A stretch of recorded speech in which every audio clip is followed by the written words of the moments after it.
Yeah, Professor Nina, please take the Yeah, command and proceed. thank you. Thank you so much.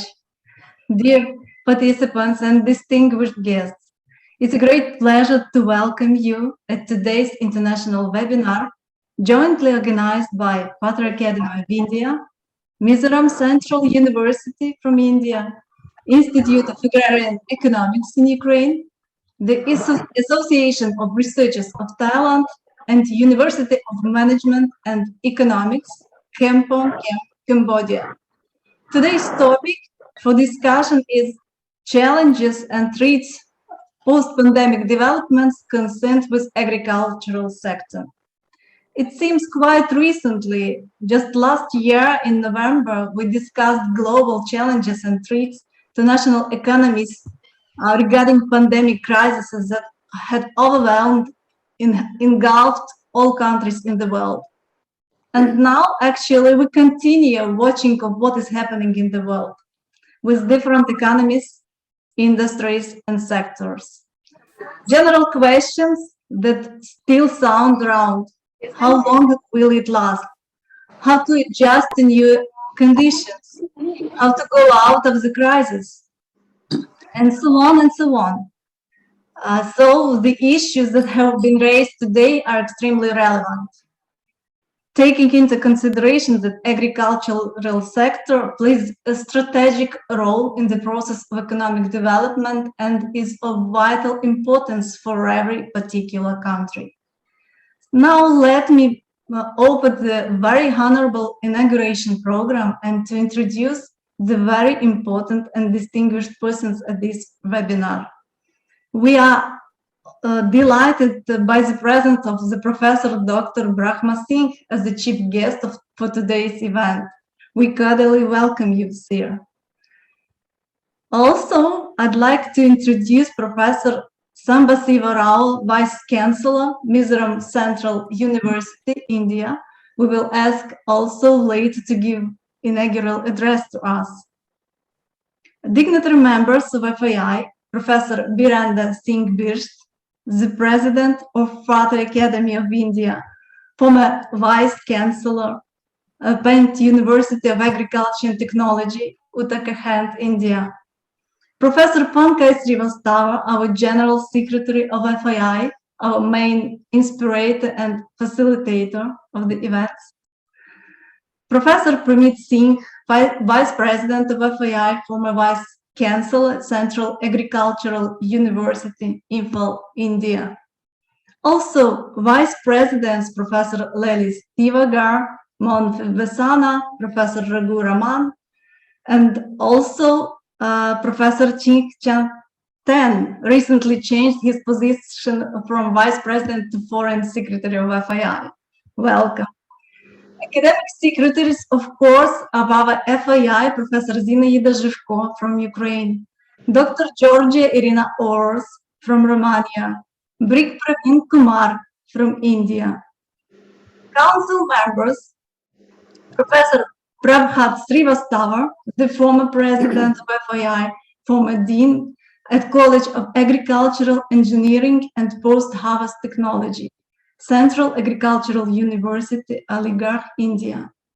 Also, council members, Major General Dr. M.P. Singh, Dr. Yana Korn, Dr. Liliana Guran from Romania, and other colleagues from the FAI Council, Executive Council. We welcome you all today. Of course, I would like to introduce Professor Pipat Non-Senator, the President of the Association of Researchers of Thailand, our collaborative partner of this webinar. And as well as Professor Pankaj introduced already, Dr. Nadia Stolarchuk, a convener of today's webinar from Institute of Agrarian Economics from Ukraine. She represents also Young Achievers Committee of FAI. And as well, I would like to introduce Dr. Meenakshi Srivastava, Assistant Professor, Amity Institute of Information Technology, Amity University, Lucknow, India, also a moderator today.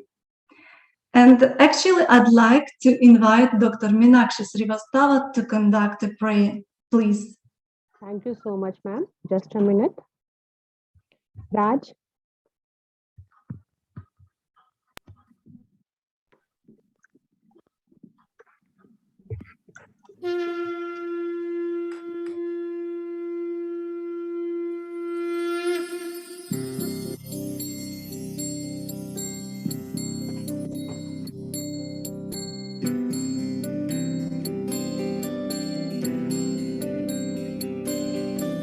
हे गजवदन वक्रतुण्ड महाकाय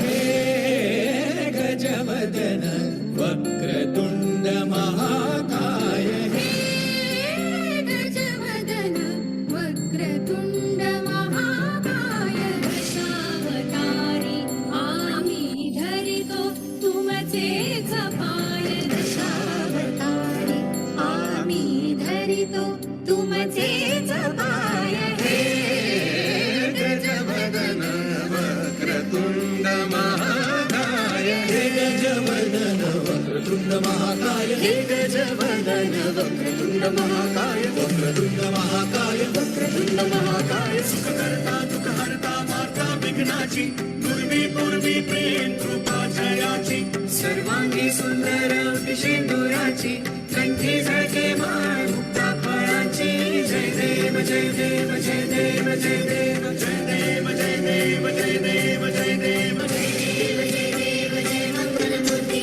दर्शनाते मन कामना पूर्ती जय देव जय मंगलमूर्ती दर्शनाते मन कामना पूर्ती जय देव जय देव जय देव जय देव जय देव जय देव जय देव जय देव. Happy Ganesh Chaturthi from us to all of you all. Ganpati Bappa Moria.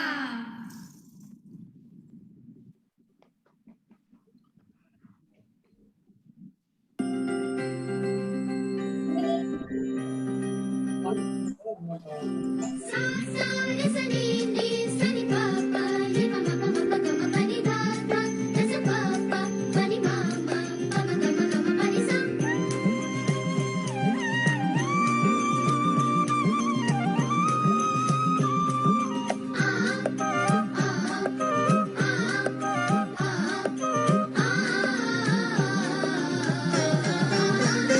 Ma Saraswati Sharade Ma Saraswati Sharade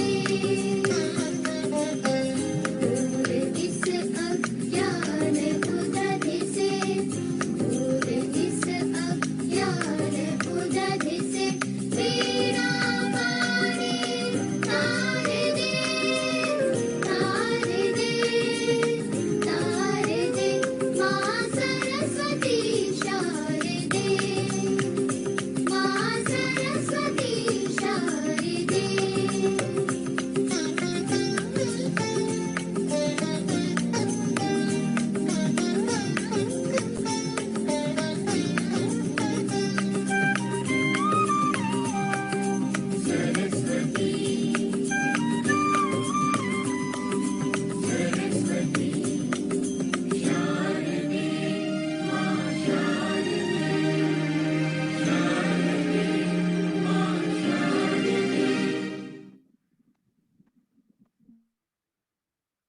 Thank you. Thank you so much. And according to the program, our chief guests and dignitaries are invited to light the lamp under the direction of Dr. Meenakshi Srivastava, Dr. Amusa, and Raj Krishna Mandal, our IT Advisory Committee members. Display the lamp, please. And our guests, one by one, click on the candle, please. Please, Dr. Brahma Singh, light the candle, please. Please click only, yes. Dr. Biranda Bir, It's clicked. Yeah, yes. great. Professor Click Sambasiva one of the Rao. lamp. Mhm. Please click. Premit Singh, Professor. Premjit Singh, sir.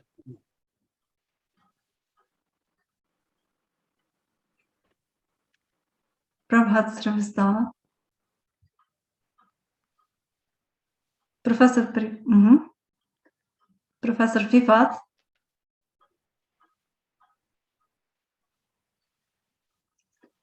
Maun Vasana. Yeah, who wants Akshova, please do it. Professor Sisitan.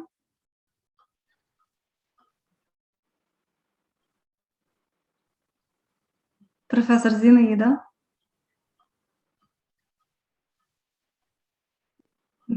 Major General Dr. Singh.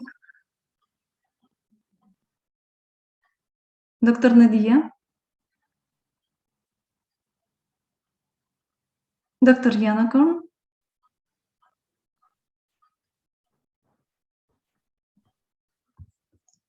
Yes, now me.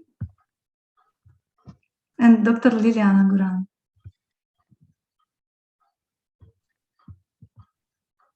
Thank you all very much. Now we light the candle. And now let me invite to say a few words about the webinar our former president of FAI, former dean at College of Agricultural Engineering and Post-Harvest Technology, Central Agricultural University, Professor Prabhat Srivastava. Please take your word. Thank you very much, Professor Nina. It's my pleasure to welcome all the dignitaries and participants, including three very learned people, Dr. Gyanendra Singh ji, of course, Dr. Brahma Singh ji, Dr. Gyanendra Singh ji, Shri Lalit Maheshwari, and I was saying the Dr. Patil, Dr. Gupta, a beautiful list of our very expert professionals in agriculture. This program, which is being organized today, with the theme on challenges and threats post-pandemic development, concerned with, of course, agricultural issues. Friends, the theme is challenges and threats related to agriculture. We know, and if we do not realize, we should realize that a world without a thriving, multifunctional, and comprehensive agriculture cannot be imagined. The pandemic has further highlighted the importance of advanced and modernized agriculture. In fact, in India, Indian GDP, it was the only sector which was growing with a positive growth rate.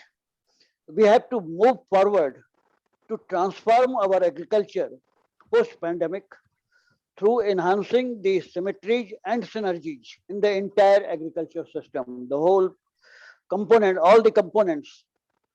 In fact, I recall the words of our first Prime Minister, Pandit Jawaharlal Nehru, on the day when India was becoming independent, when he was talking about he mentioned that everything can wait but not agriculture.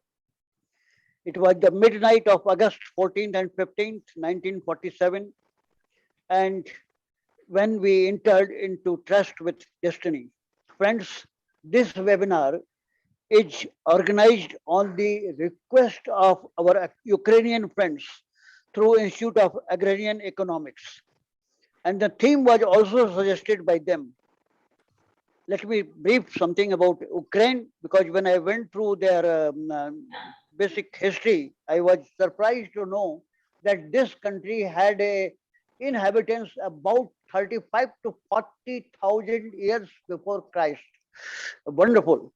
And it is the second largest country in Indian Europe, Eastern Europe, a great country with more than, as I mentioned, 45 years, agrarian economy, exporter of food grains and fruits and vegetables, blessed with highly fertile black soil, endowed with rich natural resources.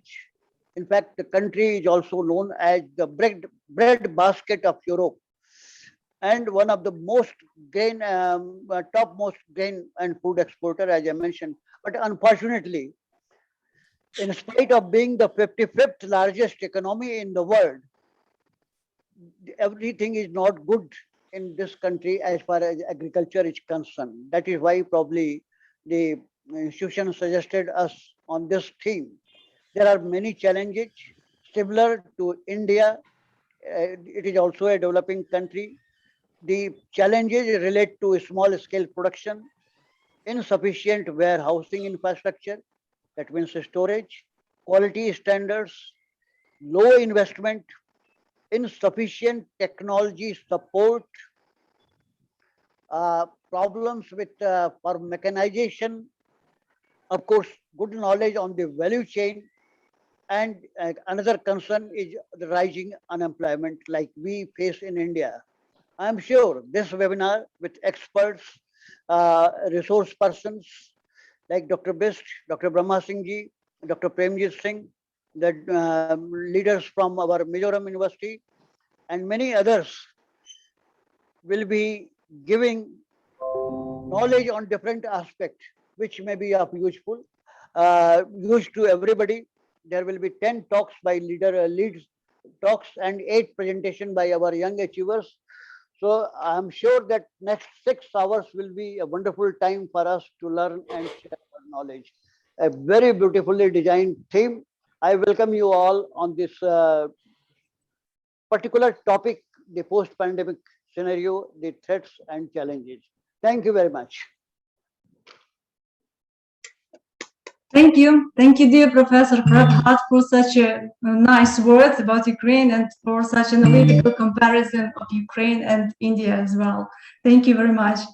Let me, dear colleagues, let me invite for FOI Annual Report 2020-2021 our General Secretary, Professor Pankaj Srivastava, to say a few words. Please take a word. Thanks, Professor Nina. So this is my formal duty to give an annual report of in every program. So for 2020 and 2021, I would like to give a brief detail about the program that we organized in the 2021. The first program that we organized in this 2021, that was organized during the period of 19, 20 and 21 February in collaboration with the Alabandar College, Madurai. And the theme of the conference was Emerging Trends and Adaptation of Spirituality in Management, Artificial Intelligence, Education, Health, Tourism, Science and Technology. And this was the 23rd FAI International Conference. I'm not giving sharing the details of 2020, but only 2021. And the second conference that we organized during the phase of 25th, 26th and 27th June 2021 in collaboration with the Institute of Technology, Gopeshwar, Chamoli, Uttarakhand. And the theme of the event was the global trends of data analytics in business management, social sciences, medical sciences, and decision making. And that conference was purely designed on the pattern of industry academia collaboration way. So the number of experts from industry and the experts from the academia both were working in the data science or the business analytics domain. They shared their views during this particular conference. And that conference was sponsored and coordinated with the collaboration of Springer. The third one, this is the third event that we are organizing this year. Last year as well on September 12, on the initiative of Dr. Nadia from the Institute of Agrarian Economics, the convener of the FAI Young Achievers Committee. Last year, 2020, we also conducted the same event on the different theme, but it was a very fruitful discussion was made by the experts from Ukraine, from the Cambodia, from Thailand as well. The next conference that is planned in 2021, that is on the occasion of the 75th anniversary of the Kiev National University of Trade and Economics, Federal Academy of India is organizing this event. The theme in collaboration with the Faculty of Economics, Management and Psychology, the Department of Public Administration of the Kiev National University of Trade and Economics, Ukraine. And this program is scheduled during October 21 and 22. The theme is public management and administration at the present stage of state building. And the next conference that is scheduled in the month of November, because every year we used to organize an event in the month of November, especially at Goa, because FAI initiated its activities since 2016 from the Goa. So every year we used to conduct an international conference during the month of November, especially on the themes of tourism, business management, humanities, social sciences, because Goa is famous for tourism. So that's why we used to focus on the, and in collaboration with our Ukrainian universities and Thailand institutions and Cambodia institutions, we used to organize this event of November. The month of December, we used to organize every year during the phase of December 20, 21, and 22 in the southern part of India. Last year, we organized this event in collaboration with the American College Madurai on the theme of system sciences and mathematical sciences.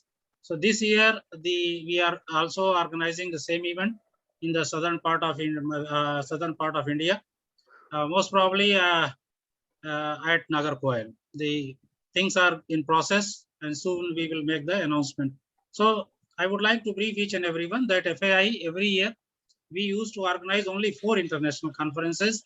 In certain circumstances, in part of our facilitating our collaborators or partners, we used to conduct the events in the month of September as and when it is required, as we are doing on the initiative of our friend Professor Julia to organize this event. So that's why we have taken this initiative as a friendship offer, and we are very much dedicated to make the event on the occasion of 75th anniversary of the Kyiv National University of Trade and Economics as a successful one. We will do it.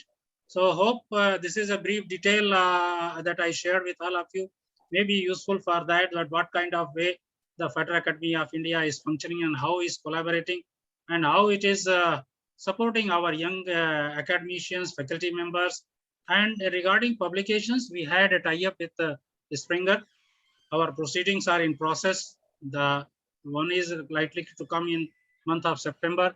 The 2 proceedings are already in the submission process. One is submitted. The third one, that is, we have conducted the conference on September 25, June 25th, 26th. The reviewing process is going on. So parallelly, we are supporting the conferences as well as the publication part. We have a collaboration with the Springer, and the process is going on to collaborate with the Elsevier and some journals to release the special issues on the certain occasions. I'm grateful to Professor Nadia for taking the initiative to conduct, because she remembered the date September 12th, and that's why she asked me, let us go ahead and conduct this event. So I'm thankful to Professor Nadia, Dr. Nadia from the Institute of Agrarian Economics, and the fellow colleagues from National Agrarian Sciences, National Academy of Agrarian Sciences. Grateful to the director of the Institute of Agrarian Economics to collaborate and to conduct this event in collaboration with the Mizoram Central University, Professor Samba Sivraji. Your support and collaboration definitely will make this event a successful one. The Thailand partner, the Professor Pifat from the Association of Researchers on Thailand, always ready to support us, and University of Management and Economics, our friend Dr. Mohan Vasna, on behalf of him, Bhuvan Sachowa, the director of the University of Management and Economics, is present here. Thanks, Professor Nina, for allowing me to share the annual report and the activities of FAI. Thank you. Thank you, dear Professor Pankai, for such great announcement of our future events. And actually, I invite all of you to join for our future events to the next. So now, with a great pleasure, let me invite to give us inaugural address Professor Sambasiva Rao, Vice Chancellor at Mizoram Central University. Please have a word. Good afternoon, everyone. Thank you very much for inviting me to give inaugural address. Though I am not a concerned agriculture scientist here, it will be a great honor for me to speak on this occasion. It was a wonderful webinar, very pertinent webinar for the present days need, challenges and threats post-pandemic development concerned with agriculture sector, and organized by Better Academy of India, Institute of Agrarian Economics, Ukraine, the Association of Researchers of Thailand, University of Management and Economics, Cambodia. I thank all the organizers from the all these four organizations, and the President and General Secretary of Better Academy, and all the members of Better Academy, and all the invited speakers, and especially Professor Premjit Singh, the former Vice Chancellor of Central Agriculture University, who invited me to join with the Better Academy for organizing this webinar. It was a great honor for Mizoram University to collaborate with all the distinguished organizations, and also the very pertinent topic of the present day. And as you know, all know that the COVID-19 has created a great havoc in the whole world, and still we are suffering with this particular problem. And even Mizoram, a small state which actually bordering with Myanmar and Bangladesh, still it is suffering very severely. Every day increase of patients, COVID positive patients, and still we are not able to control in a proper way. For a small state, every day we are getting 500 to 700 positive cases every day, and still it is causing a lot of havoc in our Mizoram state. Mizoram is a very beautiful state, actually, with natural biodiversity hotspots, and a very pleasant and very peaceful state in India. It was basically a state with basing on agriculture sector, and all the things actually agricultural commodities mostly which are been grown here are very few and not been sufficient for our state. So we need to depend on neighboring states for getting all the agricultural commodities to our state. During this pandemic time, several times Mizoram has suffered a big havoc, and a lot of things actually could not able to come to our Mizoram from the neighboring states because of the lockdown, continuous lockdown. Even today, we are in lockdown for the past 4 to 5 months, and the uh, this supply of food materials and food, that is commodities from different parts of the country are not being able to be supplied properly. It is not unique to Mizoram. It is for whole world. Actually, all the many countries in the world actually they have been suffering. Though they have resources, India also has got very good resources, but actually not been able to be supplied to different parts of the country, and it has been really causing a havoc. And when the supply food chain has held up, many countries actually put in a very severe tight condition because of the problems which are actually been not been supplied to the people, common man, and lot of spread of virus actually because lack of nutritious food, and it has disrupted the supply of agro food products to the whole people, has caused so much, and even the marketing actually has also been caused so much problem. And the production of agricultural commodity also, because the agriculture labor has got has to go back to their homes, and they are not being able to provide their services to the many people. The productivity of agriculture production also has come down in India, and maybe similar to India and many other countries. Our Thailand, our collaborative countries also has faced this problem. So this is a very pertinent topic to discuss all these things on this platform, how this agriculture sector has been affected, how agriculture marketing sector particularly has been affected, how supply chain has been created a problem, and how it has been managed. India is, frankly speaking, India has managed such a way that though we are in lockdown for several months, it could able to manage the supply chain food grains to all the states, and not much damage has took place because of the supply chain problem. But the agriculture labor employment has been caused a severe cost for the people from the various areas. Actually, they lost their jobs, and actually, the government of India has been planning to provide an opportunity for them to have the self-employment opportunities at rural sector, agriculture sector, so that they don't need to go for migration, and they can able to supply food grains and by themselves at the particular place.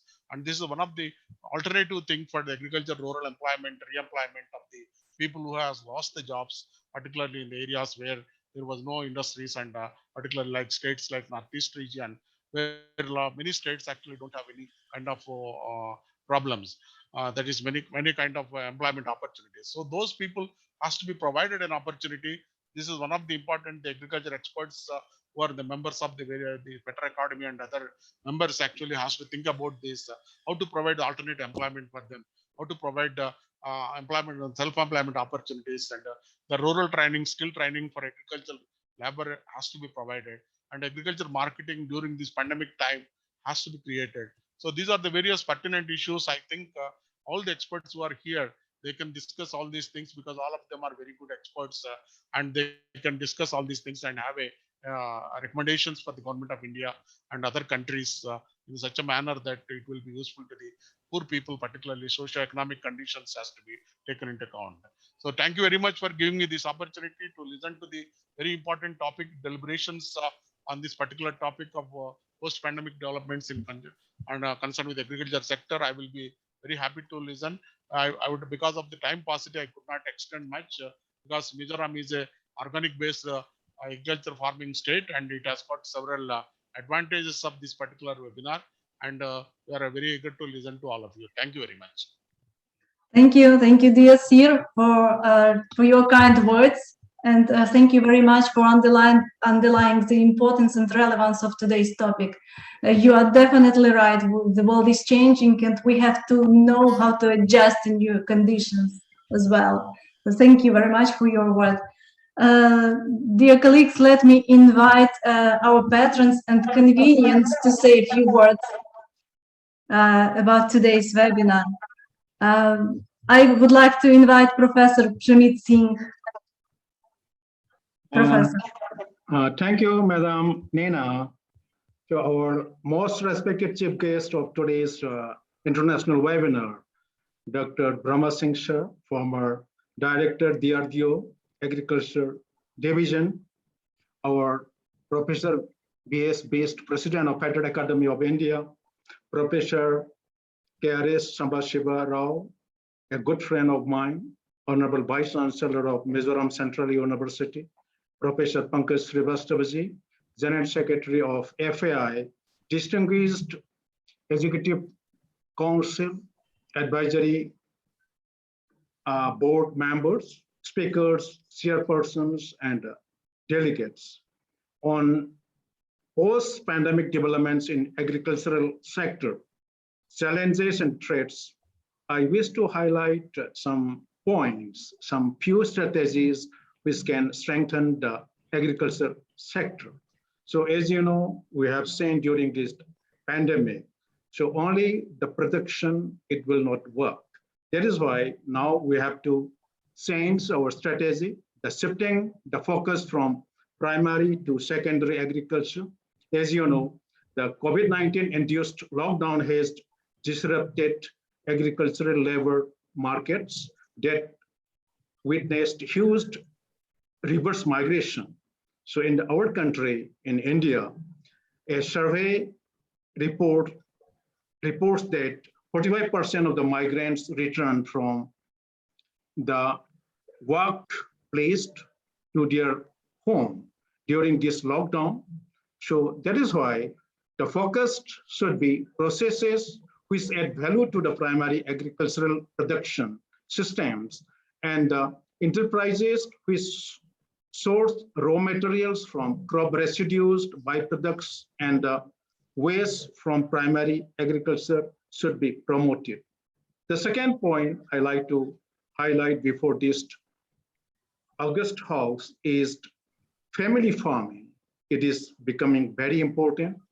After seeing this impact of this lockdown, the family farming, not only for food production, it will also give it will save biodiversity as well as production of nutritious and local foods, as my friend, Professor Sambashiva Rao has already pointed out that in the northeastern region of the country, that is India, so the biodiversity, then organic farming, so we are giving more emphasis because we have to focus on the local fruits, local products, so that actually not only the food production, we have to think about the nutrition security.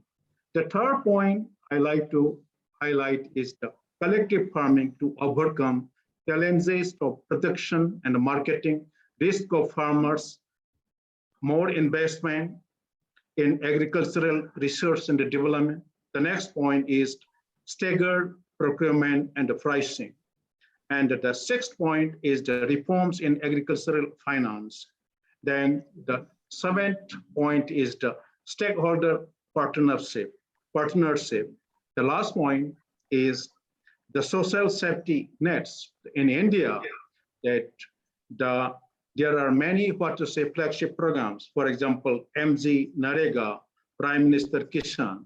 So increased funding is much required for these the flagship programs of the government of India, and the inclusion of biofortified foods in public distribution systems. So these are the some points which can be discussed by the experts during the post-pandemic scenario in agriculture sector. Thank you very much.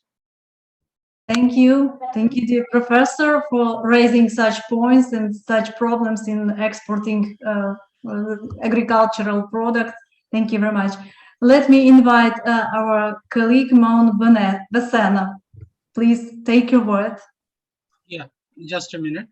On behalf of Maun Vasena, Sokchoa Uwan, please say a few words.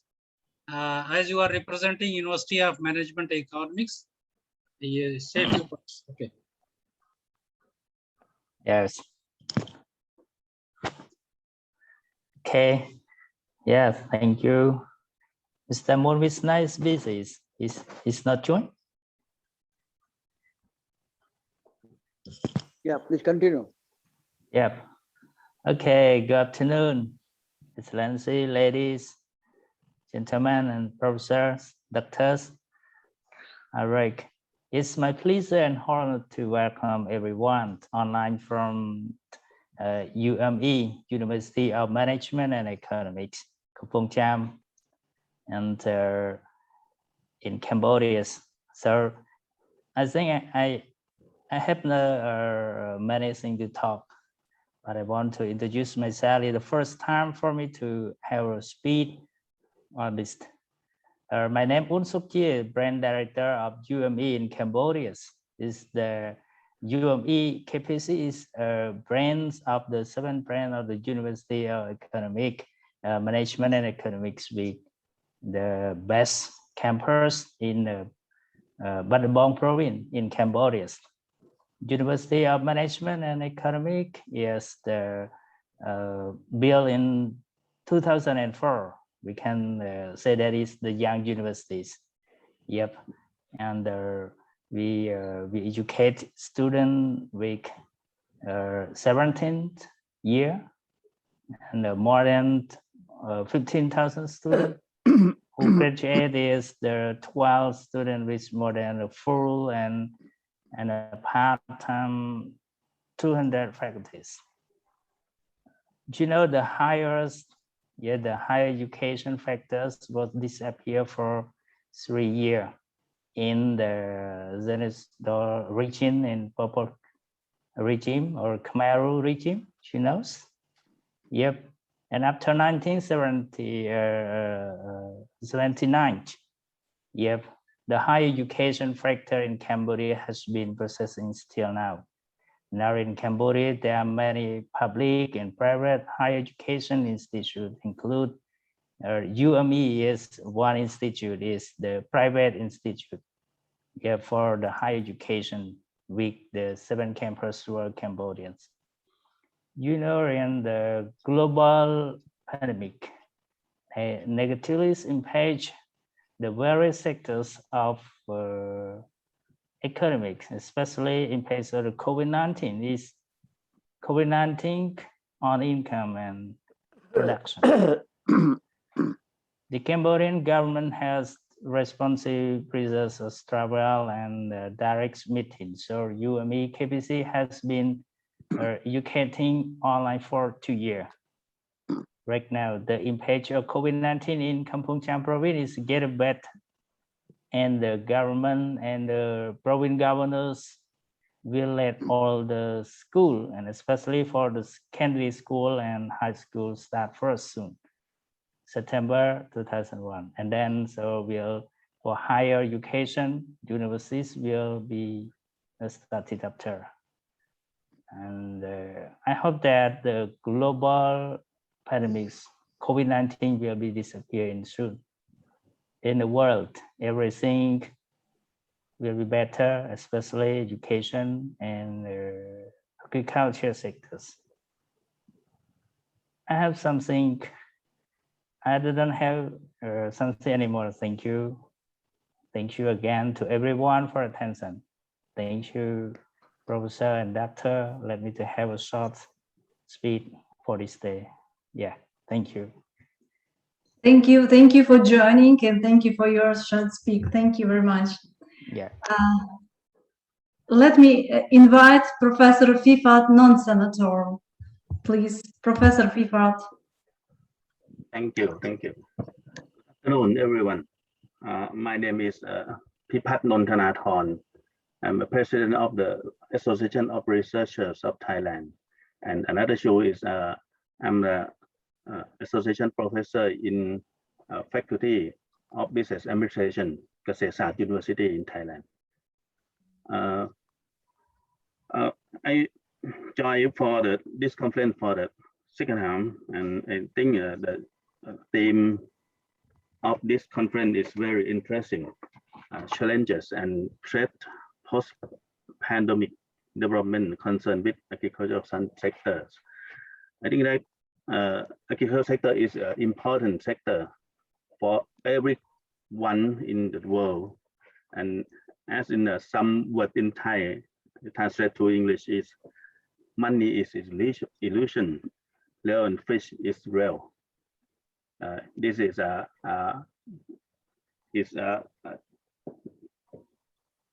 can prove for the pandemic in this era. So I think that this conference is an academic conference, and IUGMS 2027. It will enable all countries participating in a meeting to develop academic work, develop themselves, continue to develop organization and build strong academic network. And the Association of Researchers of Thailand have to join for this conference in this conference too.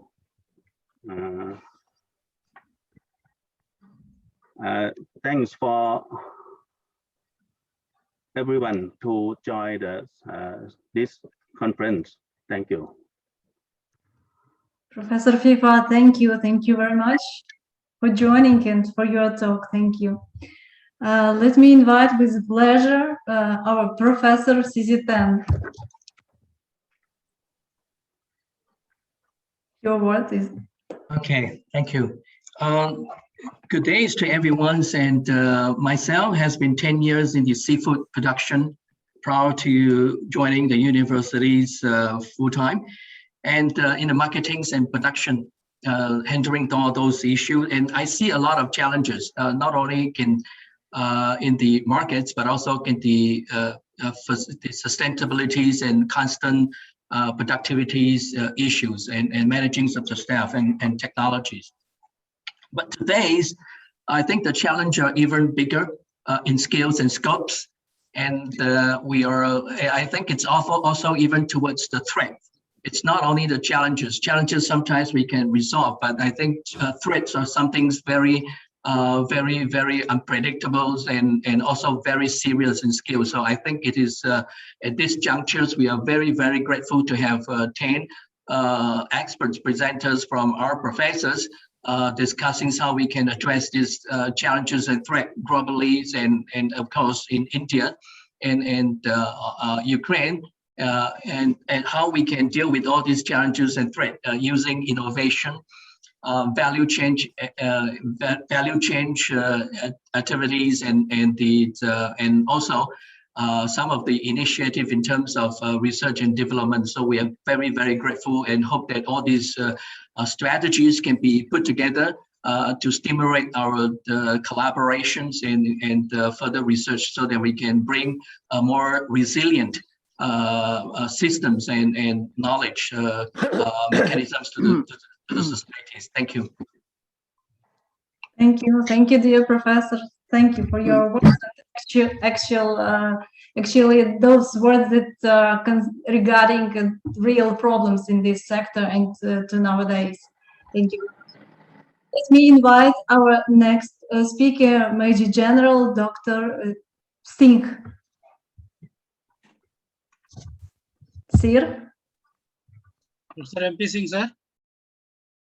I think he's not present here. Okay, please continue. Yes. Okay, so now, let me invite for president's speech our president of FII, Professor Miranda Birst, the president of our academy. The word is yours, please. Thank you, Professor Nina, for inviting me to have presidential address for a few minutes.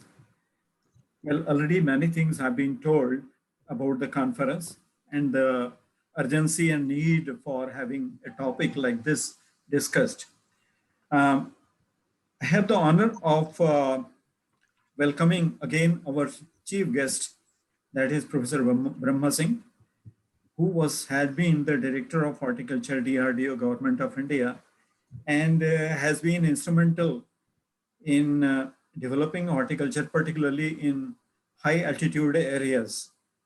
His great contribution, because of which he also got Padma Shri awarded in the year 2014 from Government of India. Professor K.R.S. Sambasiva Raoji, thank you, Chief Patron. Dr. Pankaj Srivastava, the Secretary of FAI and Professor at NIT Allahabad. Dr. P.K. Srivastava, former President of FAI. We have Major General MP Singh Ji, Professor Gajen Singh Ji, thank you, Gyanen Singh Ji, thank you very much for being over here. Mr. Lalit Maseri Ji, Dr. Gupta, Dr. R.T. Patil, welcome. I'm sure your inputs will be very valuable. Dr. Nadia, Dr. S.S. Thakur, and all the experts, dear participants, dear students. I hope it is going to be a wonderful experience for all of us to hear the experts and have discussions with respect to post-pandemic scenario, specifically with respect to agricultural sector. We have experts from several disciplines and then different countries participating and guiding this particular webinar. Respected guests, delegates, dear students, and all friends. Friends, I feel that the world is passing through a phase where adequate availability of food in desired composition, that is carbohydrates, proteins, fats, minerals, vitamins, etc., is very essential for all. We see China, USA, India, and Brazil are among leading food producers in the world. But an ideal situation would be that all the nation states would be self-sufficient in food production and specialized in few others for meeting the export requirements. Agriculture, including livestock and agribusiness, contribute significantly in the GDP of many, many countries. In India, it is about 14%, and in Brazil, it is about 25% of the total GDP. Hence, these are most important sectors needing adequate attention of political leadership, the scientists, the farmers, industry, and all others.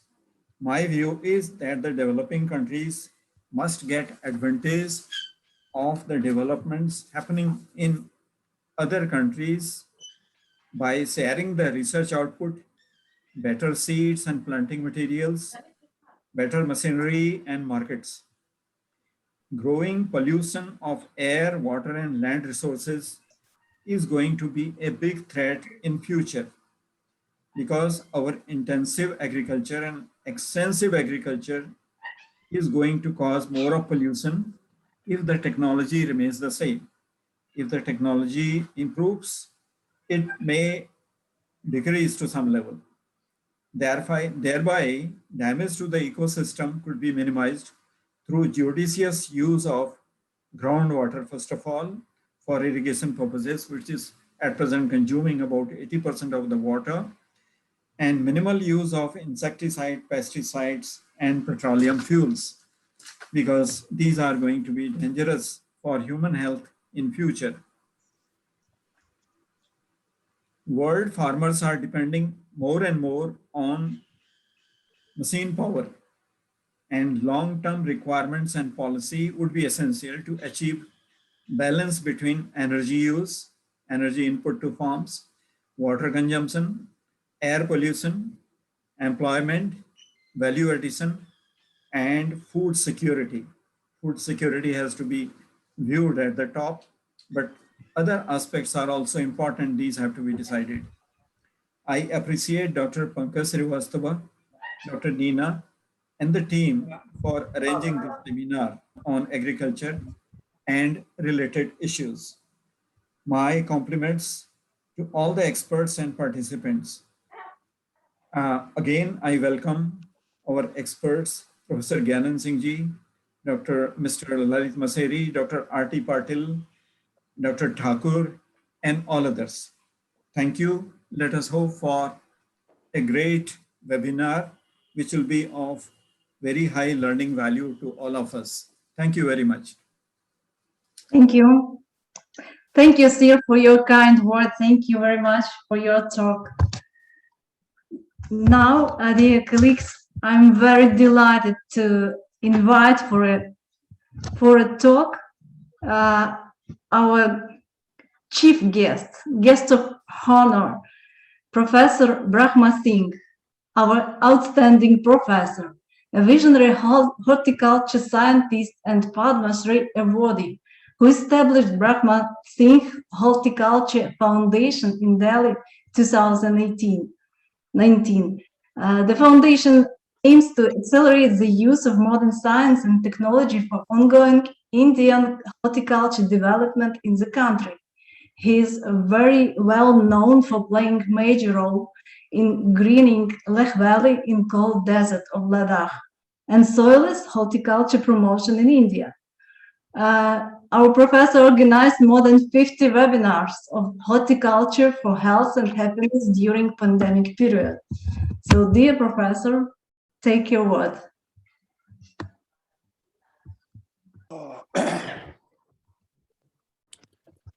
Thank you for introducing and talking very high about me. I'm a simple horticulturist and running an organization, Brahm Singh Horticulture Foundation, after my retirement. I'm thankful to FAT to give me an opportunity to be with you and share my thought. The present and past president FAI and all distinguished participants, starting from Professor Pramjit Singh, His Excellency Naun Vasana, Professor Fifat, Professor Chai Ching Tan, Major General Singh, who is not there, but anyway, we will attend the see the video, and Professor Bist, and all distinguished delegates. My greetings to you all. And this international webinar on challenges and threats, both are dangerous. Post-pandemic developments concerned with the agriculture sector. Agriculture sector, I know little bit about horticulture. And I congratulate all the agencies, the FATAR, the Mizoram Central University of India, Institute of Agrarian Economics, Ukraine, the Association of Researchers of Thailand, and University of Management and Economics, Kampong, Cham, Cambodia, and whosoever is interested in. I congratulate the organizers for choosing the current issue for international webinar. Though Corona or COVID-19 is still prevalent, affecting sizable population globally, but majority of us are in post-pandemic period, and I wish to be so. With God's grace, I think we will be in the post-pandemic period. Though Corona has taken heavy toll, as the speakers or district dignitaries had talked about, on health and human life, and almost all developmental and essential activities on the Earth planet here, we are concerned with the post-pandemic challenges and threat in this webinar. So coming to agriculture sector, which you have chosen the topic, agriculture sector, as my predecessors, those who spoke, highlighted and stated that it is the backbone of human life to provide food. One requires food 3 times a day, 3 times a day. So food is very important, and food is coming from agriculture, and that's what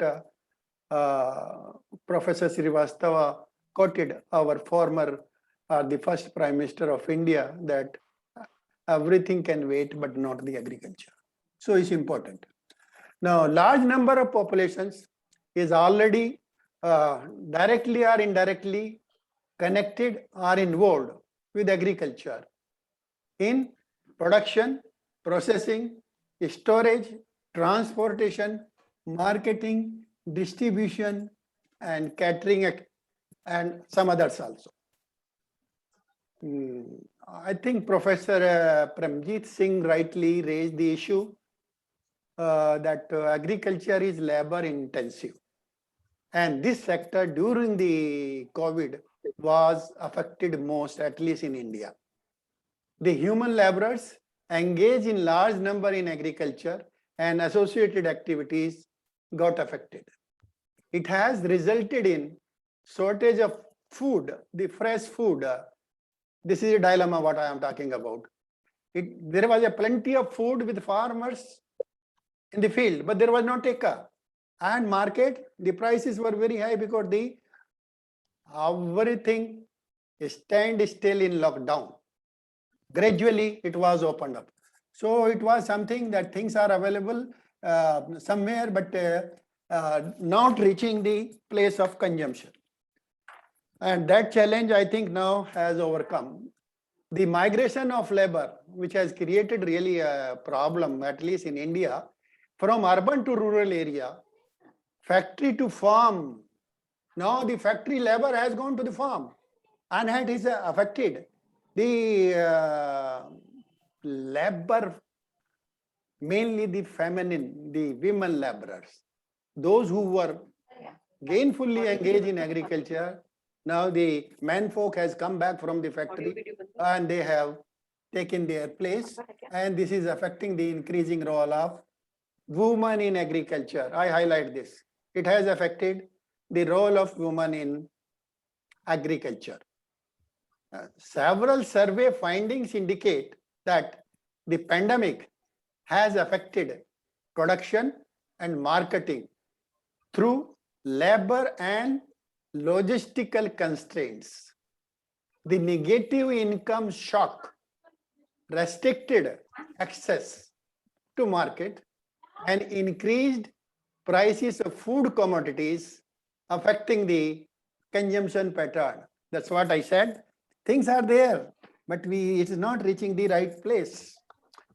So both were affected, and the worst affected industry or the farming was poultry farming. It is now gradually picking up, and we hope we will be able to come out of this shock. Another affected area, education. Education is much affected. Yes.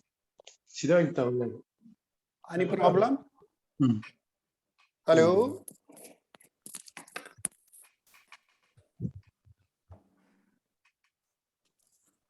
Hello?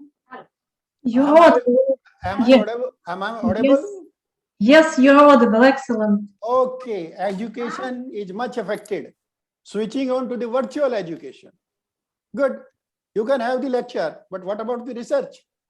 Research part got a major setback, and when agriculture research get a setback, the things which are done under the laboratory. Hello? Hello? Hello? Please continue, sir. Please continue. Okay. And some sound is there. Pandemic affected agriculture and other activities adversely. There is no doubt, and gradually they are picking up. Now, particularly the Indian scenario, let me talk about this. The pandemic wreaked a substantial physical, social, economic, and emotional havoc on all the stakeholders of Indian agriculture system. Seizing the crisis as an opportunity. See, every crisis has to be taken as an opportunity. This is a lesson, and my mentor, Dr. APJ Abdul Kalam, used to quote it quite often. The government announced a raft of measures and long pending reforms, which I think will pay the dividends. Preserving the role of women in agriculture, the surplus labor in rural areas can now potentially be engaged in secondary agriculture, such as processing, having good number of products out of agriculture, which can be made at the home scale or on a cooperative scale. Improving engagement of women in value addition activities such as low value processing through small self-help groups. That's what I suggest, that it can provide some relief to those women folk, those who are very much interested in agriculture. In order to protect and safeguard the livelihood of millions of people associated with the agriculture system, the government should increase spending on social safety nets.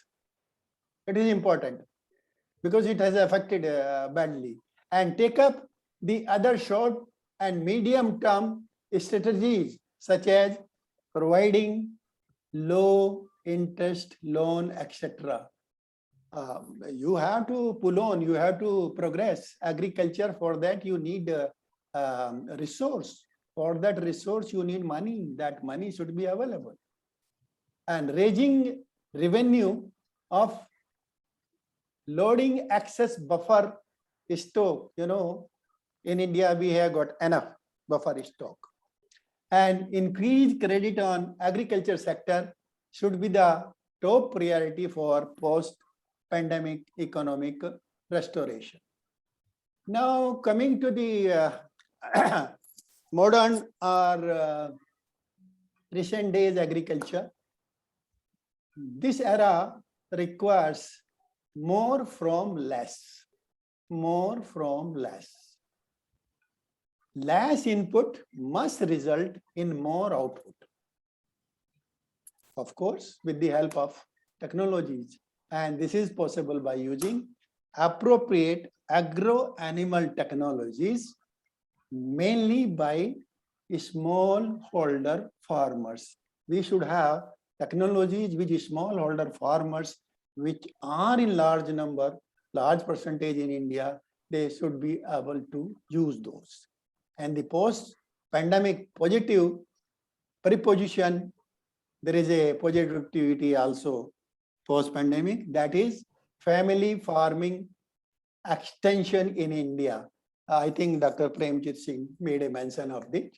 And home gardening got a boost, and it should be maintained, if not further progressed upon. That is a good thing where you can get the nutritive fresh food like fresh and vegetable. And this is, I think, 2021 is the International Year of Fruits and Vegetables. I congratulate all of you on this. Now I have got a small suggestion. Major emphasis on precision farming, protected farming, digital farming, climate resilient smart agriculture, use of robots, drones, nanotechnology, and automation coupled with the remote control, I consider would be desirable in post-pandemic agriculture in India and elsewhere in the world. The excessive dose of affordable and incentivized technology, government policies for growth in agriculture, and easy accessibility in a chain from farm to fork would take care of post-pandemic problems, challenges in agriculture locally and globally. So farm to fork, whatever activities are there, we have to intervene in that with the appropriate technology and resource. The academy like FACTA or FSI must continue to create awareness in post-pandemic measures required for post-pandemic advancement of agriculture globally and locally. At global level, a major factor, climate change affecting agriculture, pandemic or no pandemic. I consider the mechanical sucking of atmospheric carbon,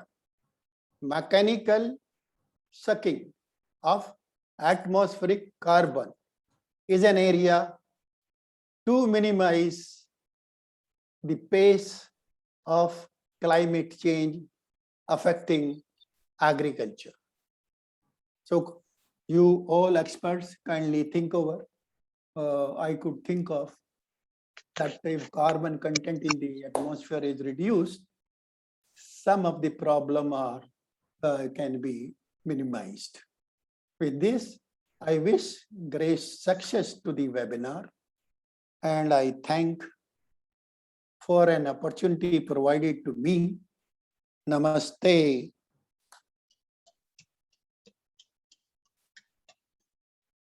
Thank you. Thank you. Thank you, sir. Thank you. Thank you, sir.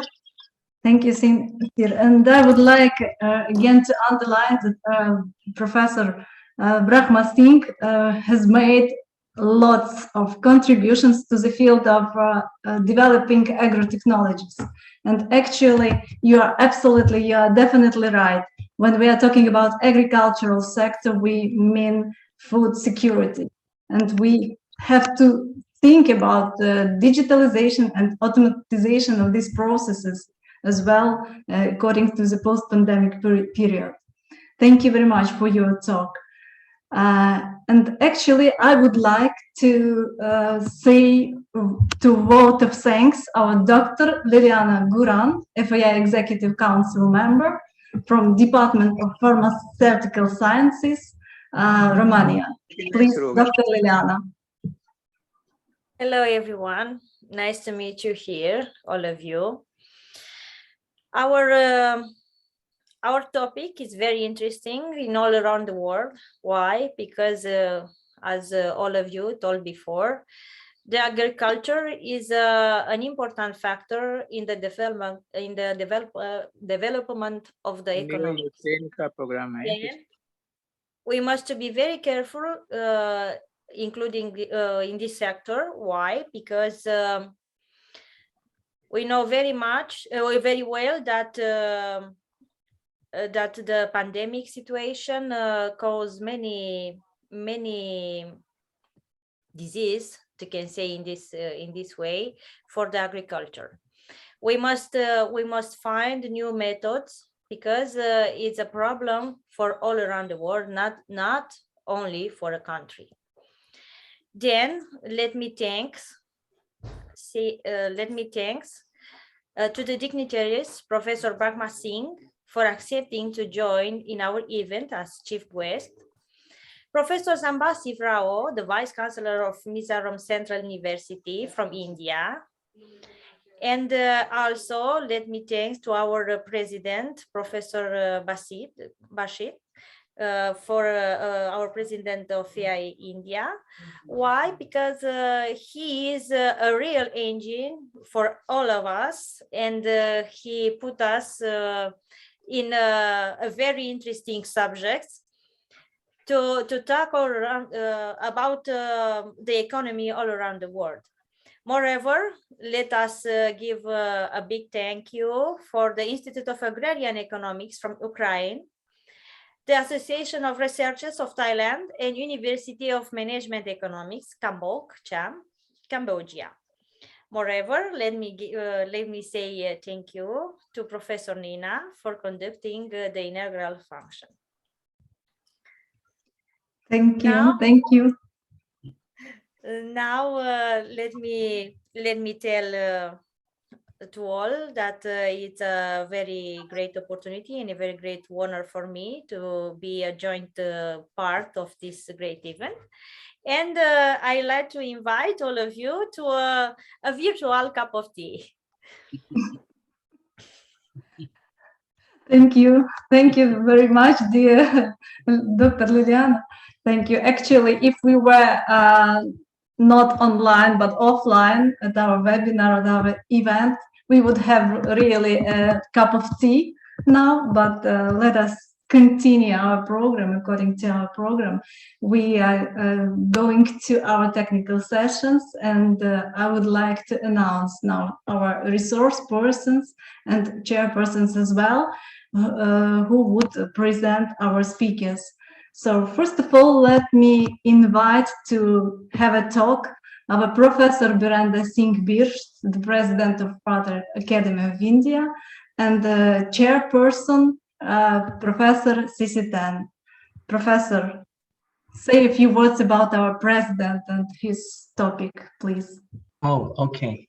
Let me welcome the President of FAI, B.S. Beast. He has been very, we are very grateful to him, to professors for leveraging our strength and brought us to today's skills, international skills. And he has continuously motivated each of us to be to excel in not only in research and academics roles, but also to contribute to the societies. And he constantly motivate us to also bring the youth academicians to join us, so that they can play a very significant role. And also professors also initiated the collaborations between the industries and the universities. Today, a professor is very expert in system sciences, and also was managing many universities, including the vice chancellors at the vice chancellors at the GB, Pant, University of Agriculture and Technologies. And also I met him at the Bilar Institute of Technologies over there, Himalaya, very great place. And today he's going to bring us a very interesting topic again. And he has already briefed us, and it's about the systems situations with the challenges and threat involving with the mechanizations of the farmings. And let's welcome professors.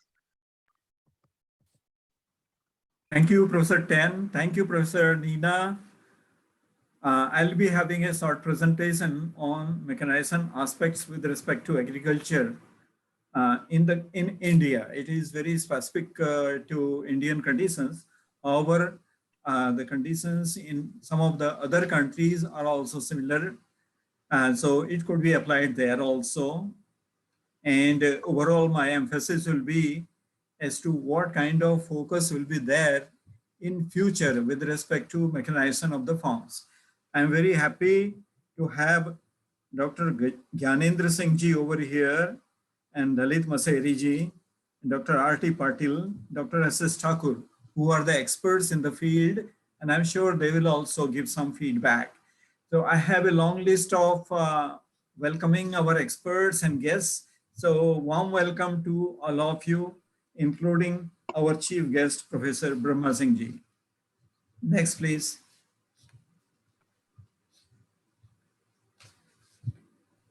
Raj, next, yes.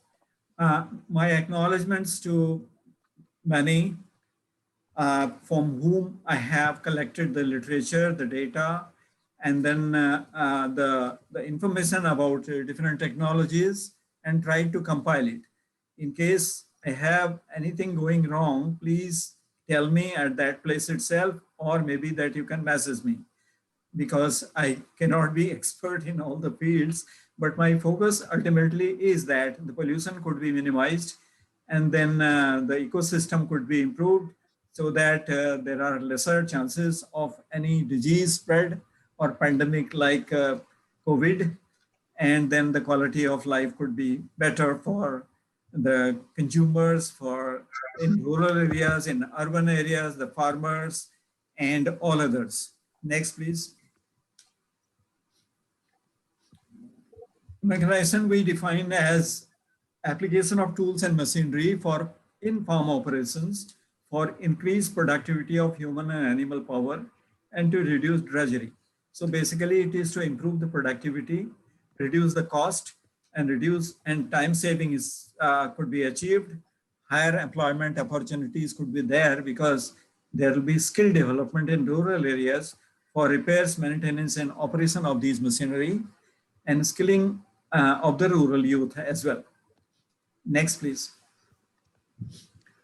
My scope with respect to this presentation is first growth history of farm mechanization in order to build the whole spectrum, and impact on productivity of food grains. I have only selected food grains, not the horticultural produce and other crops, and environmental concern post-pandemic, new technologies which could be coming through in near future, and conclusions and recommendations. Next. A brief about India 2021 situation, population 139 crore, that is 1390 million. 1 crore is 10 million.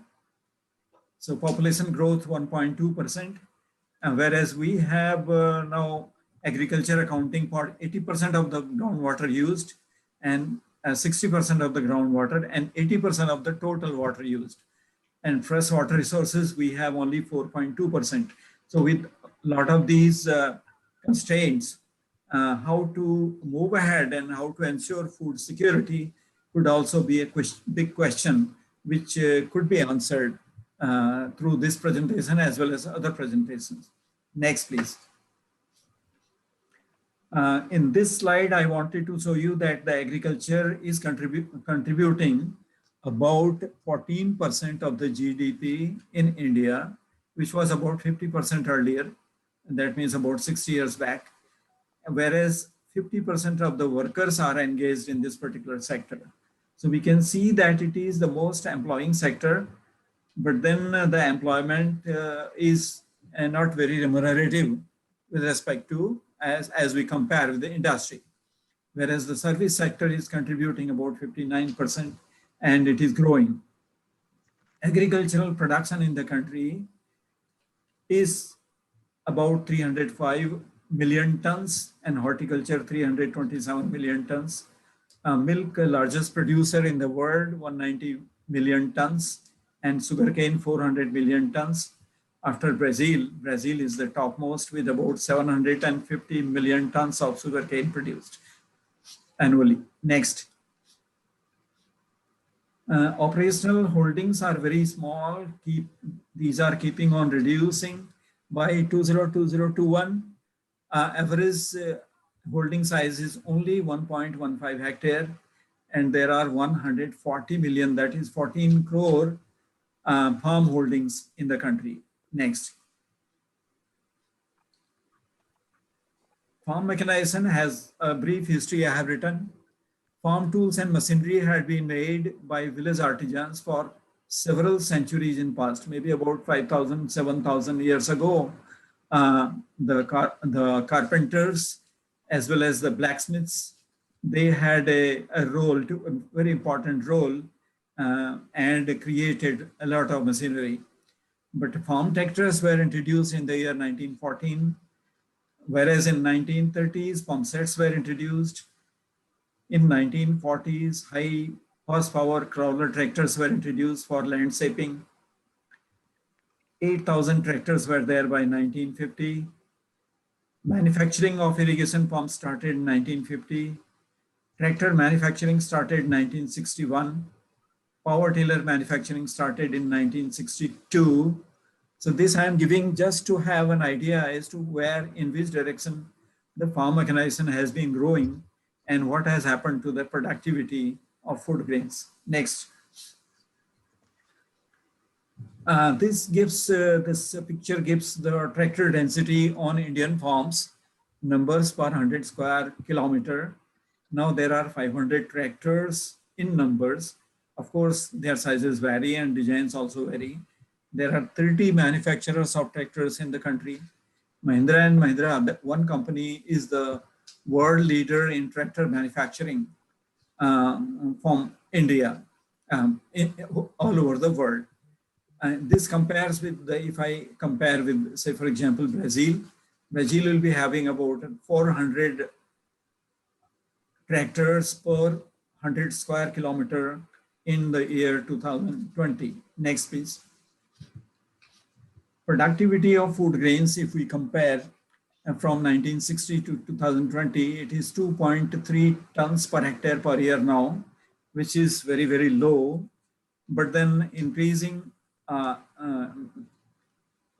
every year.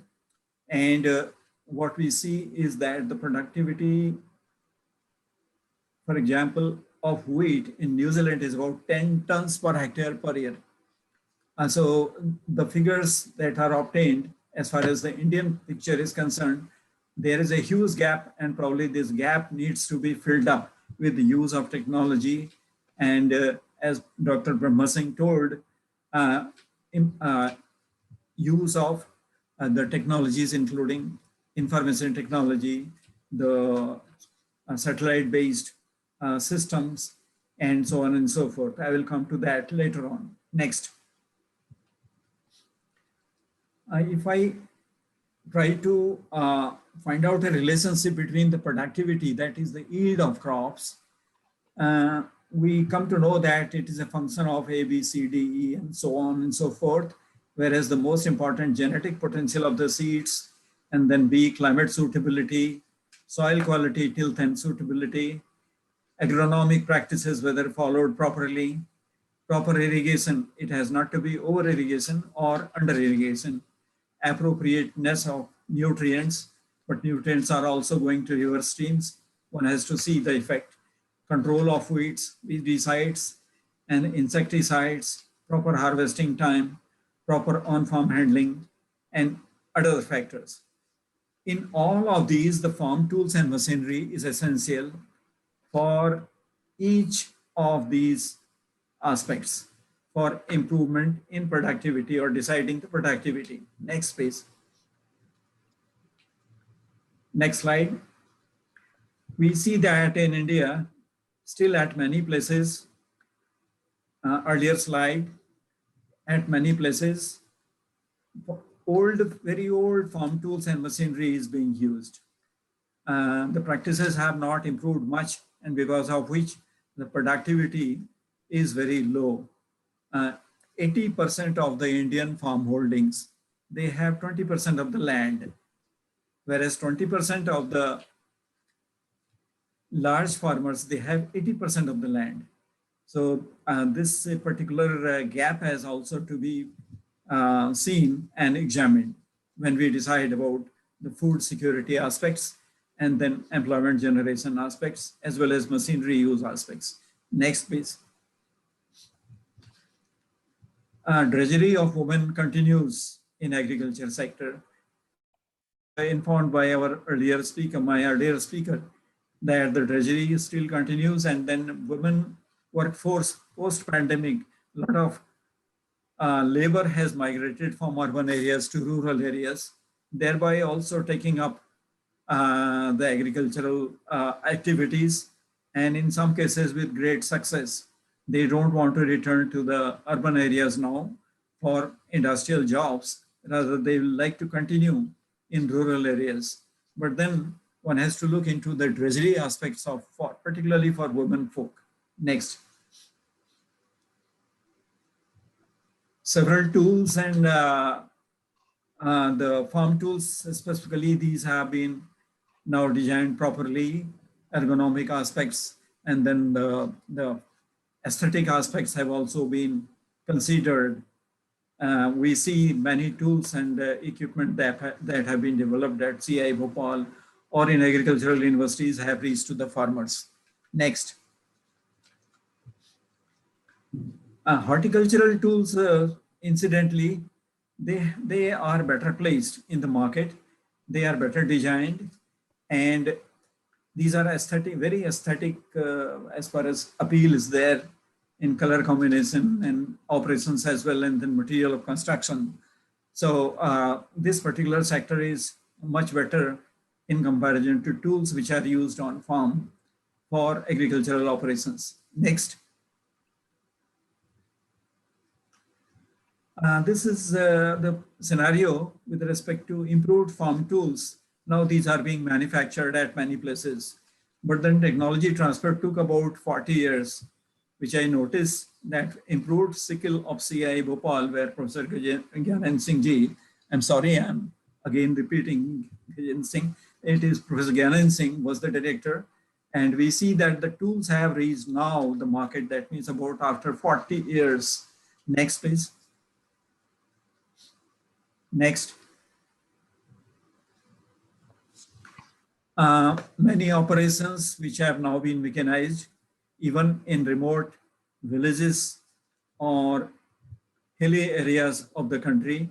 So it is helping the farmers, it is helping the village women also because of their drudgery in operations. Next.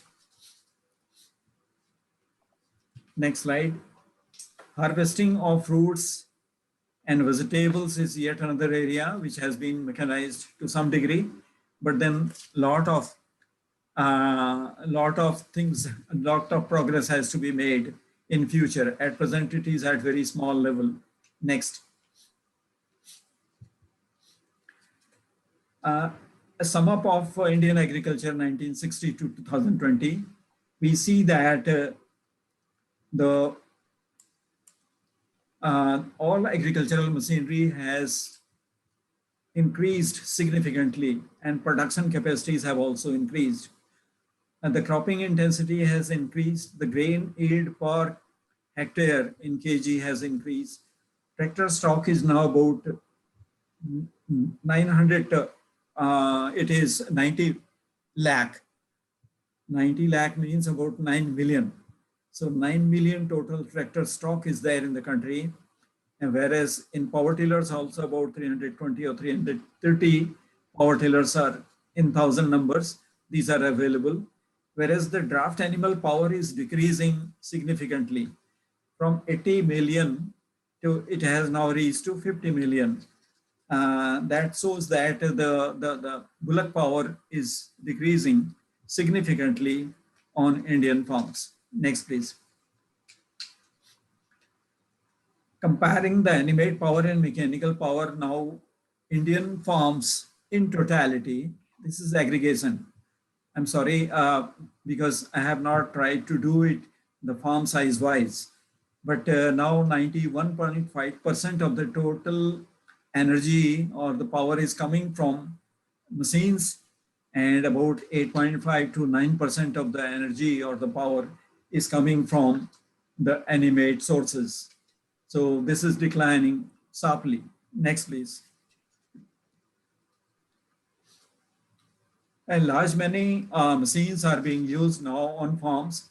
If you start from top left, better irrigation pumps, then leisure land levelers, then precision seed drills to rice transplanters, power tillers, improved multi-crop threshers, then sprayers and dusters, and tractors of various designs, harvester combines, and many more. These are very significant in number. I must tell you that subsidies are also good, except for tractor now. There are huge subsidies, right from 25% to 50%. Whereas in case of starting a service center for agricultural machinery, the subsidies also go up to 80%. So it's a good initiative by the government to subsidize this particular sector in order to improve the farming and in order to improve the productivity. Next, please. Irrigation pumps, now the solar powered electrical pumps are also, solar powered pumps are also available. But one is worried to see that agriculture still is using 80% of the water, which is not so much desirable because the groundwater sources are limited, and then recharge takes place right from 50 years to 100 years.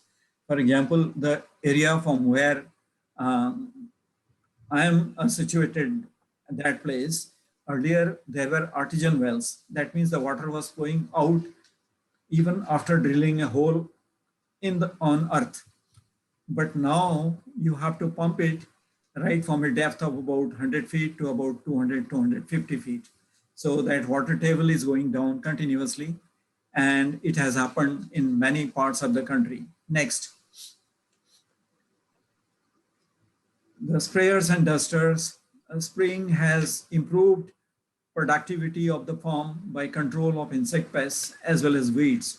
But then it has also resulted into huge pollution of the river waters and then water available in the drains and other places.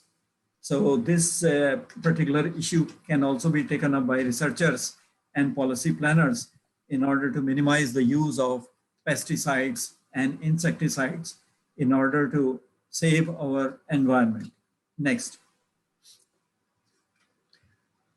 Precision machines like this drone could be used for spraying and for other farm operations in future.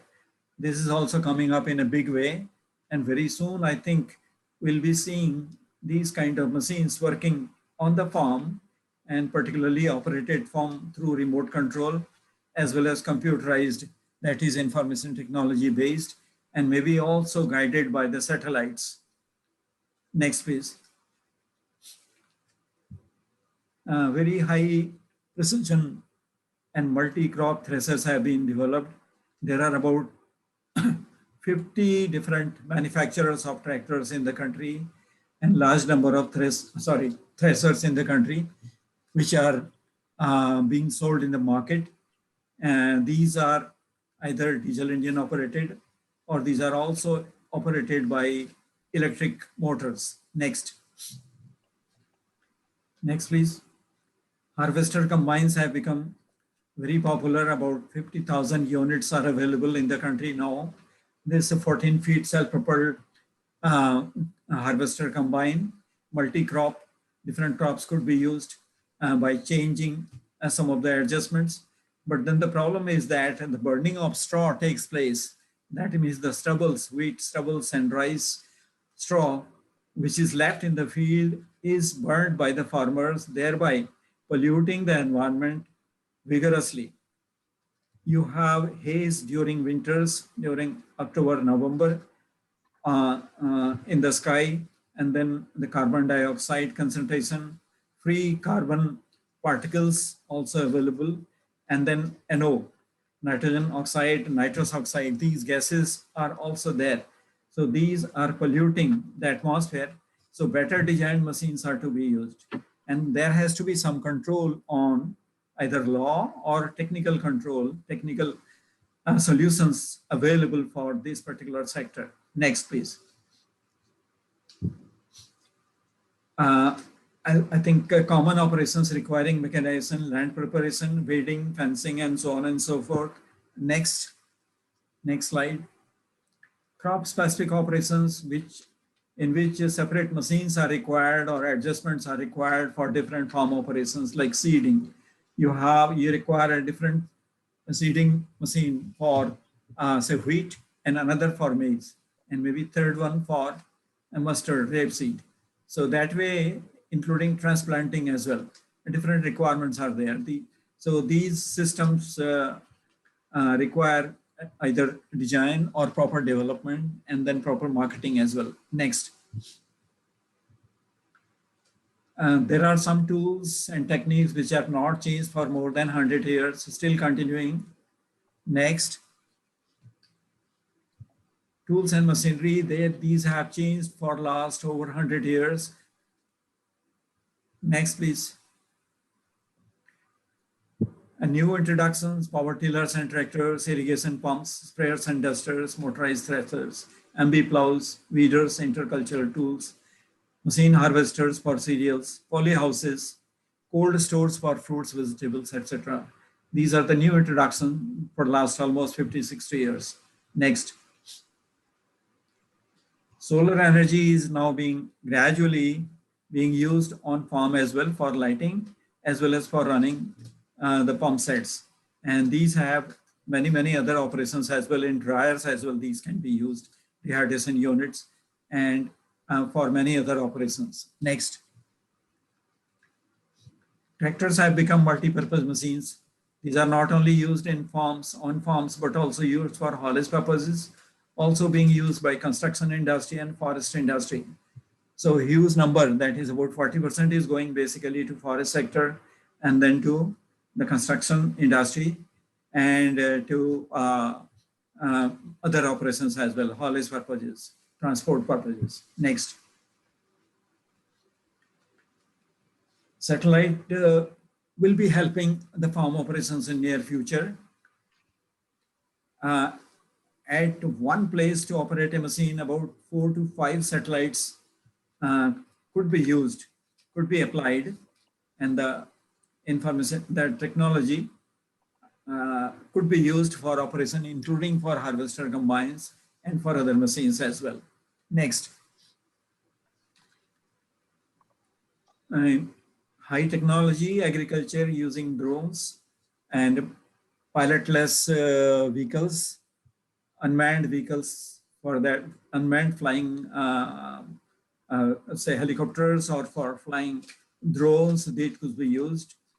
And these are being used at some places, but in near future, I think there'll be a lot of scope of these machines, because undulated hilly areas, hidden areas, all these can be covered.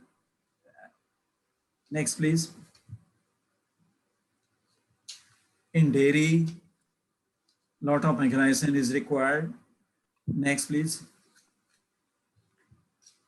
In poultry also, large poultry, it is supported by automation. Next, please. In fruits and vegetables, washing machines, harvesters. Next. Graders, and then waxing units. Next, please. Packaging units, long distance transport, reefer vans, school vans.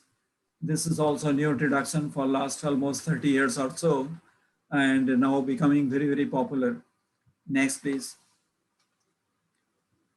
Post-pandemic issues connected to farm mechanization.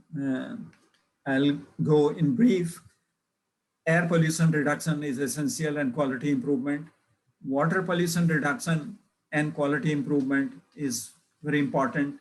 Land and soil quality improvement, to reduce the compaction of the soil and then the structure and texture of the soil, reduce noise pollution, reducing soil compaction and employment generation in rural and urban areas. On these aspects, mechanization has also to be evaluated, and then the machines, right machines have to be selected. Next. Future farm machinery technologies, sensor-based technologies, application of Internet of Things, big data, data analytics, use of robots in farm operations, use of drones, artificial intelligence in Indian agriculture or agriculture anywhere, exploring potential of AI in animal husbandry, traceability, genetics, management, and health, use of GPS enabled for these vehicles for monitoring crop health, spraying and imaging, mechatronics for precise spraying as well as data recording, greater use of composite materials. These are the areas which will require a lot of R&D as well as adaptation technologies, adaptation by the industry, and then marketing to the farmers. Next.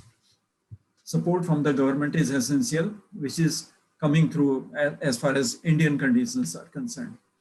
There are large business opportunities for the industry overseas as well as in India. Mutual help could be there for manufacturing, retailing, marketing, servicing.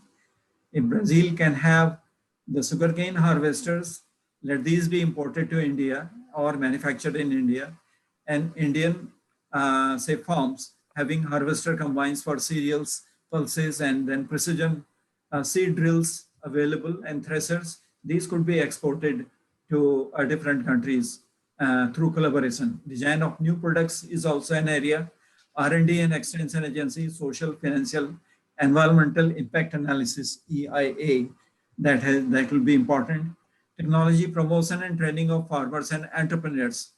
Field trials and operational research, all these will be required. New product development using IT, solar energy, new materials, etc. Post-pandemic, these issues are becoming more important and hence to be looked into by the researchers as well as by government agencies. Next. A conclusion, farm mechanization in India has been growing at very fast rate, 7.53% per annum. Number of tractors have increased very significantly. Now India is having about 90 lakh tractors. That means 9 million tractors on farms, 20% of the total of the world. The farm power is also increasing, but very slow, 2.5 kilowatt only. It has to be 4 kilowatt hour per hectare per year by 2030. There are 0.8 lakh, that is 80,000 harvester combines, 10 lakh threshers, and so on and so forth. And purchase of farm machinery, government subsidies are also available, which are very encouraging for the farmers. Next. Export of farm machinery at present exceeds the imports at double, almost 2 times we are exporting them in value in comparison to imports. Remote sensing, drones, multitasking robots, etc. will be important in future. Newer machines for water saving will be required. At present, we are drawing too much of water from underground sources, which will be spending very soon. So no more water or good quality water will be available. Better quality of air through improved fuel efficiency. We have not to burn the straw and then stubbles. Minimum use of insecticides and pesticides will be required. So machines have to be designed accordingly. Lowered weight of minimum compaction, lower weight of machinery for minimum compaction of soil. Prevention of straw burning, aesthetics and design. This era has come. Human safety, ergonomics, these have become very, very important now. Next. I'd like to conclude saying that the new era in farm machinery and machinery use in agriculture is coming very soon. And with the help of the manufacturers, the IT, the materials technology, material science, biotechnology, and image analysis, image processing, the color sensing, all these sciences, since these have grown very fast during last few years, you can remember that 10 years before, we hardly had any camera which was giving about 10 megapixels.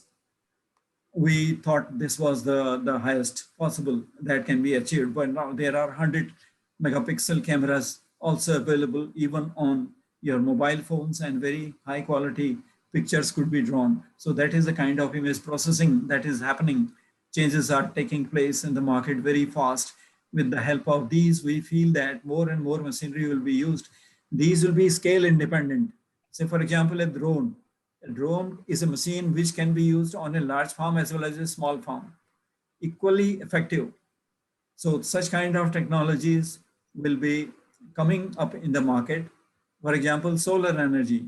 A pump set could be there for a large farm as well as a small farm. A combination of these could also be possible.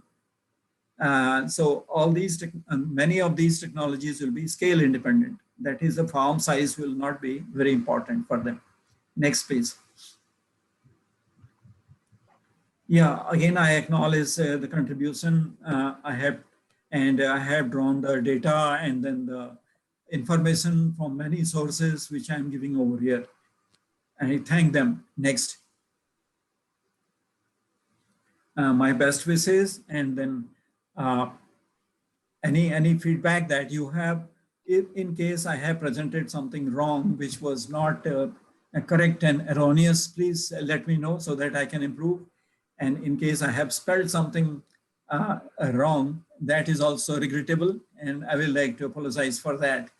But then my overall intention was that in which direction farm mechanization is growing, what is the impact on productivity, what is the impact on environment, the pollution aspects, how to control the pollution in future, to check the pollution, keep it under control in order to improve the quality of human life, and check also the insecticide, pesticides which are coming in food grains and in fruits and vegetables, to control these, and also check the pollution level in the river waters, ponds, and then underground aquifers also, which will be staying for long.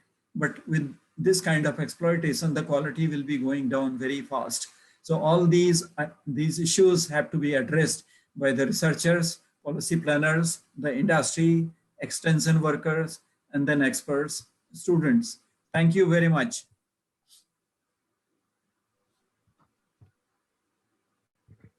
Thank you very much. The word is yours, Sisitan. Thank you, Professors B.S. Beast, for giving us a very insightful presentation. And because Professor B.S. is an expert in system dynamics and system sciences, so he was able to give us a very broad system view of the concerns in agricultural farm agricultures in India. I see from Professor B.S. that the integrative systemic perspective has to be considering the government policies, social technological issue, economical issues, which I think we can employ the apps. Recently, we have a lot of new apps based business ecosystems concepts, such as the C2M, customers to manufacturing, where they can use the apps to connect to all the farmers, and the farmers through the presentations of Professor B.S., such as the technologies of IoTs and all these satellites, we can easily provide monitoring systems to all the stakeholders and the commercial side, so they can monitor the farmers and deal directly with the farmers. That probably would reduce the cost of all these transactions in the value chain, and shortening it would increase the revenues of these the farmers. And also also in the ecological perspective. And within the center is the farmers. We have to consider the farmers, and along the time frame, as time changes, things are changes, and along the gaps. For example, Professor B.S. talked about the productivities gaps between India in the farming and also the New Zealand, for instance, demonstrated that we still can have a lot of opportunities for social and R&D. And also we need to focus on the challenges and threats such as pesticides, insecticide, and all these water systems. So we are very, very grateful to professors, Professors B.S. Beast, always guiding us in the system understanding, and such as in this case is agricultural farming mechanization. We're so thankful, and Professor, thank you. Any questions from the audiences that that you can ask our professors?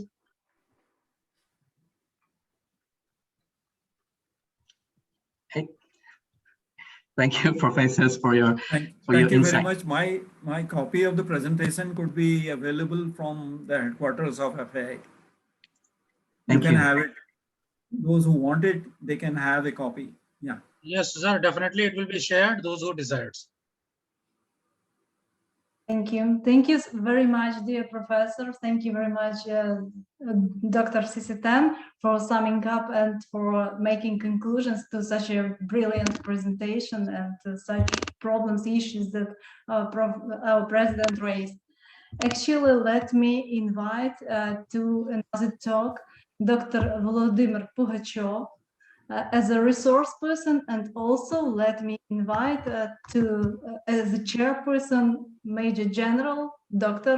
MP Singh. Please, Dr. Singh, the word is yours.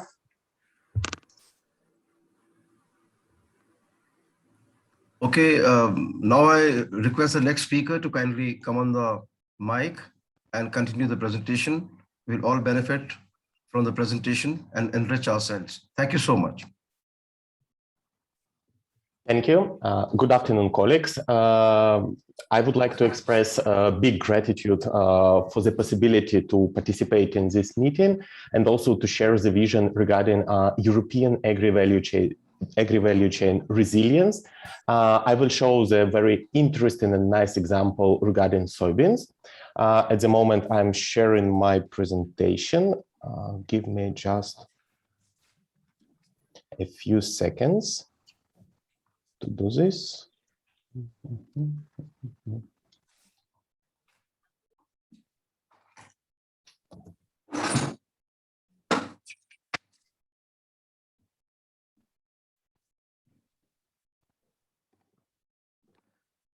Okay,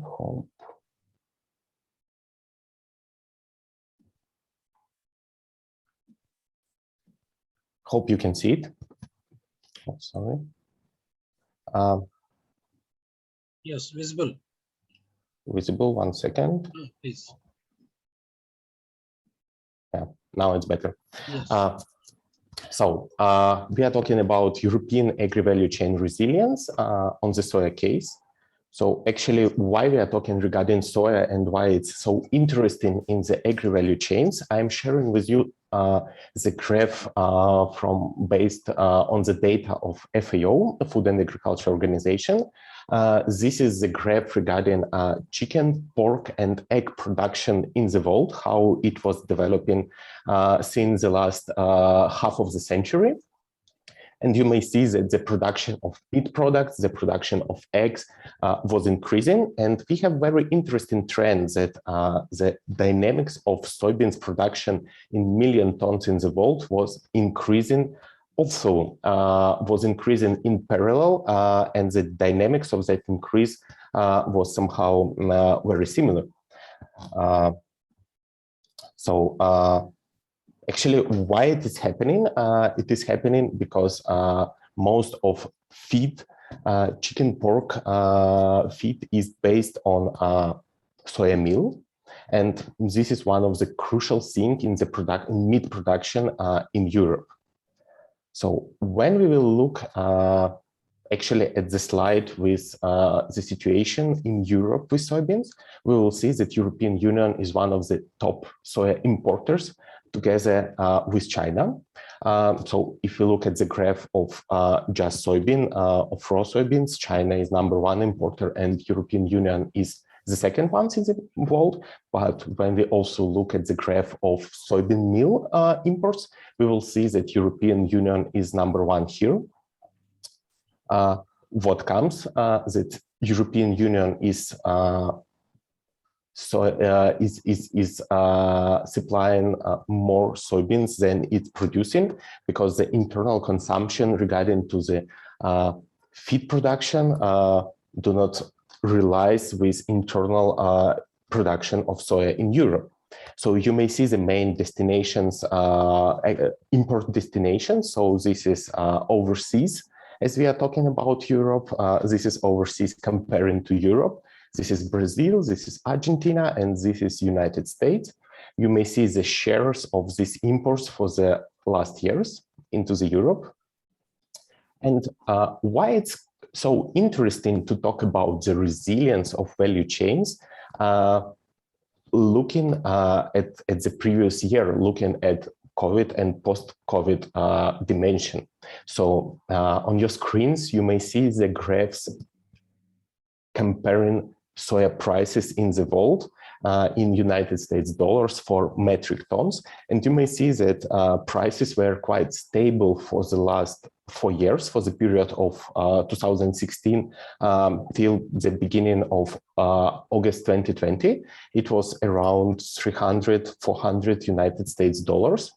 But then the prices begin to increase dramatically and reach almost 2 times actually the previous price, and it was one of the record and peak price levels comparing to what everybody get used in Europe actually.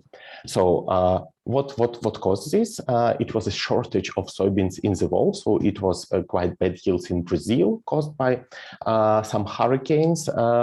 It was some bad yields in United States, in Argentina. Accordingly, also it was not so good with soya production internally in Europe, especially in Ukraine, which is one of the biggest soya producer in Europe. What does it cost? It costs the in parallel increase of feed prices and also the increase of meat products. So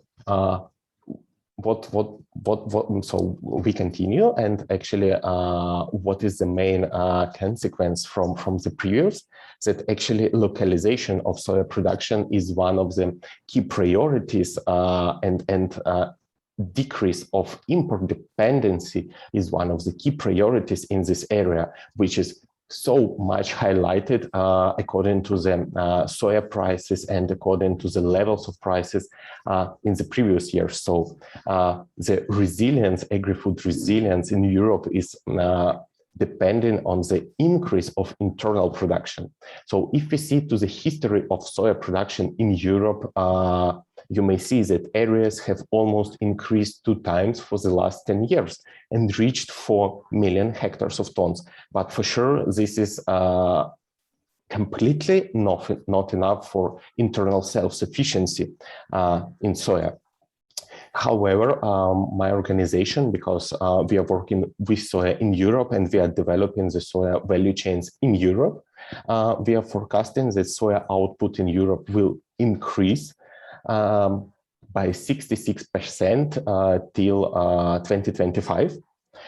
This is midterm potential, and the soya output in Europe may reach 15 million tons. That somehow may compensate the huge volumes of imports of soya. You may ask very logical question, okay, but if you increase the soya production in Europe, would the situation be possible that you will become somehow not self-sufficient with other important crops, for example, wheat or corn or rapeseed? So this is very interesting research based on the Wageningen Institute in Netherlands. So this is the graph for yield gap, for example, for wheat. So what we are talking about yield gap, this is the percentage between yield potential that might be produced on that territory according to agroclimatical conditions, according to the conditions of cultivation, according to the potential of seeds. But in case if the production level or the yield level is really less, then you can see these percentages of yield gap. So green ones and the greener ones, this is very small yield gap, and yellow and red and orange, this is big yield gap. So this is really a big potential to increase the production of crops. So if you have a look at the Europe, we will see that Eastern Europe and Ukraine also have big potential to increase the yields in wheat, for example, because this is only the example of wheat, and the areas that are not necessary for such big production of wheat, for example, might be used for soya cultivation. Also, you may see the graphics of soy yields in Europe. This is average for the last years. And you might see that the biggest yields are in Italy, in Austria, and in Serbia. However, other countries have also potential to increase the yields at least in 1.5 times. So this is also big hidden potential to increase soya production in Europe. Who are the main soya producers in Europe? As I said, that Ukraine Ukraine is one of the top producers of soya in Europe. Also, Russia has big soya areas, and they are increasing soya areas. However, if we talk about Russia, export of soybeans from Russia is not so easy and costly because of export duties. This is around 30% per ton of soybeans, which is quite influencing on the levels of exports. So from Russia, most possible is exporting of meal, but not soybeans. However, this is also big potential to increase European resilience in agri-food production. If you'll see at the estimation of soya areas in Europe for this season, you may see very slight increase of areas and for sure slight increase in potential production. However, Ukraine, as one of the top soya producers in Europe, was not able to gain, to increase the areas because of different issues like business, economical, and fiscal issues. However, if we have a look at the soya production in Ukraine, we may see that the harvested areas, they decreased for the last 2 seasons, which was caused, as I said, by economical, fiscal, and business issues. But however, the yield also increased dramatically to around 2 tons per hectare, which was caused very unfavorable weather conditions. And thus, it also influenced the increase of soya prices in the world and increase of soya prices in Europe. However, when we talk about Ukraine, this is always a question, okay, but does Ukraine is self-sufficient in soybeans to be big partner in Europe and to be somehow the pusher for increase of soya production in Europe? Here I have the answer for you. This is supply and demand balance for soya in Ukraine. And you may see that domestic processing of soybeans is a bit above of 1 million tons. However, the potential of export is of soybeans is more than 2 million tons. And here we come to the fact that Ukraine is self-sufficient with soybeans. And Ukrainian soya industry is export-oriented. Large part of domestically processed soya is also exported as soya meal. And even after a decrease of harvest on the last season, which I showed 2 slides ago, the self-sufficiency ratio is more than 450%. So that means that Ukrainian internal consumption of soya meal is 4 times less than export potential. And also it's interesting to look at the export destinations for Ukrainian soybeans for the last seasons. And as you might see, internal European export destinations, this is on the European Union and Belarus. In total, it's a bit less than 50% of overall Ukrainian exports of soybeans. So that means that there is right now the potential to increase the inter-European resilience for value chains that connected with soya meal, with soya feed for at least 50% on internal production in Europe. For sure, when we talk about soybeans, when we talk about agriculture, or when we talk now about any industry, the issues of sustainable production, the issues of environmental protection, the issues of carbon emissions, they go to the first page, not even to the second page. Here, for sure, we have the sorry, you have a question? Please continue. Please continue, sir. Okay, I continue. Yeah. So here we have the Sustainable Development Goals. Here we have the Paris Agreement for decrease of carbon production. And also as the answer to these global priorities of policies, there is a European Green Deal policy that also has a part related to agriculture, and soya is one of the crucial and critical crops here because soya is always linked with deforestation. For example, according to European Soya Monitor, soya accounts for 31% of European Union imports from deforested areas.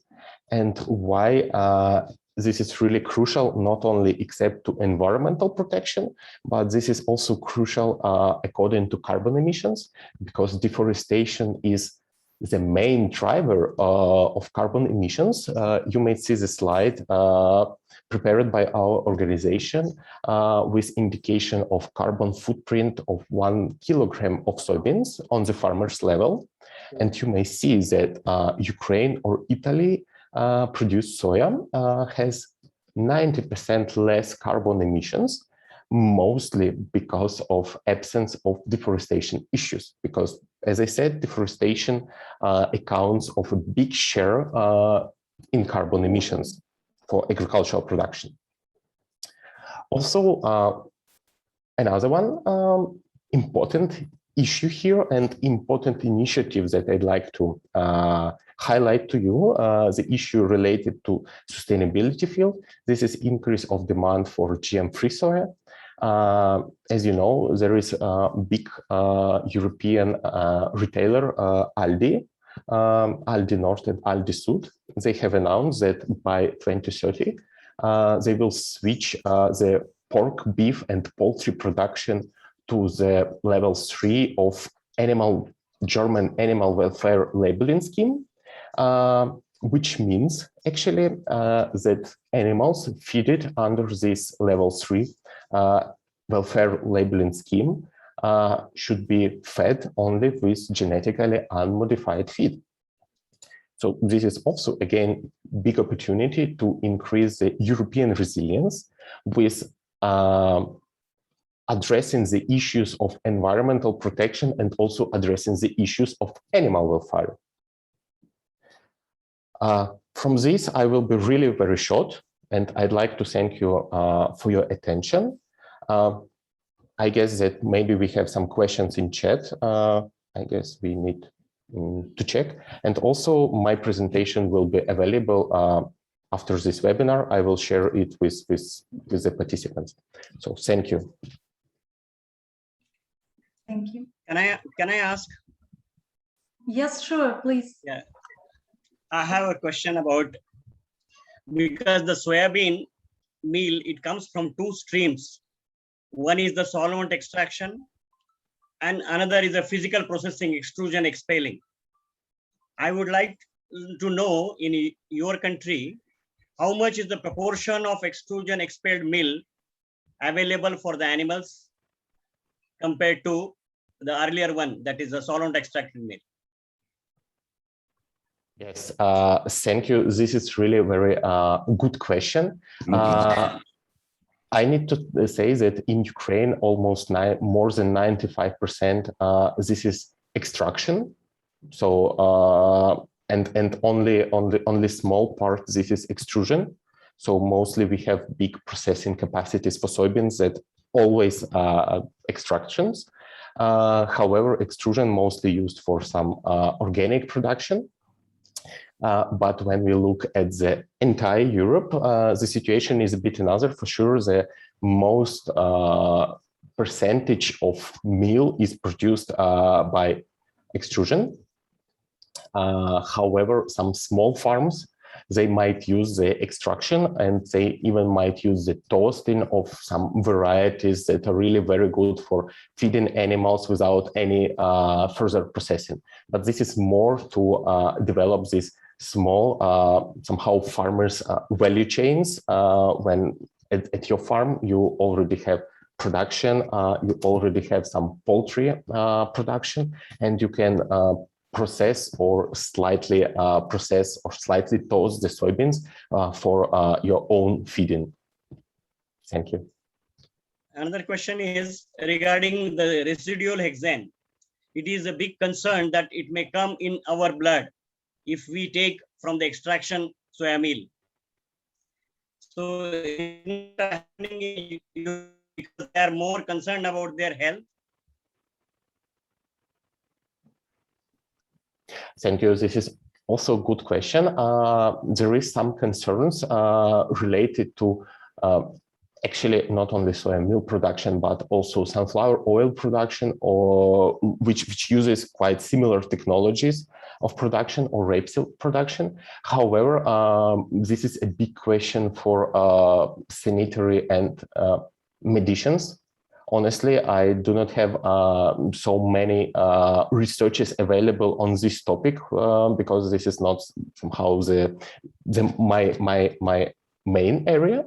But still, for sure, if some really reliable medical researches and sanitary researches on this issue would be, then it might really significantly affect the resilience of value chains, because this is human health, and this is a priority as far as we can see, and this should be the priority as far as we can see for our experience for the last years, especially this COVID experience.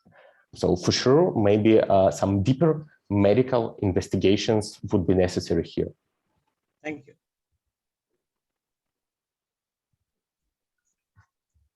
Okay, Dr. Mr. Singh. It was a wonderful presentation, a very crisp one, loaded with a lot of data and statistics, clearly explaining as to how the figures vary over a period of time, how the value chain was maintained, how the resilience could be maintained, and what were the reasons for reduction in the production, and what were the reasons for increase in cost, and how that cost was offset, how the production was increased, and what were the reasons like deforestation and like market conditions, like economy, carbon emission content, all those things also attributed to reduction. And if soya production is increased, it is at the cost of reduction in wheat and other production. And therefore, a very delicate balance was maintained as to how it can be increased and the supply chain could be made more resilient. It was a very well explained presentation. Details were brought out so that every person who has little idea of soya and the related products can easily understand, comprehend the whole presentation. It was eye-opener to see such data and giving insights into the subject. Much, Professor Waldemar. Very good presentation indeed. Thank you so much.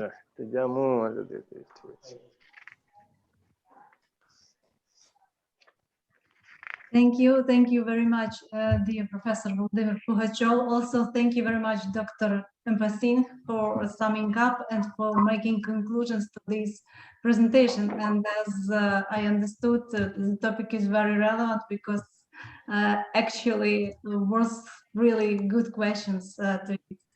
Thank you very much, colleagues. Now, let me invite to the next talk.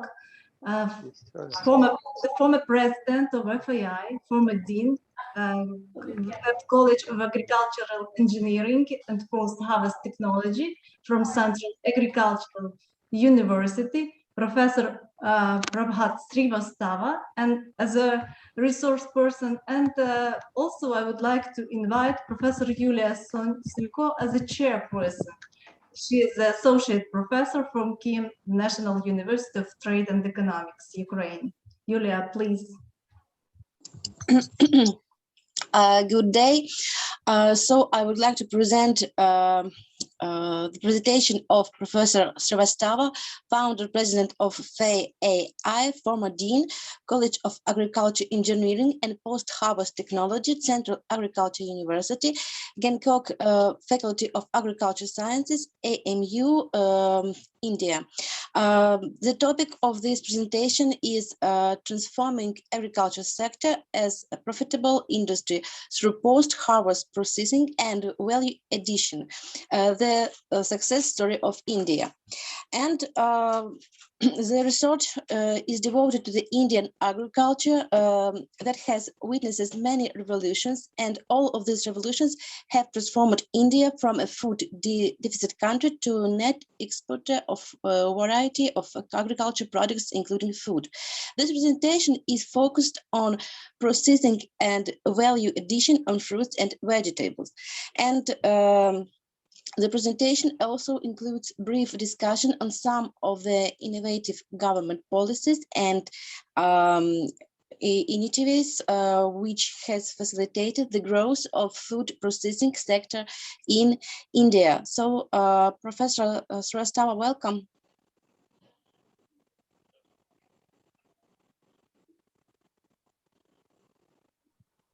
Dear Sir, Professor Prabhat Srivastava, the word is yours.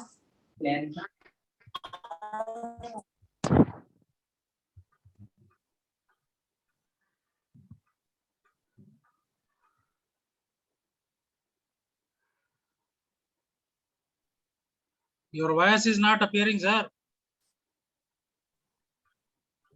PK, sir.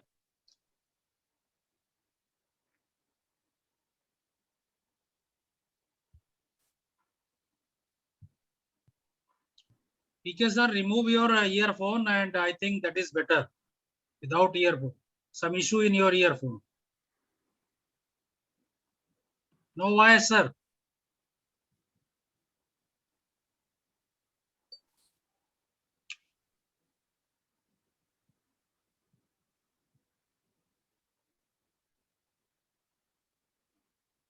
Pankaj sir, please ask PK sir to leave and join back again.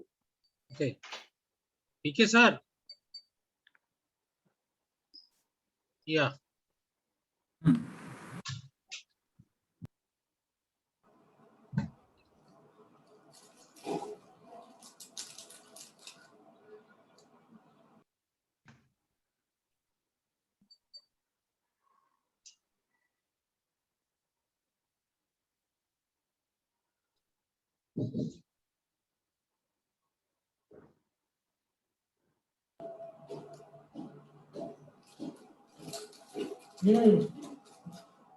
Can you hear me now?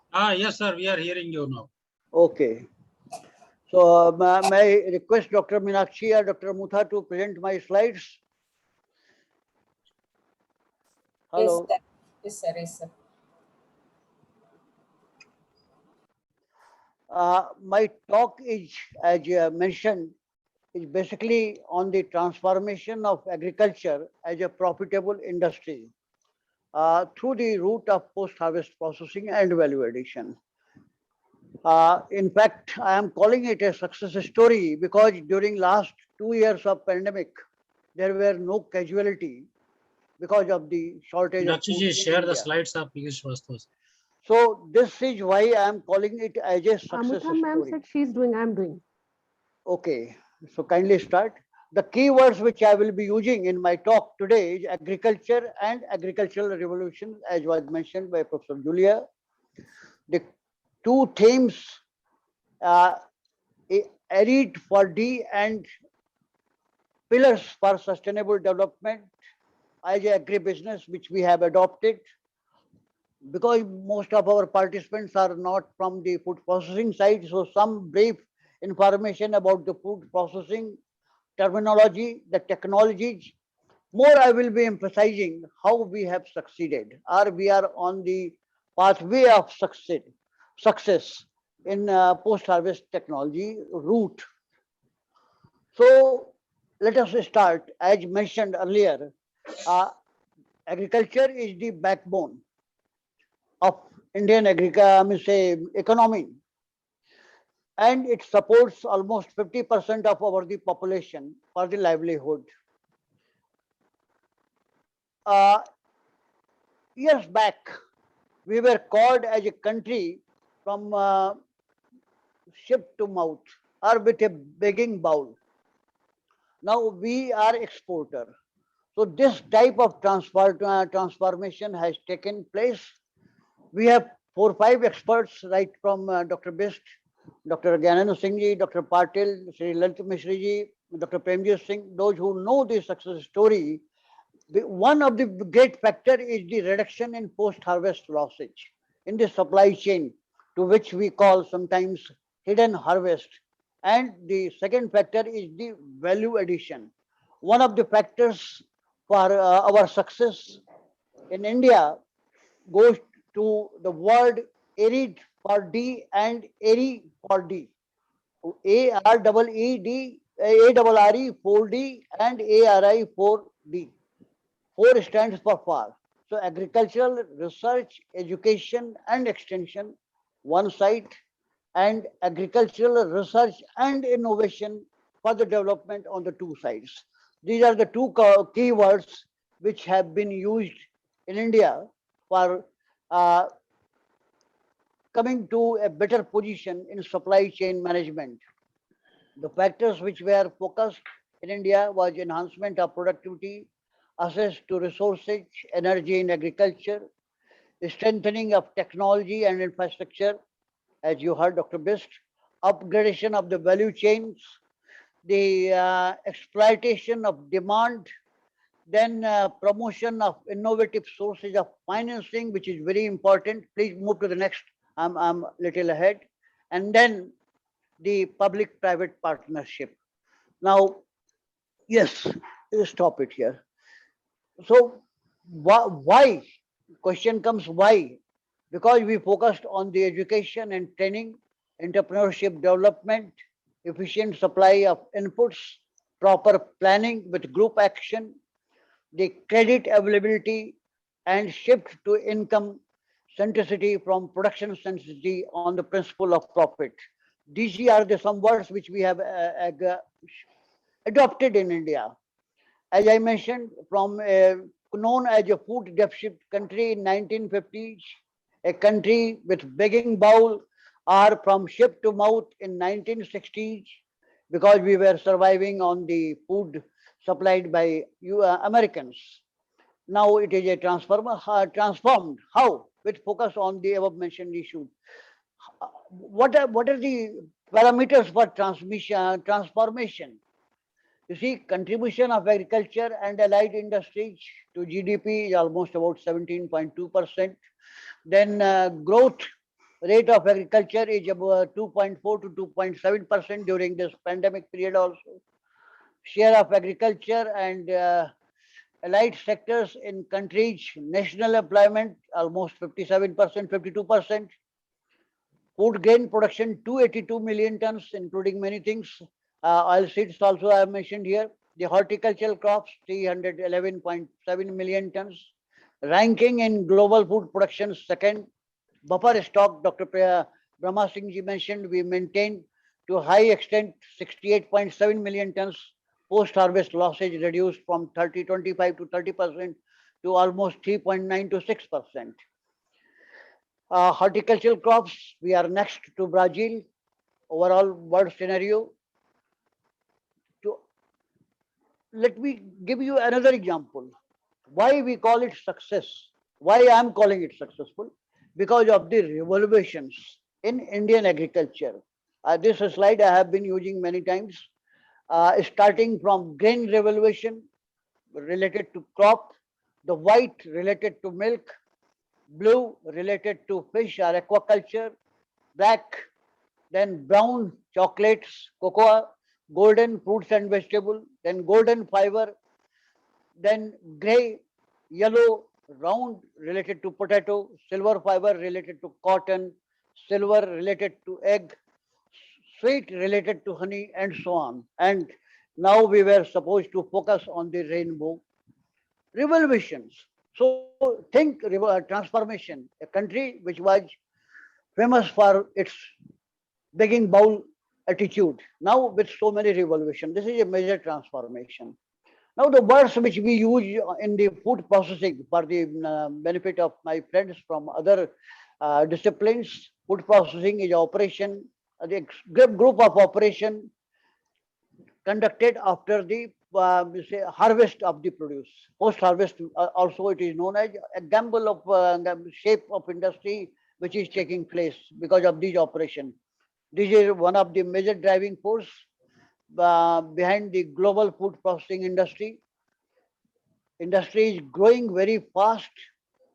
The words we use in food processing is minimal processing, where we focus on the say not so complicated unit operations. They include cleaning, grading, washing, and so on, slicing. Then primary processing, secondary processing. Minimal processing has one advantage. We get use of the byproducts and residues. So primary processing, example, paddy to rice, wheat to flour, and so on. Secondary processing, for example, rice into flour. More operations, split pulses into flour.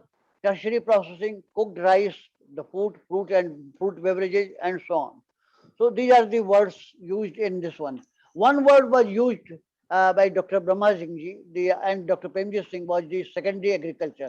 This is basically a value chain concept which focuses on utilization of all residues and byproducts for food, feed, fiber, industrial material, it may be fertilizer, it may be high value components, likewise. So when we include in the value chain, this is known as secondary agriculture. Food, and in India, food processing was considered as the sunrise industry. Now, what is the status of Indian food processing industry? The segments we have grain mill and starch products, vegetable and animal oils and fats, dairy products, fruits and vegetables, beverages, prepared animal feed and other food products, meat, fisheries, and so on. So these are the major sectors. Now, as a processed industry, what is the status of India at a glance? India is considered to be the second largest producer of food after China. Its present share is estimated to be approximately 12.5 trillion INR, Indian rupees. And the contribution to agriculture sector is almost 9% of the processed. Number of food manufacturing industries, more than 40,000 approximately. We have mega parks, 42, cold storage facility with the mega parks to the tune of 3 million tons, agri export zones 60, and it has been recognized by major global food players as a regional hub for export. Now the technologies, as mentioned, I will be talking, emphasizing in short, especially with respect to fruits and vegetables, which I feel has a great scope in most of the developing countries, including Ukraine. So cool chain supply management, conventional methods of processing, including drying, dehydration, size reduction. Mr. Lalit Maheshwari is expert of utilizing all these technologies to a high level. Then new technologies that includes modified atmosphere packaging or controlled atmosphere packaging, high pressure processing, a technology which I advocate for our Ukrainian friends to exploit, antimicrobial packaging, and so on. Then the cold chain management, basically the refrigerated transport. in between the operations. The chain management consists of the post-harvest handling, refrigerated transport, and some of the basic distribution aspects, retail management. Solar system, as highlighted by Dr. Best, is one of the issues which has come very importantly in India. Meenakshi, slide change. Yeah, please, Meenakshi. Change the slides, yes. Sir, inform Meenakshi accordingly, she will change. Okay, okay. Meenakshi, now come to the schemes for promotion. You see, one of the important part is the support from government or the policies which encourage any country or the producers in that country to convert into processor or to exploit the market of the processed products. So some of the schemes which have been adopted in India, I will be naming only them. A scheme for the technology upgradation, establishment and modernization of food processing industry. This is by Ministry of Food Processing Industries, Government of India. 25% almost of the cost of the plants and machinery and technical civil works, amounting somewhere INR 5 million to 7.5 million is supported, depending upon the location. Then please change. Scheme of the again from the Ministry of. Sir, is it the correct slide? I don't think, because I don't find those details here, whatever you are explaining. Oh, is it the correct one? No, no, please move. I'm taking help. Please, next, I will tell you. Come to the scheme for Ministry of MSME. This one is okay? Yeah, Okay. next. This one? No, Go to the slide number 15, sir. Okay, come to this slide one. Number 15. There are many one from the, next. There is no synchronization between my presentation here. So please, Meenakshi, come to this one. Come to the scheme side. Move. I will stop you. Yes, okay. Dr. Meenakshi, but we see the 9th slide. Next slide. We just see number 9. Is it the public and private partnership is not visible? No, before that. The slide is not moving. The Krishna. It's not moving. Wait a minute. Let me stop presenting and then come share again. Please. 1 minute. So in the meantime, let me continue. You see, Government of India has given top priority to food processing.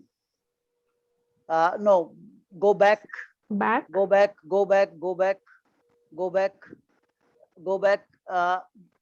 Just a minute. Stop it here. Ministry of MSM.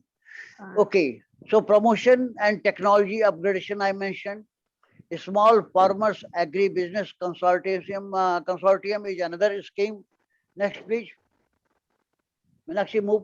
Then on the investment and finance, FDI is allowed to 100% in food processing, and major share up to can say about 30% FDI by our European friends like Netherlands, Germany, Italy, France, and so on. Next, please.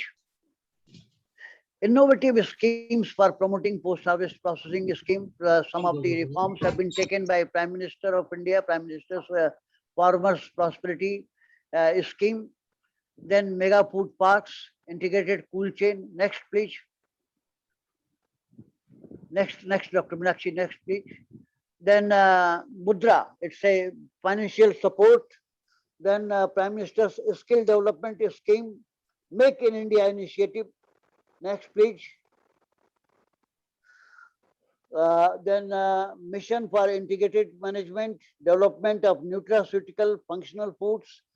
Next, you can realize so many schemes are being operated by Government of India to encourage farmers, producers. A recent scheme is Operation Grain, started in February 2018 with the objectives of promoting FPOs, farmer producers organizations, agri logistics, processing of tomato, onion, potato, etc., then National Mission for Sustainable Agriculture. Next. You see, Invest India is another scheme. Indian Council of Agriculture Research has been giving, is the main nodal agency of research, education, and extension in India. Meenakshi, move to the next ICR programs. So there are My Village, My Pride to enhance the direct interface of the scientists with farmers. Then Farmers First. First means farm, innovation, resources, science and technology. Another scheme on Agri Udan. That Udan is a Hindi word. Of course, it's a startup. You can say it was started in 2017. In 2011, Yakra was started. Next, please. Krishi Vigyan Kendra is another innovative scheme, Farm Science Center. They have also promoted post-harvest processing through nutrient-sensitive agricultural research and innovation. Nari. Then Chamta is a knowledge system and homestead agriculture management in tribal areas. Vatika, value addition and technology incubation centers. Then farm innovation resource management. You see, next please. Public-private partnership is very much encouraged. Very recently, agri-export policy has been introduced by government to encourage again double agriculture export to $60 billion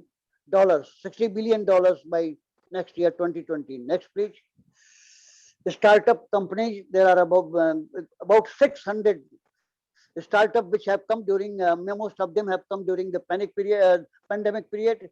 Then 10 top I have listed. I will not go in detail. Next, please. The technology gap has been tried to be addressed, and farmers are given encouragement. Two words, farmer to business and farmers to customer approach has been adopted. Next, please.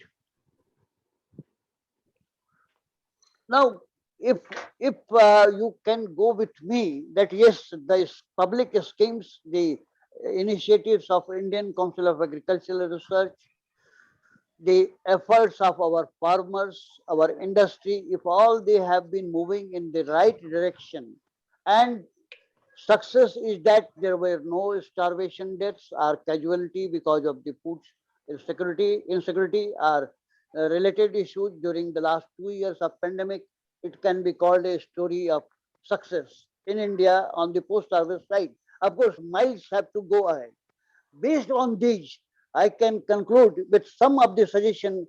There are certain technologies because Ukraine has great potential in production of fruits and vegetables also, besides grain and oil seeds that was mentioned earlier. The post-harvest sector is a little weak. As I could collect the information from the Google, from the internet search. So in that reference, I searched some of the technologies which are better to be adopted in Ukrainian conditions. And policies like India has done, if the government of Ukraine feel comfortable with that, it can move with similar ideas. Next, please. Next. So I tried to cover, in spite of the disturbance on the presentation of the synchronization of the slides. Well, a lot of knowledge is available in India. Expertise is available. Experts are available in this meeting also. We can probably have some, if need is there, exchange of knowledge and experience and thoughts between not only Ukraine, many other friends, other developing countries, for converting the food production into a profitable business industry. This is the transformation which I have addressed. Thank you very much. Thanks for the hearing and best wishes to our friends. Thank you very much. Thank you, dear Sir. Thank you. Yulia? Yes, thank you very much. So as a conclusion, we can say that this information may be very useful to Ukraine, where the production sector of variety of fruits and vegetables is reported to be brighter. And so due to lower cost and wages, climate and we can say that Ukraine has already doing some steps of being a global player in the top fruits. And so this presentation also maybe the example of the Indian approach attract our Ukrainian friends to prosper in processes and value-added fruits and vegetables export related to and ventures. So thank you very much. Maybe some questions to Professor? No. Thank you very much. Thank you. Thank you very much. Thank you very much. Thank you, dear Sir. Thank you, Julia, for concluding the report. Thank you, colleagues. And actually, with my pleasure and with respect, I would like to transfer my functions of moderating the next session to Dr. Meenakshi Srivastava. Can I ask a question? Can I do something supplement? Yeah, Yes, Dr. Patil. I was thinking, because this will help Ukraine to learn from what we have learned in last 2-3 years. Actually, what happened because of the pandemic, there was a lot of migration from this urban area to the rural areas. Right. And because of that skilled manpower which was coming from urban areas to rural areas, our family businesses, they got strengthened. Another thing, it was motivation for using the locally grown material for processing. Earlier, it was not being processed in the production catchment. Now they are being processed because they cannot just go out. They cannot travel. They cannot get things from outside. And that is how I think in India, though there was this pandemic, but it has helped us, as Dr. Srivastava said, to change our face of agriculture from production to post-production, that is post-harvest technology. I think Ukraine can also do the similar kind of thing. Thank you, Dr. Patil. Thank you. Thank you, Dr. Patil, for your constructive questions and for your comments as well for this presentation. Thank you very much. Let me transfer my functions of moderating to Dr. Meenakshi Srivastava for the next session. Please, Dr. Meenakshi. Thank you so much, Professor Nina. Good evening, everyone. From here, I begin my duty as a moderator.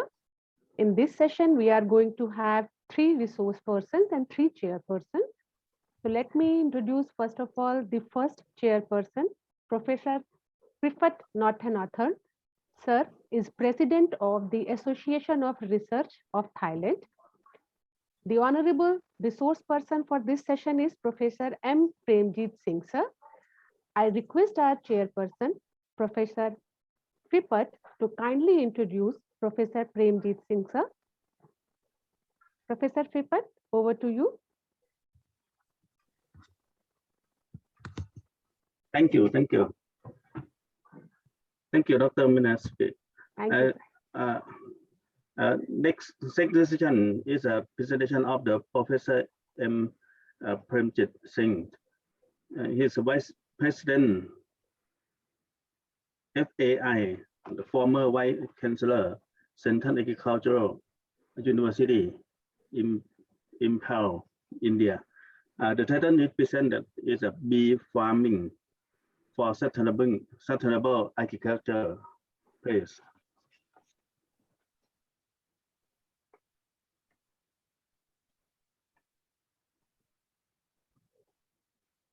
Dr. Premjit Singh. Can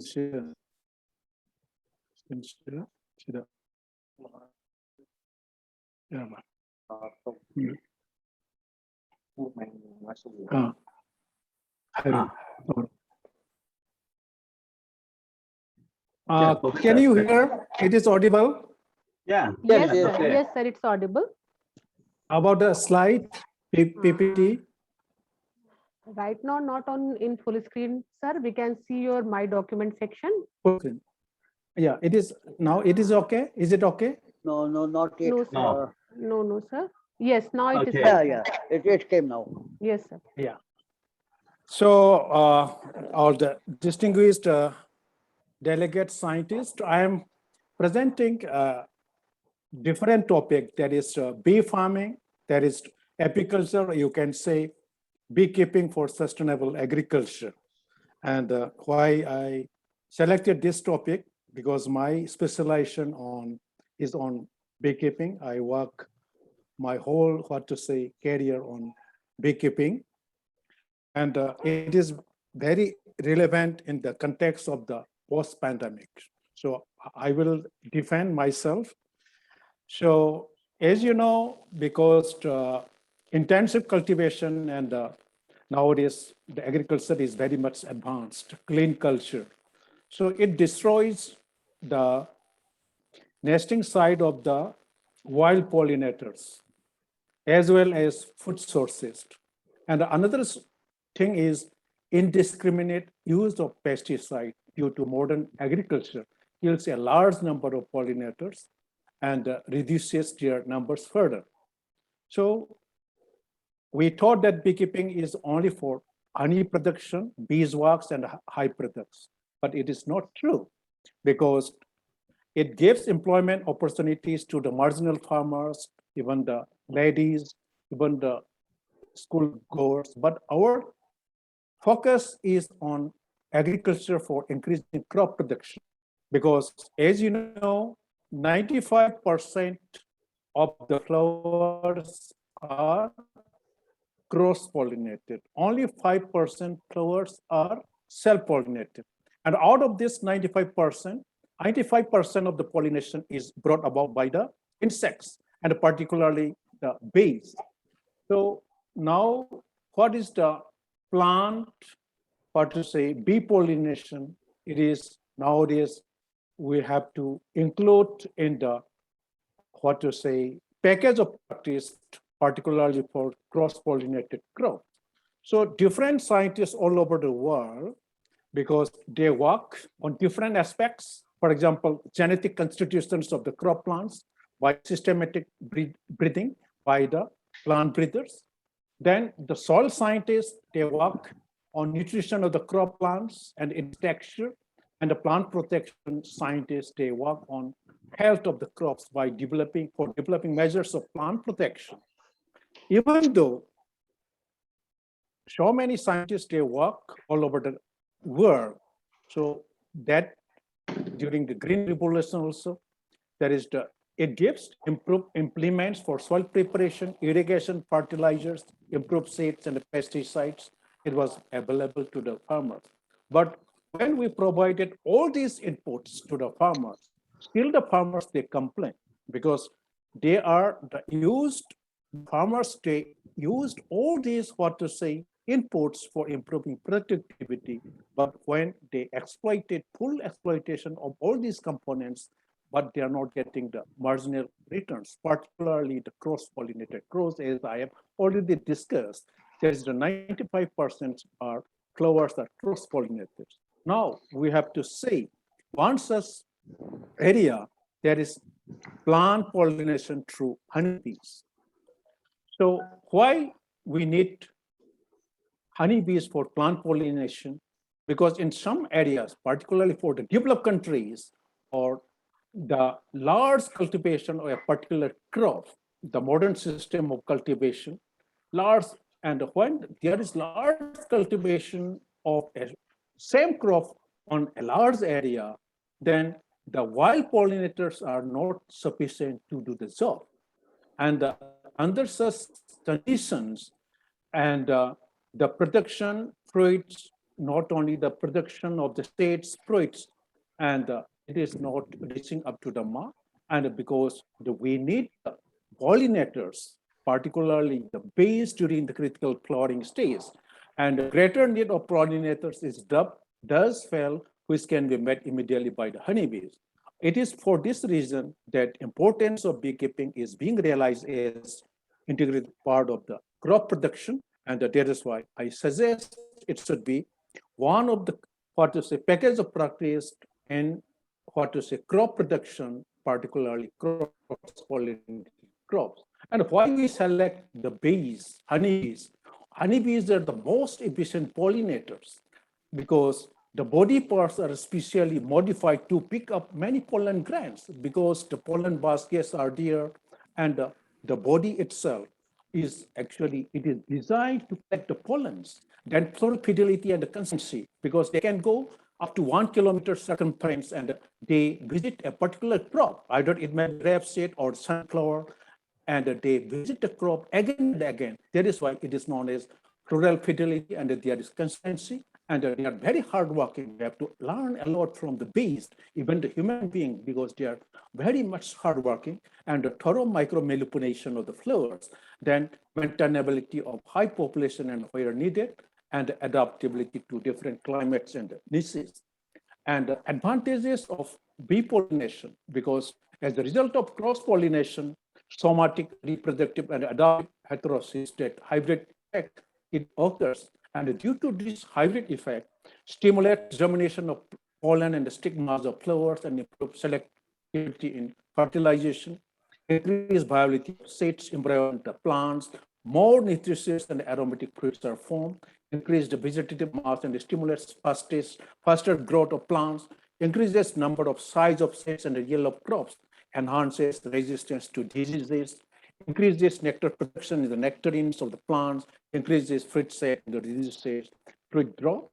And even it is very interesting, we work for 5 years how bee pollination can increase the oil content, particularly in the oilseed crops.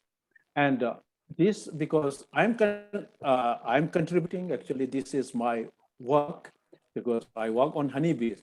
Because as you know, the bees available in our country, it is known as Asian bee, Apis cerana. And this Apis cerana, in addition to this Apis cerana, we are also having introduced bee, Apis mellifera. Then there are 3 species of wild bees: Apis florea, small honeybees, rock bee, and giant honeybee, Apis laboracea. This Apis laboracea is confined in the high hills of Arunachal Pradesh and Nepal Himalayas. But the 3 species, former 3 species, it cannot be domesticated. Only the 2 bees that is introduced bees, exotic bees, Apis mellifera, as well as our Asian honeybee, Apis mellifera, it can be used for pollination, plant pollination.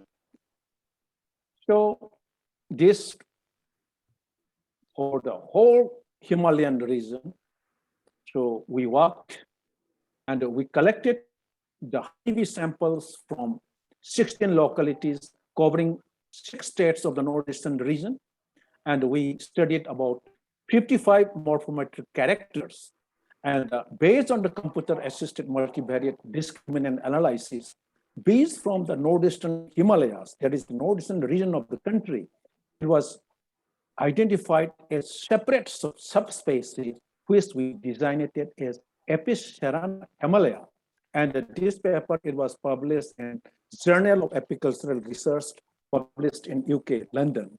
And this particular Apis cerana himalaya, it is different from the subspecies Apis cerana, which is available in the northern India, that is Jammu and Kashmir, Himachal Pradesh, and it is also different from the South Indian bees, that is Apis cerana indica. So in short, our bees of the available in the northeastern Himalayas, where I belong, it is what to say, medium in size as compared to the 2 subspecies, and honey production is also medium. And out of this Apis cerana Himalaya, our subspecies of the northeastern region, it is also having 3 biometric groups, which correspond to Naga and Mizo hills, Brahmaputra Valley, and the Khasi hills, and the foothills of the Himalayas. And this is the 3-dimensional view of the biometric relationship of bees from the 16 localities of the northeastern region. And this is anagram from clustered analysis of distances between centers representing bees from the northeastern region. And this is about the bees, what type of subspecies, what type of biometric group is available in the northeastern region, which can help in agriculture. And then another aspect, not only the bees, it is our responsibility. What are the bee plants, which is available in the northeastern Himalayan region, is the northeastern region. So we did, because I'm giving only in brief, and if somebody is interested, because I can send a full paper. Regarding the bee flora, The bee visits 114 species of plants belonging to 104 genera and 47 families. Out of the total bee flora, 4 species are sources of nectar, 7 are pollen, and rest are both water and pollen. 65 plant species are wild, whereas 49 species are cultivated plants. 33 species belong to the medicinal plants, 19 to vegetables, 17 to ornamental, 16 to fruits, 11 to timber, 9 to oilseeds, and 7 to fodder crops. So this is about the what are the plants which is visited by the bees for collection of nectar and pollen. Not only that, the another what to say area is the melissopenology, that is the analysis of the pollen present in the honey. And through this melissopenology, then botanical and pollen analytical studies on honey samples of the region, it identified many plants I will not give in detail, and mostly fruit trees. For us, mainly derived from wild arboreal and cultivated plant species like Adatoda, etc. Many of these shrubs and bushes are sources of citrus honey. Forest and avenue tree blossoms for short duration are erratic yielders in this region. Some of the important trees are acer, bombax, etc. Annual crops like ornamental like brassica, gia, agophorum, haliatus, azaranthus are eagerly visited by the bees. Then this is the third aspect, how the bees can be used in what to say, pollination. So relative abundance of insect pollinators and foraging behavior of Apis cerana, that is our northeastern honeybee. So in sunflower, this is constitutes about 46%. And Apis dorsata, the wild bee, it constitutes 42%. In addition to other, what to say, bombax as well as Nomia carbaceus, it is insignificant. Likewise, in sarson, that is rapeseed mustard, the Apis cerana Himalaya, it constitutes 86% of the total pollinators population. So this is, I will not give in detail, relative abundance. And it is very interesting that this Apis cerana, because they are active during the morning hours, that is from their population is very high from 6 to 9. In case of the, what to say, sunflower, whereas in case of the rapeseed, that is sarson, and their population is high from 9 to 11 hours. So this is the detailed study, that is the foraging behavior of this particular new species of honeybee, Apis cerana. So at what time they are started, at what time they stop their foraging activity, what is the peak period, number of flowers visited, time spent on flower, distance covered, number of stigmas, pollen load, and all those things. And then this is very interesting. And we used 4 to 5 bee colonies in 1 hectare of what to say, rapeseed during crop bloom. So if we provide 4 to 5 colonies of bees, you can increase the yield up to 586% as compared to self-pollinated and 9% as compared to natural. So it is very much interesting. And we need 5 bee visits per flower for good pollination. If the pollinator is not there, if there is no visit of the bees, then seed setting, silica setting, it is significantly reduced. Then another interesting is length of the silica, number of seeds per silica, seed weight, everything it is increased due to bee pollination. And one more interesting is actually by providing bees during the crop bloom, you can increase the oil content of the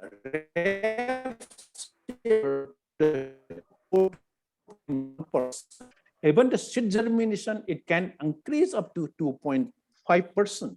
And this is the data. I will not repeat again. And in case of sunflower also, when we use the bees for pollination during the crop bloom, it can increase 8.01%, and as compared to self-pollination, 12% as compared to natural pollination. And the seed setting is also increased 18.3 higher as self-pollinated. and oil content, everything, seed germination here is also increasing. This is then about Niger also here, the bees Epicerana. And if we can increase 120.2% increase of seed yield by using the bees, and in case of citrus in the northeastern region, the Assam lemon and the sweet lime mandarin orange, they are very famous. And you can increase up to 52.2% yield increase in Assam lemon due to the bee pollination, and recommended 4 colonies per hectare for optimum pollination. And the same things, Gogoi et al., they also reported almost the same data, that is 52.1%, and Epicerana pollination can increase 214% increase seed yield as compared to self-pollinated. Then another interesting is not only the yield, you can, the average fruit length, girth, weight, juice content, it can be increased due to bee pollination. And in case of lychee, even though wind pollination is here, but if you provide the bees, then you can increase up to 123.97% of yield against self-pollination. So even in the vegetable crops also, the bees play a significant role, which constituted about 51.4% of the total pollinators population, and you can increase the yield up to 25.2%. So based on this data, for the farmers, we recommend for different crops, 18 crops, what are the pollination requirements, number of bee boxes required per hectare. It is given here. Minimum 2 to 5, like that, it is recommended the farm. And there is hint for maximum pollination. You place the required number of bee full-size colonies per hectare in the center of the field requiring pollination, and move the colonies when they are the flowers, the plants starting flowering. And in order to attract the base pollinators immediately to the flowers, then soak some flowers in sugar syrup, 1:1, sugar water ratio, 1 previous night before actually transporting them for pollination. The colonies, it should be used for pollination. It should have sufficient brood, and the pollen traps, if available, may be attached to the colonies for better results. So this is success story, because on that day, our Professor P.K. Srivastava has explained. And this success story, based on our research, we realized that by providing 4 bee colonies during the crop bloom, you can increase the yield up to 15 to 20%. Even the oil content of the bee pollinated crop, the oil content, it can also be increased up to 4%. That was the findings of our group. And by taking that advantage, we demonstrated this technology for 3 years in 2011 to 12 and 2013 for 3 years. Now still it is continue in more than 1,000 hectares. And we selected the climate resilient crop because this August house, because I like to, is actually during the, as our chief guest already explained, now we have to think about the climate resilient. Climate resilient, because we cannot control the, what to say, climate change. And we have to think about the climate resilient crop. So we have selected the climate resilient crop. That is rapeseed master. Without water, we can also grow. And this is zero tillage cultivation with bee pollination. And because why we selected water scarcity during the post-monsoon season, because in the whole northeastern region, there is no assured irrigation. It is only rain-fed, except some assured irrigation in Assam. So lack of irrigation facilities, short time lag after rice harvest for seed sowing, and high incidence of pests and diseases when crop is grown after rice harvesting. As a result, only monocropping of rice, it is practiced throughout the northeastern region. So that is why we're talking about the double cropping, and the government of India is also talking about the doubling of the farmers' income. We cannot achieve because we don't have the irrigation system, assured irrigation. So still the farmers, they are adopting only the single crop. So here in this, our intervention in 1,000 hectare demonstration is use of seed drill machine for line sowing. And first of, I'm very much thankful to Dr. P.K. Srivastava, when he was Dean of our College of Agricultural Engineering. He provided this zero-till seed drill and from his college, and we used in the, demonstration, rainwater harvesting, and then use of liquid biofertilizers, biopesticides, plant product. And the beauty of this demonstration is we never used chemical pesticides. We used only biofertilizers, and we never used chemical pesticides, and we also reduced the chemical fertilizers and bee pollination. So this, you see, this is the figure. This is the scenario of not only in my state, it is for the whole northeastern region. It is the complete barren land after paddy crop. After paddy harvesting, it is completely barren land, rice fell. So here we used, seed drill, we used a biofertilizer. Without plowing the field, we grow this, rapeseed mustard here. So without applying the field, without rain, without water, you see, kindly see the performance of this particular crop. So you see here, this is the TS38 rapeseed from Assam Agricultural University.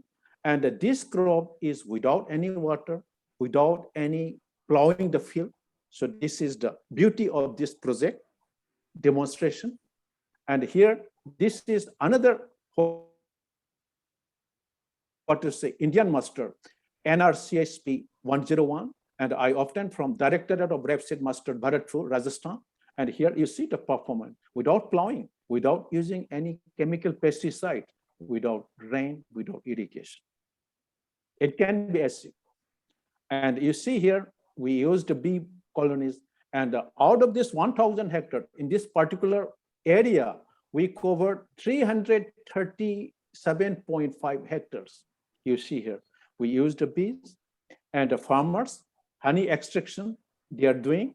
And during the crop bloom, there is 1 month period, the farmers, beekeepers extract honey 3 times. In one extraction, they are getting 1 kg.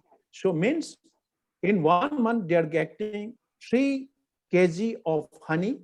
And if they used 4 bee boxes in 1 hectare, within 1 month, they are getting 12, kg of honey. They too also chemical-free organic honey, which the farmers, they are getting at the rate of 700 to 800 per kg.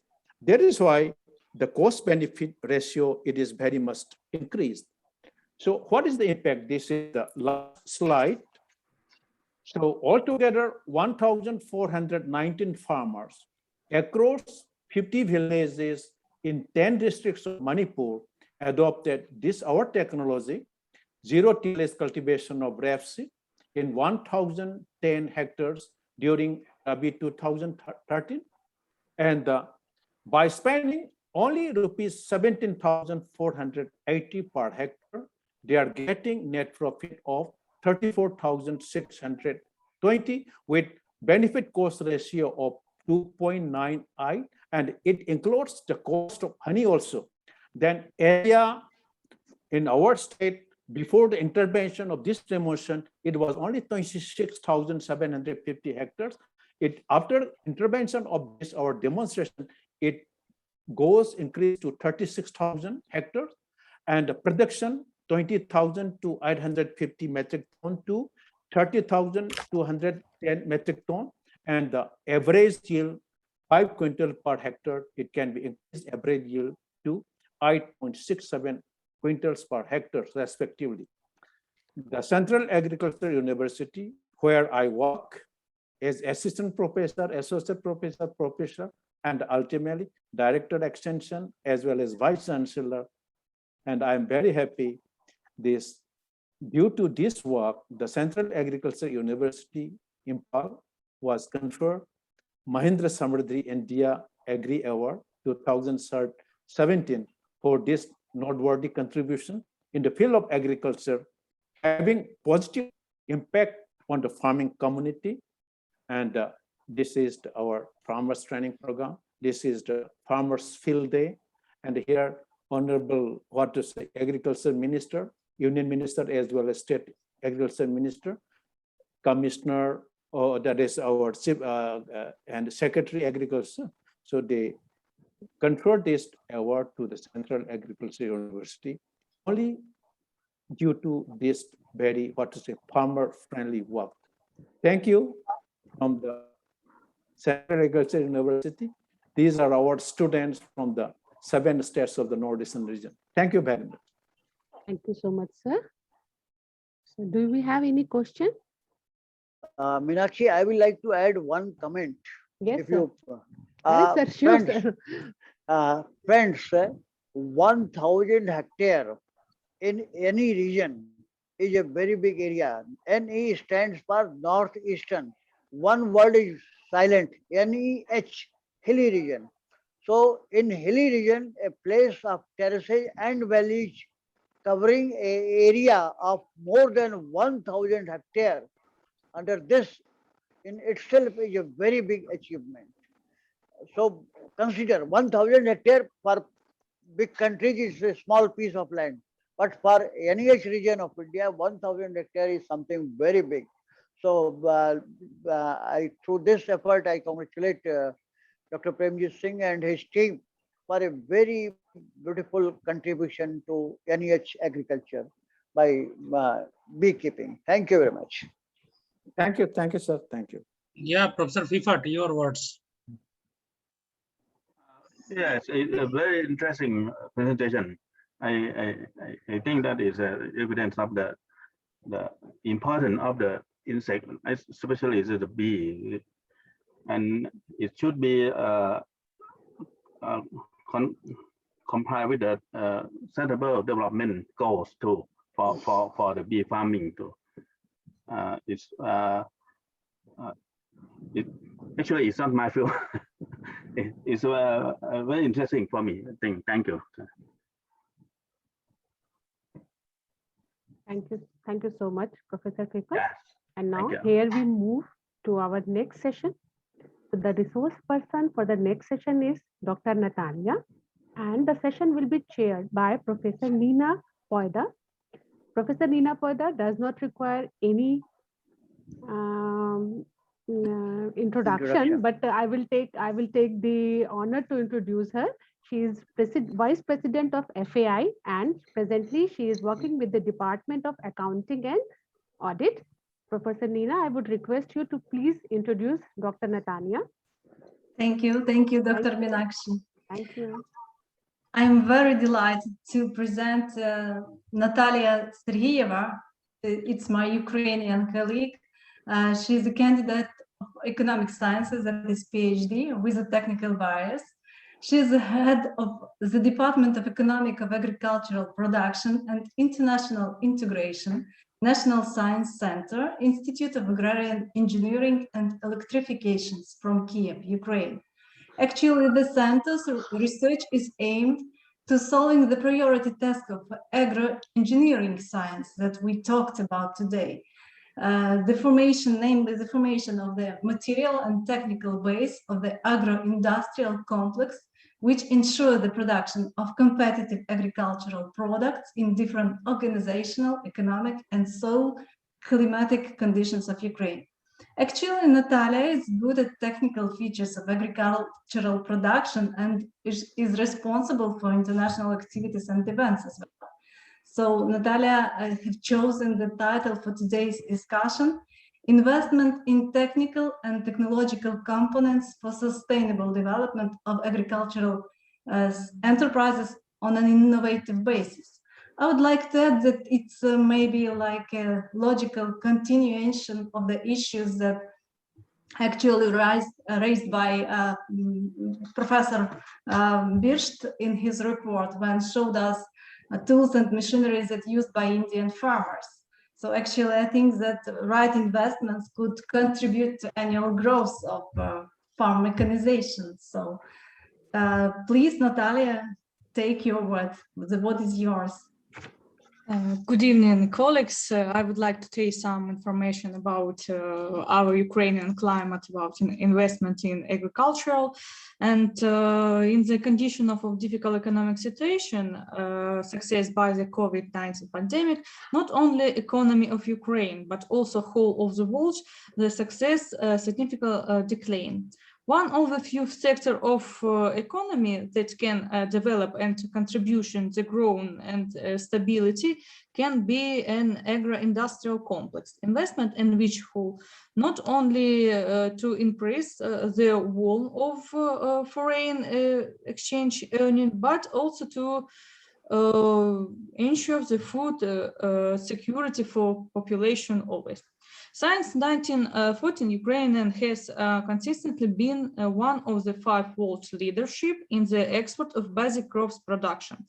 And agricultural has been one of the main sector of Ukrainian economics for the few years. Dr. Natali, sorry to interrupt, your slides are not visible to us. I have a slide. Okay, thank you. The Ukrainian economics in last few years, this provides more than 14% for foreign exchange earns for export. The formation of the production potential of the balance of crops production and livestock should be carried out with such a calculation that ensures the products of agricultural in worms that mean the stability of the foods markets and price stability during the fluctuation in weather condition and create the necessary operation reviews of the state with the last 20 million tons of foods and the feed grain, rice, corn, barley, peas, sunflower, soybeans, etc. The production potential of agricultural as whole should include fixed assets of production, working capital, labor resources, and agricultural land. Investment activity in a certain region of the country and a central area of economic activity is influenced by various factors. There are areas of investment that's a priority for interpreter. The development of priority areas contributed to increase the efficiency of enterprise, their competitiveness in a make environment. At the same time, in the economic sphere of the country, in industries, in specific types of economy activities, there are factors, the huge investment activity. The most priority areas are replace worn out equipment and equipment's automation and mechanization of the production process, reduce a cost of production and environmental protection. To ensure technical re-equipment, the crops industry needs to invest. Subject to complementation, the technical park with domestic equipment is investment level is 1,026 billion hryvnias for the 5 years. In the case of the complexion, the enterprises, the foreign-made equipments, we need 1,915 billion hryvnias. Second option is much more expensive, and funds received by agricultural enterprises will go to the budget of our countries, which again will increase dependence of foreign equipments and negative affects the level of food security. To active a population of 2.7 million heads, in the food security is possible, which the creation about 55 farms for the 400 heads each. The estimated cost of construction of such facilities, which the appropriate complex of machines, including the cost of livestock and design work, will almost 10.75 billion hryvnias. The state target programs for financing the development of the agri-industry complex in 2021 provide to invest of funds under 5 classic programs and 6 new ones.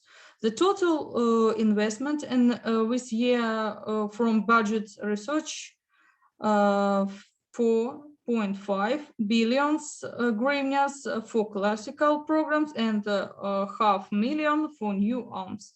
Such support from the government contribution to the development of agriculture and also has the positive impact of the economy of Ukraine of whole.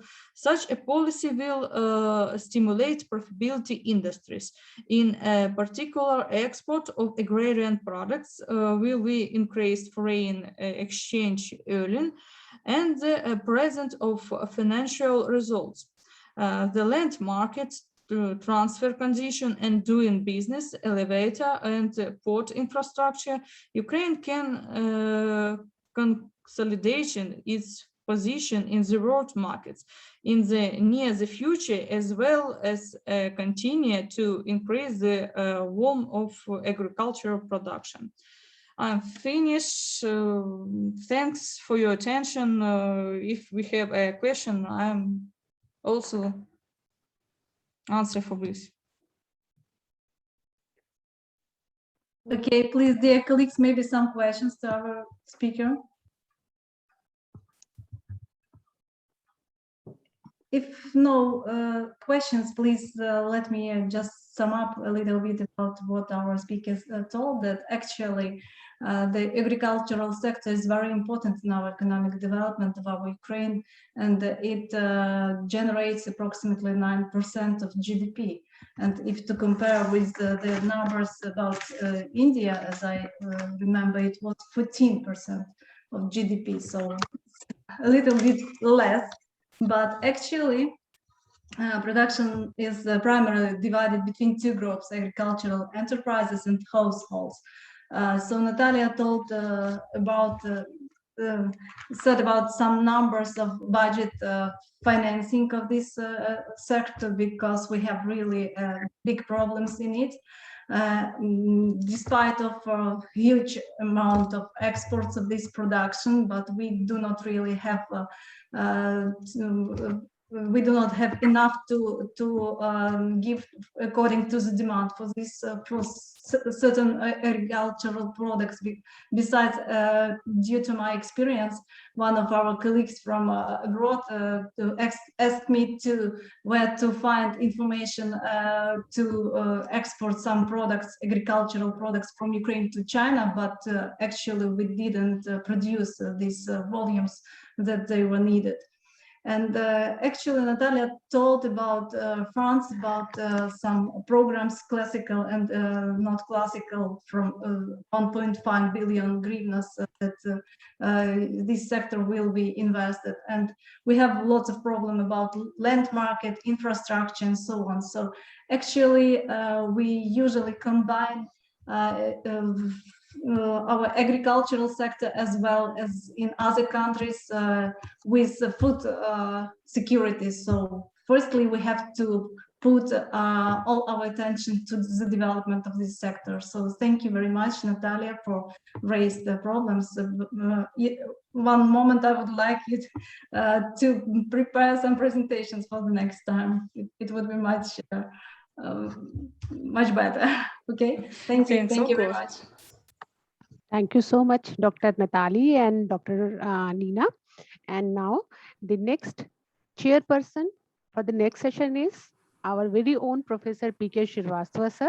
Sir had been the founder president of FAI and former Dean College of Agriculture, Engineering and Pest Harvest Technology. The resource person for this session is Dr. Evgenis Zaika. I would request PK sir to kindly introduce Dr. Zaika.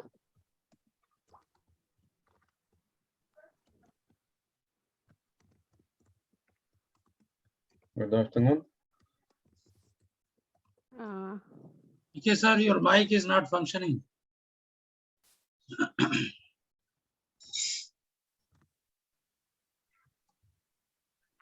Okay, so again the same problem with PK sir.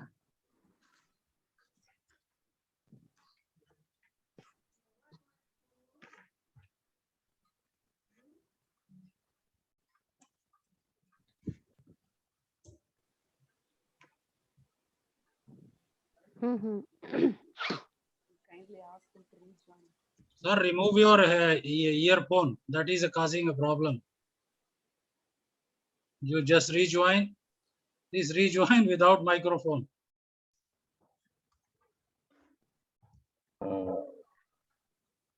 Just wait, Dr. Jaika, let the chairperson.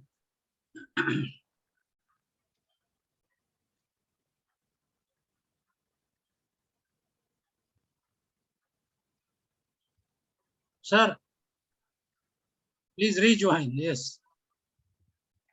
Жень, привіт, говори. Тебе Sorry, I have some problems with internet. Good afternoon or good evening. My name is Evgeny Zaika. I am a plant breeder from the National Scientific Center Institute of Agriculture. It's a Kiev region. I prepared the presentation about the short communication about the history of plant breeding of oilseed in Ukraine. Can I start my presentation about, or you have some questions for me before the start? I think you please go ahead with your presentation. Thank you very much. I will please wait some few minutes or few seconds. I will download my presentation.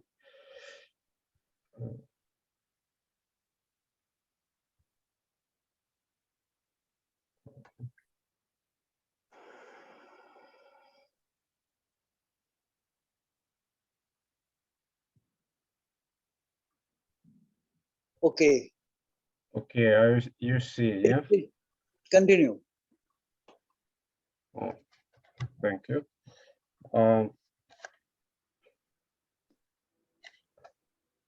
If in the 19th century breeders were already for methodological and purposeful selection, then in the early stages of human society, when people were just beginning to domesticate useful animals and cultivate some edible plants, primitive pastoralists and farmers conducted artificial selection. Thus, they formed the first varieties of crops. Due to intensive development of genetics, breeding has moved out of the set of practical measures for the derivation and improvement of plant varieties, breeds for domestic animals and strains of microorganisms, and has become an exact science based on experiment. As the science, selection began to develop in Ukraine in the late 19th century. For many centuries, the method of improving cultivated plants was the folk breeding, which created many famous local varieties, which became the source material for development of scientific selection. Beginning of breeding and seed growing work in Ukraine dates back 18th of the 19th century. In 1984, the Poltava research field was founded, where Zaykevich began to study the varietal composition and breeding of wheat, alfalfa, and sugar beets. In 1896, he published a book on the question of varieties of wheat and their classification, which gives the description of the most common local varieties of wheat. The formation of breeding work in Ukraine in late 19th, early 20th century closely related to the development of the sugar industry. At sugar factories, breeding establishments were organized to selection of better form of sugar beets. They were created to free themselves from foreign dependence in providing crops with varietal seeds. The period of greatest spread of breeding work, the creation of breeding stations in Ukraine is 19th years, the start of 19th. Other stations that contributed to the development of the theory of breeding and practical creation of varieties and agricultural crops were developed. After 1917th, two systems of selection and seed work were organized in Ukraine. The Golov Cukor system, which was engaged in the selection and seed production of sugar beet, partially grain, legumes and grasses, and the All Ukrainian Seed Society, which united breeding seed production work of all research and selection stations that were not part of the Golov Cukor system.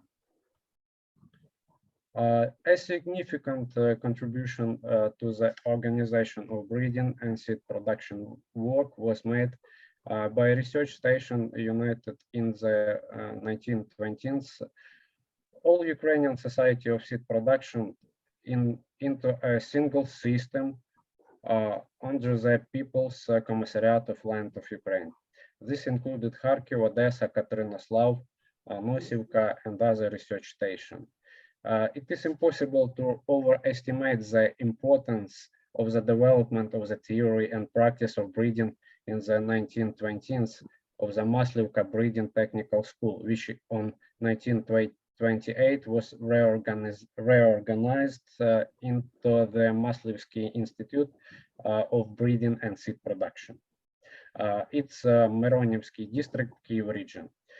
This is the first in Ukraine breeding and seed higher educational institution. There are many famous scientists were working in this institution. Now, the main scientific institution in Ukraine engaged in rapeseed and oilseed breeding are Institute of Oilseed of National Academy of Agrarian Sciences, Institute of Plant Breeding of Yuryev, National Research Center, Institute of Agriculture, NAS, Institute of Feed and Agriculture, Podillia, NAS, and Prikapatia State Agricultural Research Station of the Institute of Agriculture of the Carpathian region, NAS. Breeding of winter and spring wheat, winter rye, since 1910, barley was included crops barley, oats, corn. Since 1912, sunflower has been started at Kharkiv Research Station. Now it named Yuryev Institute of Plant Breeding, NAS. Another one of the oilseed breeding centers of Ukraine is Institute of Oil Crops of National Academy of Agrarian Sciences. It is include breeding work with sunflower, rapeseed, mustard, flax, false flax, soybeans, and others in south regions of Ukraine. The breeding work on oilseed crops in central and south, north regions of Ukraine were coordinated by National Scientific Center, Institute of Agriculture. In this institution are working with such crops as flax, rapeseed, mustard, and soybeans, and other. Scientists of National Scientific Center Institute of Agriculture have created high-yielding variety of spring rape and 4 varieties of winter rape with too low zero oil quality, resistant to disease and lodging. The basis of the Institute breeding work is the development of practical use of genetic basis for winter and spring rapeseed breeding. In terms of scientific and methodological management, Ukrainian breeding centers were subordinated to VASCNIL into 1992. Now in Ukraine, this role is performed by the National Academy of Agrarian Sciences, established in 1991. Currently, practical breeding of plants in Ukraine is carried out in more than 100 scientific institutions of the national of the NAS system and some higher educational institutions. The growth of demand for vegetable fats during 19th led to change in the distribution of some areas of the agricultural sector of Ukraine. A significant share of the structure of sown areas was occupied by oilseeds, for which the most common is sunflower. Currently, the country sows about 6 million hectares of sunflower. The share of soybeans is approaching 2 million hectares and rapeseed up 800,000 hectares. At the same time, in recent years, it was possible to increase the yield of rapeseed. It has already exceeded 2.8 tons per hectare soybean, and sunflower yield are 2 and 2.5 tons per hectare, respectively. Ukrainian scientists breed oilseeds in 3 main areas. The creation of high oil varieties for food use, technical use, and grain fodder. A number of criteria for selection are common to all areas: high yield of high oil and high protein seeds, and other traits included early ripening, resistance of pods to cracking, resistance to shedding and lodging, to adverse environmental conditions, resistance to diseases and pests. Also, varieties should give a high stable yield over years. Winter oilseed rape should be characterized by high frost resistance.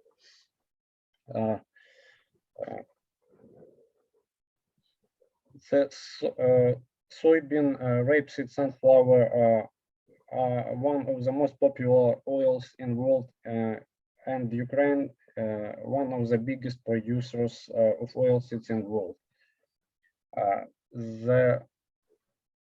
Especially sunflower. If you see on the slide, you can see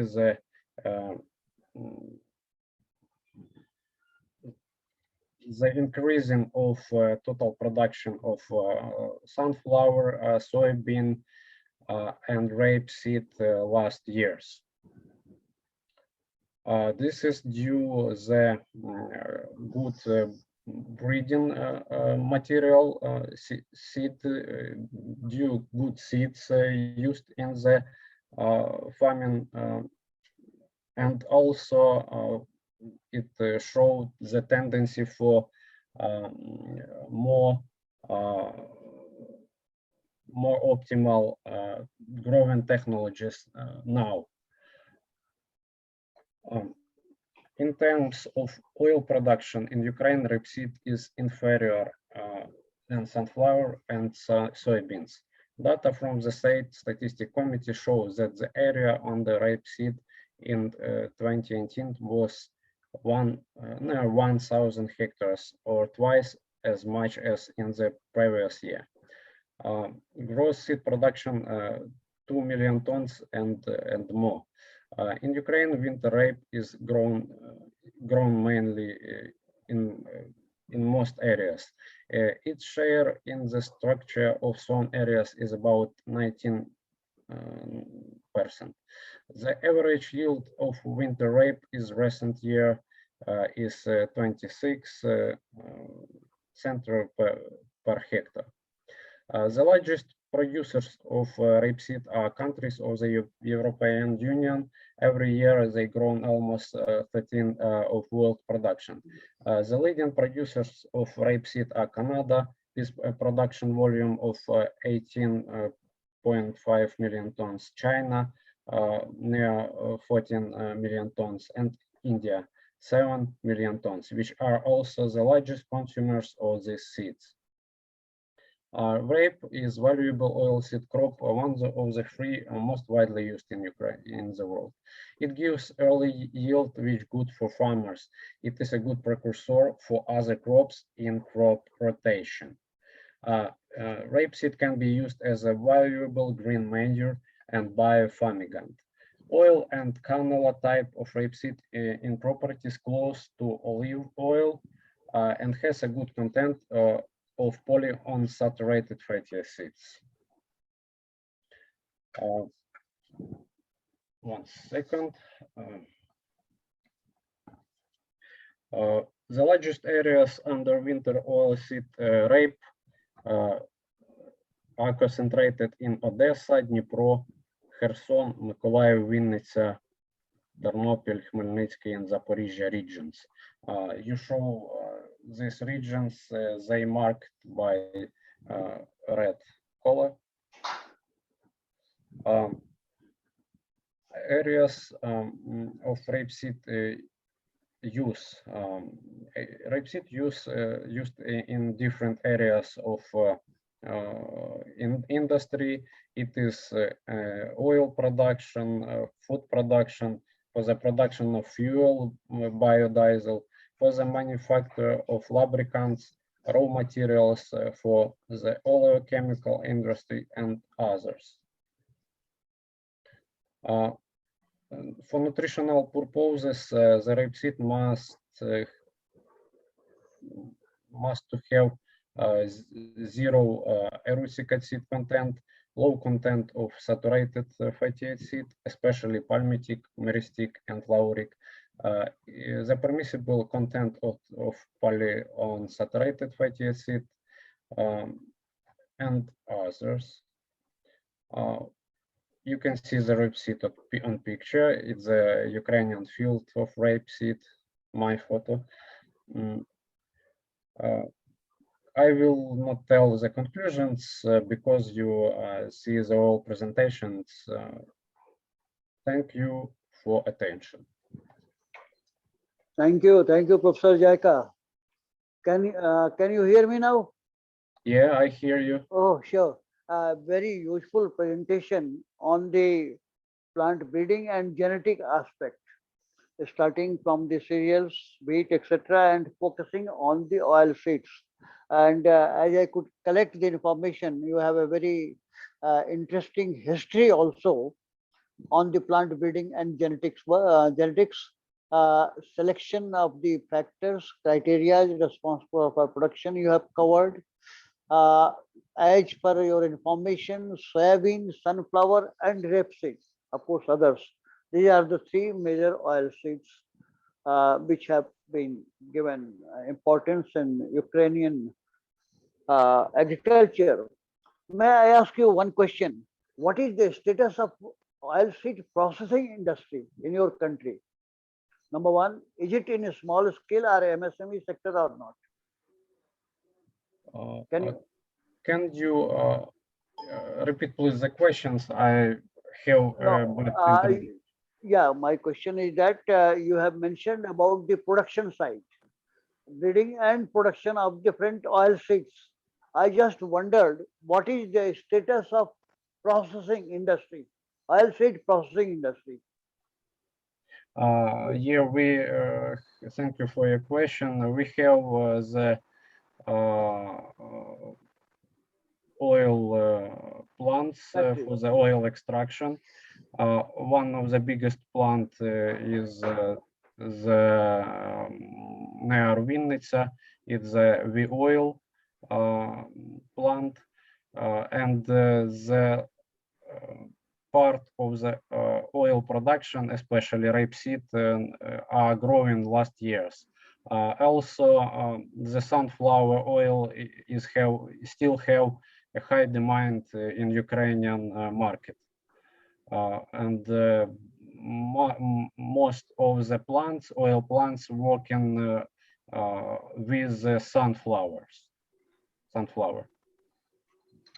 Thank you, Professor. My focus was that in India, you see, the production of oil from these edible oil is a small scale industry, especially because it is highly employment oriented and highly profitable, with the application of its residue and byproducts like oil cakes.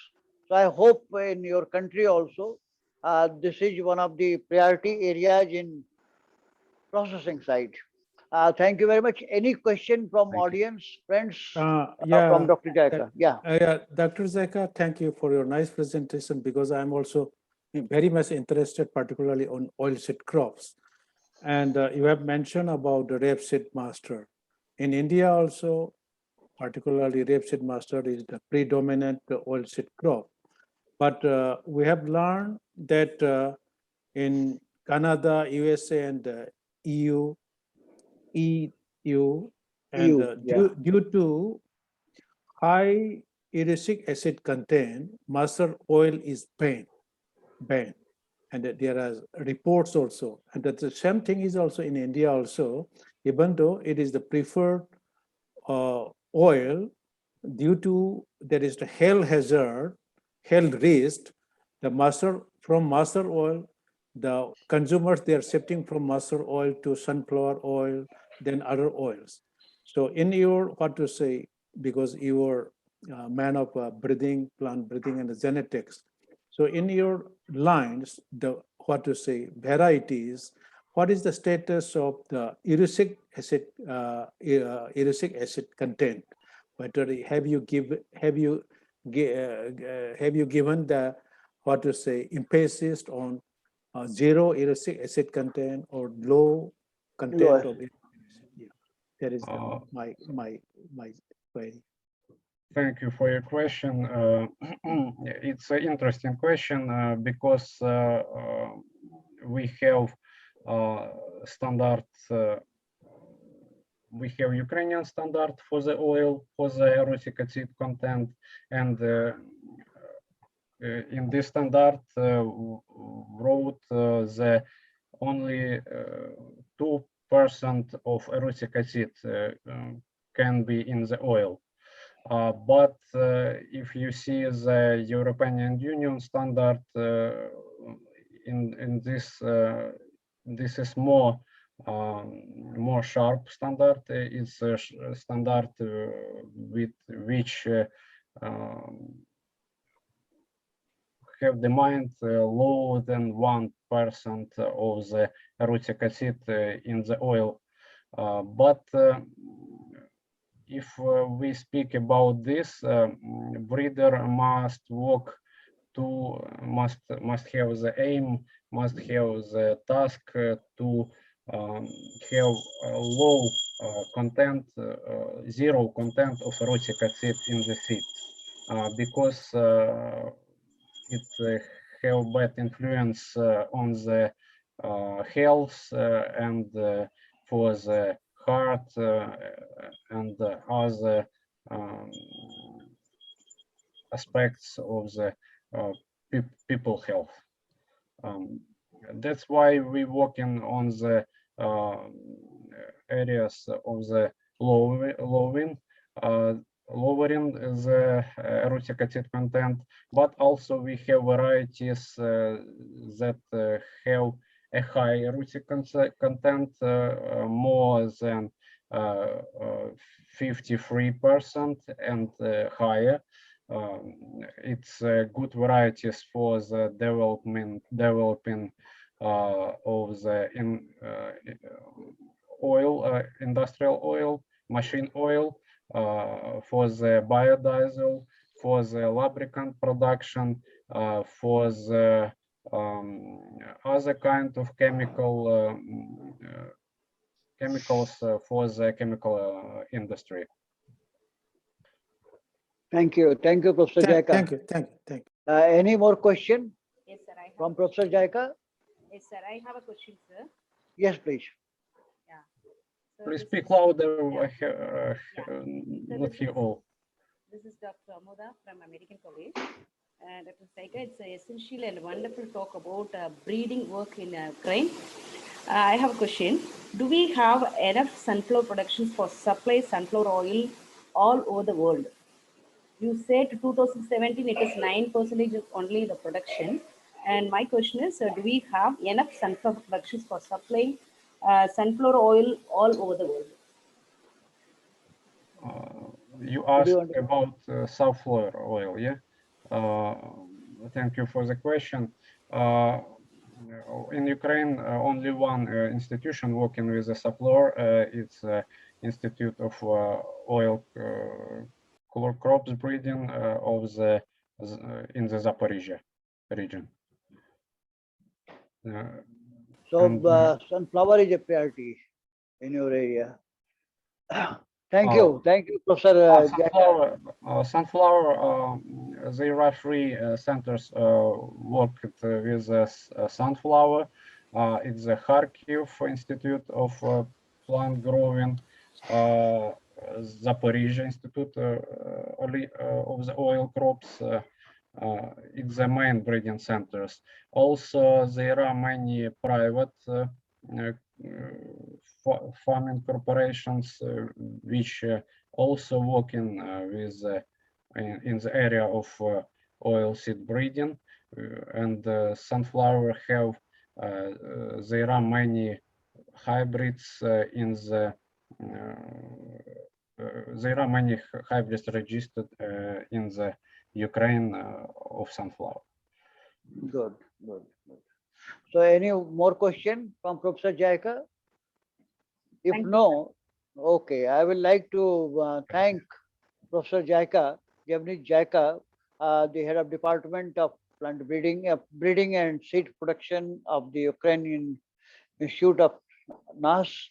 Thank you very much, Professor. It was a nice presentation and very informative as well on the selective breeding and giving the background of the breeding and genetics of genetic works in your country. Thank you very much. Thank you for your question. Thank you, Professor Jaika and PK Srivastava, sir. And now we move to the last speaker of this session. That is, the speaker for the session is Dr. T.H. Robert Singh. And the chairperson for the session is Professor N. Senthil Kumar. Sir is presently Dean, School of Life Sciences, and is working as a professor at Department of Biotechnology at Mizoram Central University, India. I would request Senthil sir to kindly introduce this resource person for this session, Dr. T.H. Robert Singh. Yes, thank you very much, Dr. Meenakshi, for this opportunity. And so it's my great pleasure to introduce my colleague, Dr. Tangjam Robert Singh, who is the professor and head in the Department of Biotechnology, Mizoram University.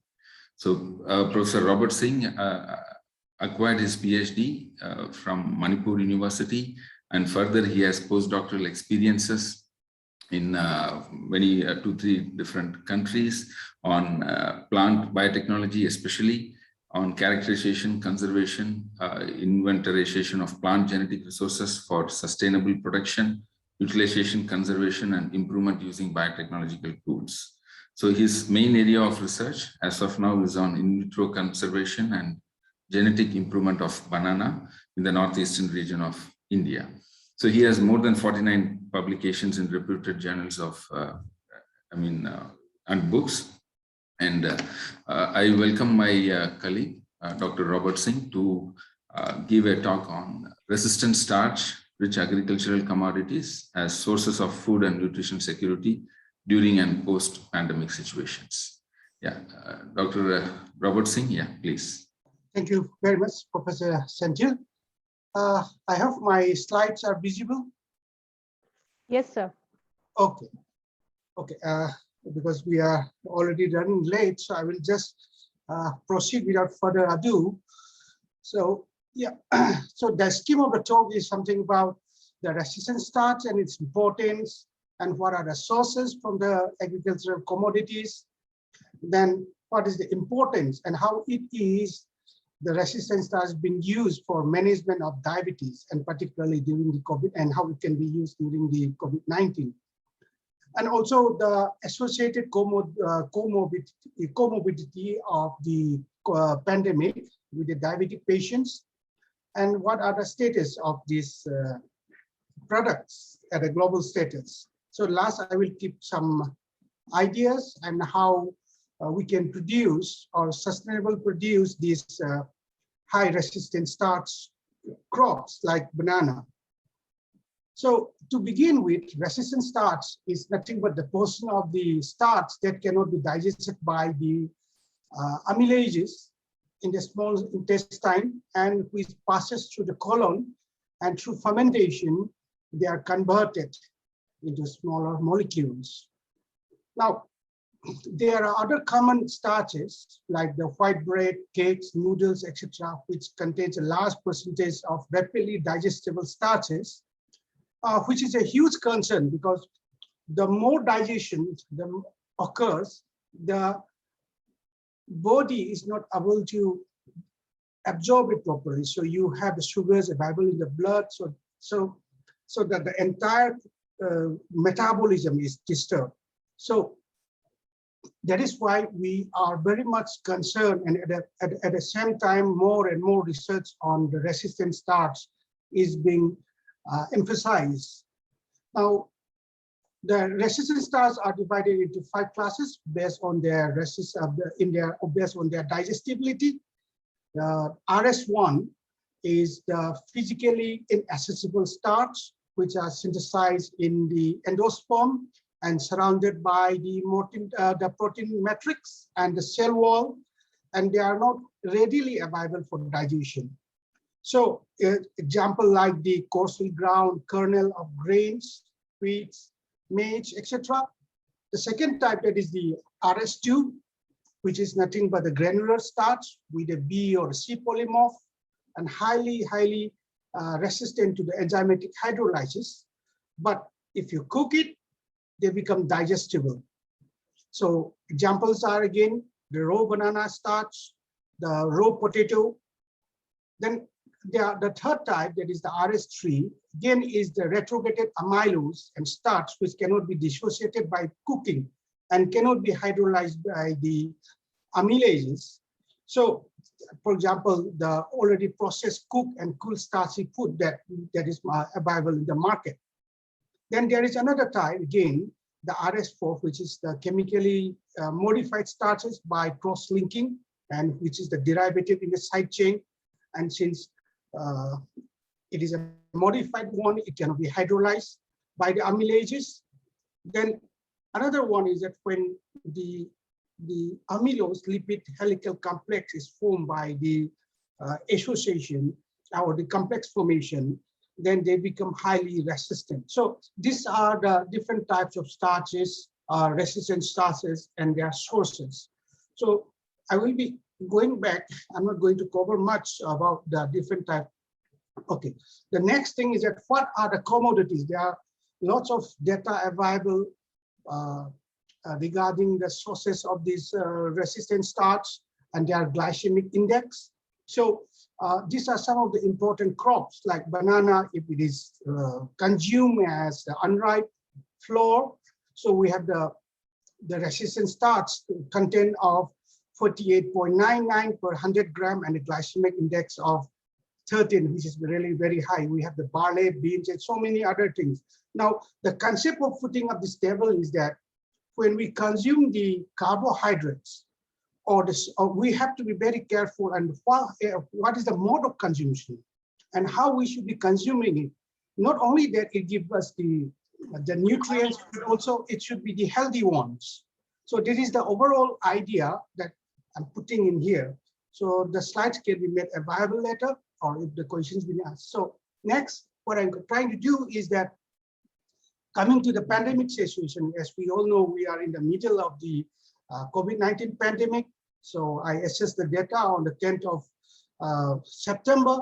So already 223 million cases with a death of more than 4.5 million all over the world. So this is the scenario.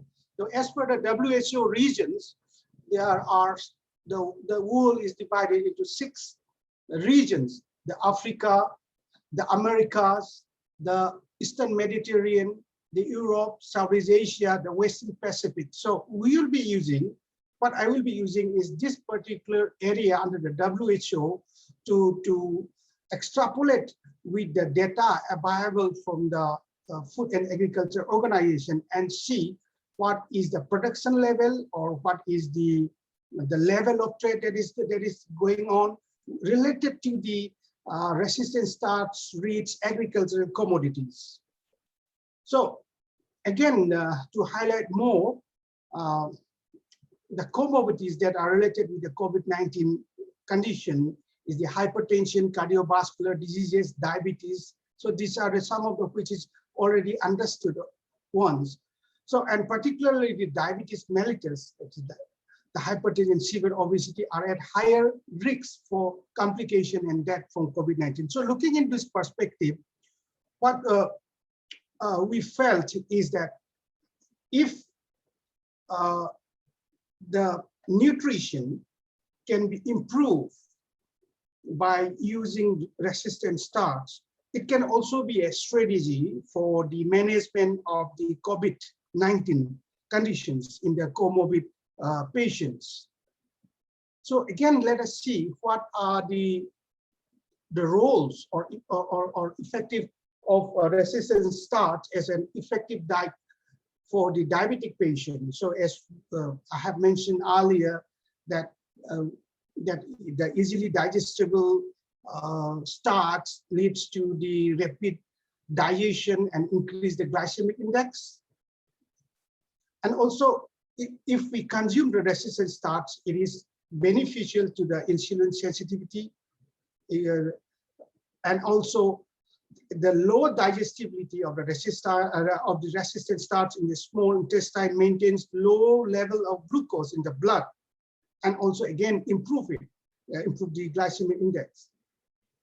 And moreover, the digestion of the resistant starch by the microbes in the colon also provide other beneficial effects by the in the body itself. So lots of papers, lots of research has been done in that, so I'm not going to elaborate much on that. So, and plus this resistant starch also give dietary fiber.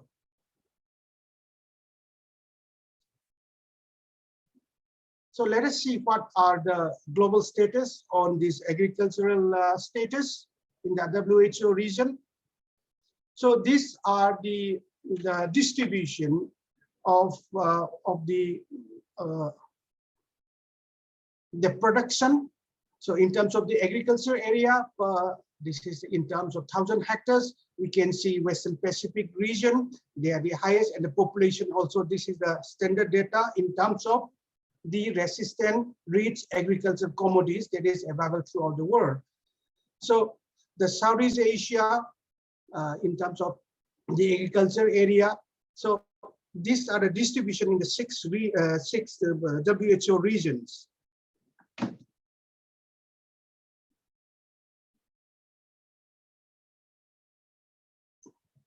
Now, in terms of the region-wise area harvested in terms of million hectares, so in here again we can see the soybean is occupying the #1 spot, which is in the Americas.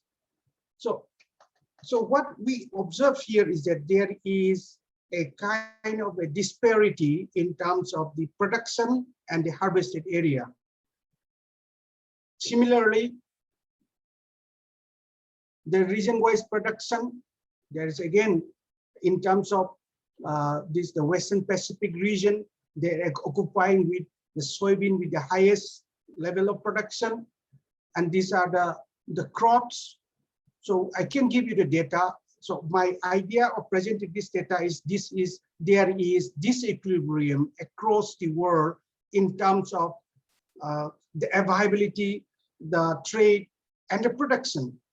So the idea is that now, please remember that I'm not going by the country-wise distribution. So using the pivot table, using the Excel, we club it together using the WHO region-wise from the FAO data. Similarly, these are the data. Again, we can see the disparity. So depending upon the crop type and all, we come to the agriculture side, how the productivity can be increased and how the trade can be increased. Now, in terms of food insecurity, that from the data given by the FAO again, so the first one, which is the number of moderately or severely food insecure people per million. So here we can still see the European region. Now, let us now go by the country-wise again. When it goes to the WHO region, it also depends upon the availability of the resistant starch crops, not necessarily the other crops. So in terms of their nutrient management, this is what we found out from the data. So there is a serious discrepancy here again.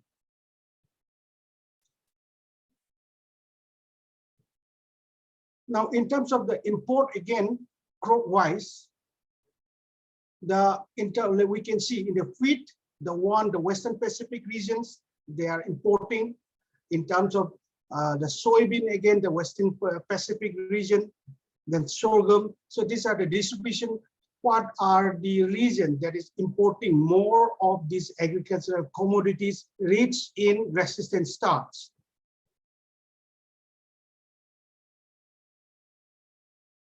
Now, coming to this, all the trade, because I myself is not from the agriculture economics and all these things. So those pointers are the drivers to lead us to go for another policy where how we should produce sustainably the resistant-rich diets, and particularly during the pandemic and the post-pandemic conditions. So one particular approach is using the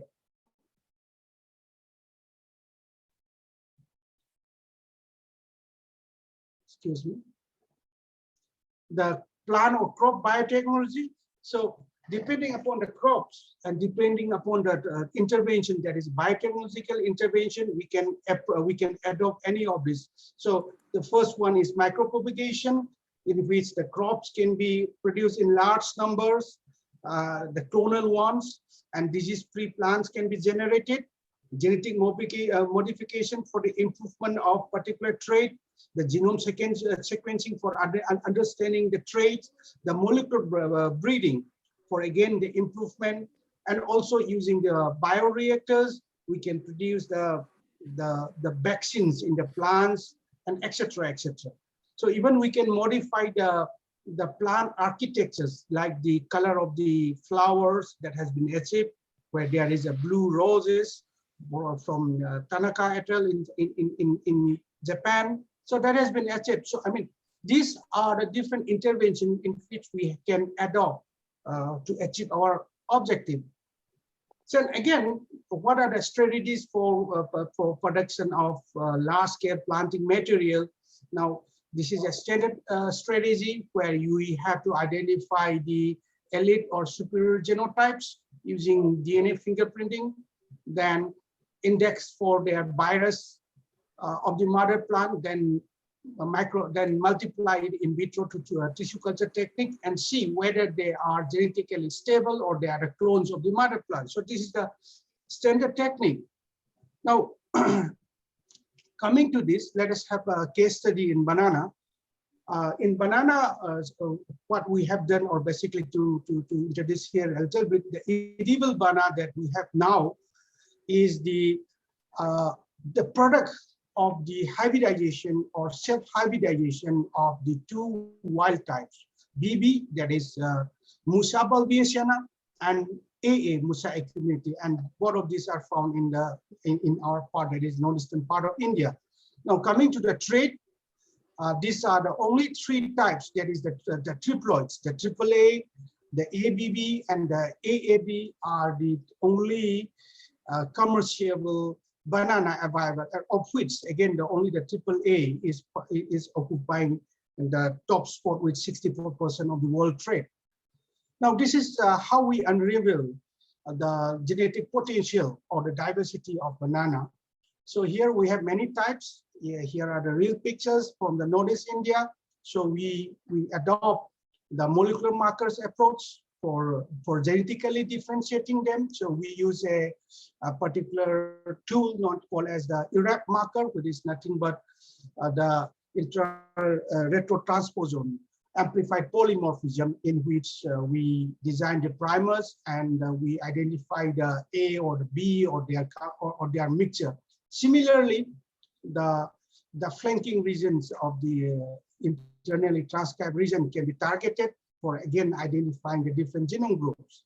And at the same time, it is also important that we understand the population genetics at the gene pool level. Say, for example, what we have done is that we have studied the level of the genetic variation within a particular genome group by selecting certain individuals of that particular group and see what is the level of gene flow from one population to another. So in this way, we give we can find out the overall level of the genetic variance that is available within a particular genome or a population, because plants, if they are not having that particular genetic strength, they will be quite susceptible to any kind of stress.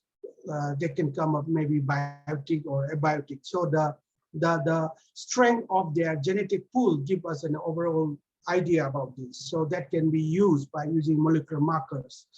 Now, another thing that what we have done again is bioprospecting of certain novel characteristics. Like we have screened the banana from the Northeast region, about 100 of them. So what we are basically looking is whether the plants, these genetic, these individuals are having any genetic characters that can withstand any kind of properties, genetic properties that can withstand the stress. Because, so for this matter, there are a group of genes called as the R genes, resistant genes, in which they exert like an immune, they work like an immune system in the human beings. So when there is a stress coming up, so they activate this mechanism in which certain tissues and certain cells leads to their apoptosis. So it's now we consider it as a kind of immune system. So what we have done is that we have analyzed this across the banana varieties that are found in the Northeast and come up with their level of to which class of these resistant genes belong to, and also identified which are the potential ones which can be used for breeding or as a parent or crossing. The next is like, in order to sustain the production, we have to understand the plant microbe interaction in the soil. So what we have studied is the rhizomatous, what is the microflora that is available in the vicinity of the roots of the different genome group. So we use the metagenomic approach to the sequencing technique, and these are the 6 genomes that we have studied and found out these are the bacterial communities that are available, and also the level of diversity in the genome groups also differs. Then again, what we have studied is that in the different parts of the banana, in one particular commercially very important banana, we have also studied what is the level of bacterial community that are found inside the plant itself, in the root, in the stem, as well as in the leaves. So the point is that whether this particular plant has a certain kind of crosstalk between the plant and the microbes that can give us some information, so that you know, and where like these plants can be grown into which field, and which microflora will be a predicament for these, you know, growing conditions. Then again, the planting material of the clonal-free disease. So this is one technique. We have produced large number of planting materials. So this is one, the mother plant, which is already indexed, and using the male inflorescence, thousands of plants have been regenerated. So the unique technique or the approach is that we use this male inflorescence and the male flower buds, male flowers as the explant, which is the conventional one is through the sucker. So here we use this inflorescence head, and out of this we get about 150 to 250 these individual male flowers. Then from one individual flower we can get about 45 to 60. So overall, in one cycle we can get about 6,000 to 8,000 plants. And you know that in banana tissue culture or micropropagation we can go up to 8 cycles. That means if there is an industry coming up using the same technique, using the same protocol, hundreds of thousands of plants can be regenerated. And at the same time, these particular plants that are produced are clones of this. So this is proven by this particular experiment. Then another one of the experiments that from here we produce the encapsulated seeds, so that if anybody wants to take it, or somebody wants to take it elsewhere out of here, the seeds, we call it the encapsulated. This is the sodium alginate with the calcium chloride. So this is there. So it can be taken there and again taken to the tissue culture and regenerate. So this is for even used for cryopreservation. Then the genetic improvement experiments that we have done is that we use agrobacterium. And now agrobacterium, as we all know, has the ability to transfer gene from the bacterial kingdom to the plant. So we use this particular salt-tolerant gene, which is expressed already here. And similarly, we use another agrobacterium, rhizogens, which is again used for generating hairy roots. So we were successful in this, and now the next step is like how to improve them, which gene needs to be incorporated. So these are some of the biotechnological approaches in which we can design for a particular crop so that we can protect them, and also we can ensure that large number of planting materials are available, provided that they are rich in resistant stocks. And with that, I'll just wind up this particular presentation. Thank you all, and thank you the organizers for inviting me and giving this particular opportunity. Thank you. Yeah, so thank you, Professor Robert, for a wonderful talk. Very exciting to learn about the resistant starch and its importance, especially in the management of diabetes and the linking with COVID-19. The food insecurity or malnourishment that probably could be approached. I mean, this could be a great approach. And the great work in banana that you have been doing, and it's very exciting to also understand the strategies for tackling through the tools and techniques of modern biology. So thank you very much once again. And now I'm sure the audience would be interested to interact with you. Yeah. Dr. Senthil Kumar, Yes. Nice presentation of Dr. Robert, and I'm very much interested, particularly that artificial seed production encapsulation, it is very successful in banana.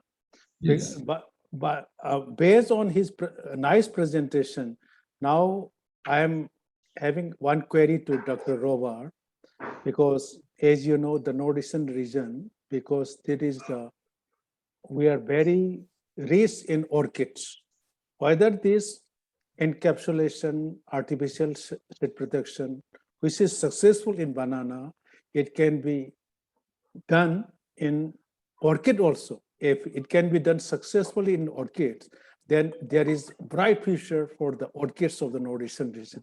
So I like any comment from the expert, Dr. Robert. Okay, sir. It is very much possible, and orchids, again, it is much easier, because to produce the we call it as the PLB, protocomb-like bodies, then we can encapsulate them, then take it to the tissue culture lab and mass multiply. Now there are techniques available during the formation of this encapsulation. We can also add some more plant growth regulators. So we have to again do some experiment where the plant, we can also like put the seeds in the soils also. So that stage of development is very important. So the industry, yeah, it's a huge venture. We can try it, and it is successful also. So it is for agriculture universities and all, they can come up. The technique is already there. Thank you. Yeah. Thank you so much, sir. Yeah, please, Dr. Yeah, please, Lisa. Yeah. No, I'm done. You can continue. Thank you, Senthil, sir. By this here, now I end up with my duty of moderator, and I would like to invite Dr. Liliana to continue with the next session. Dr. Liliana, over to you. Thank you very much. Thank you to all. Give me the opportunity to be the chair of this, the moderator of this session. And for our first talk will be chaired by the former director, School of Management, Raja Park Institute, the Associations of Research of Thailand, Bangkok, from Thailand, Dr. Yanakon Toprayon. Please, Dr. Yanakon, chair this session. Yeah, thank you so much, Dr. Lina, Karen, for make the moderator today. And today, can I introduce Association of Researchers of Thailand. Now we have the president, Dr. Pipat Nontanathorn. He's finished PhD Administration Development from National Institute of Development Administration in Thailand. Expertise is he is specialist leadership, strategy management from Kasetsart University in Bangkok. The Dr. Pipat, are you here? Yes. All right.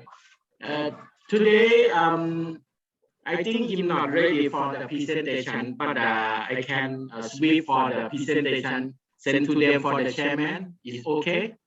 Okay. All right. Okay. You can. Okay, may I introduce Dr. Yanakon Toprayon. He is a former director, School of Management, Rajapark Institute, and now he's a director of the Association of Researchers of Thailand, Bangkok, and he's a editor for the many journals. So exciting what you present in this evening. What your topics? Please present. Thank you so much. Can I share my presentations? All right. Okay. Everyone see my presentations?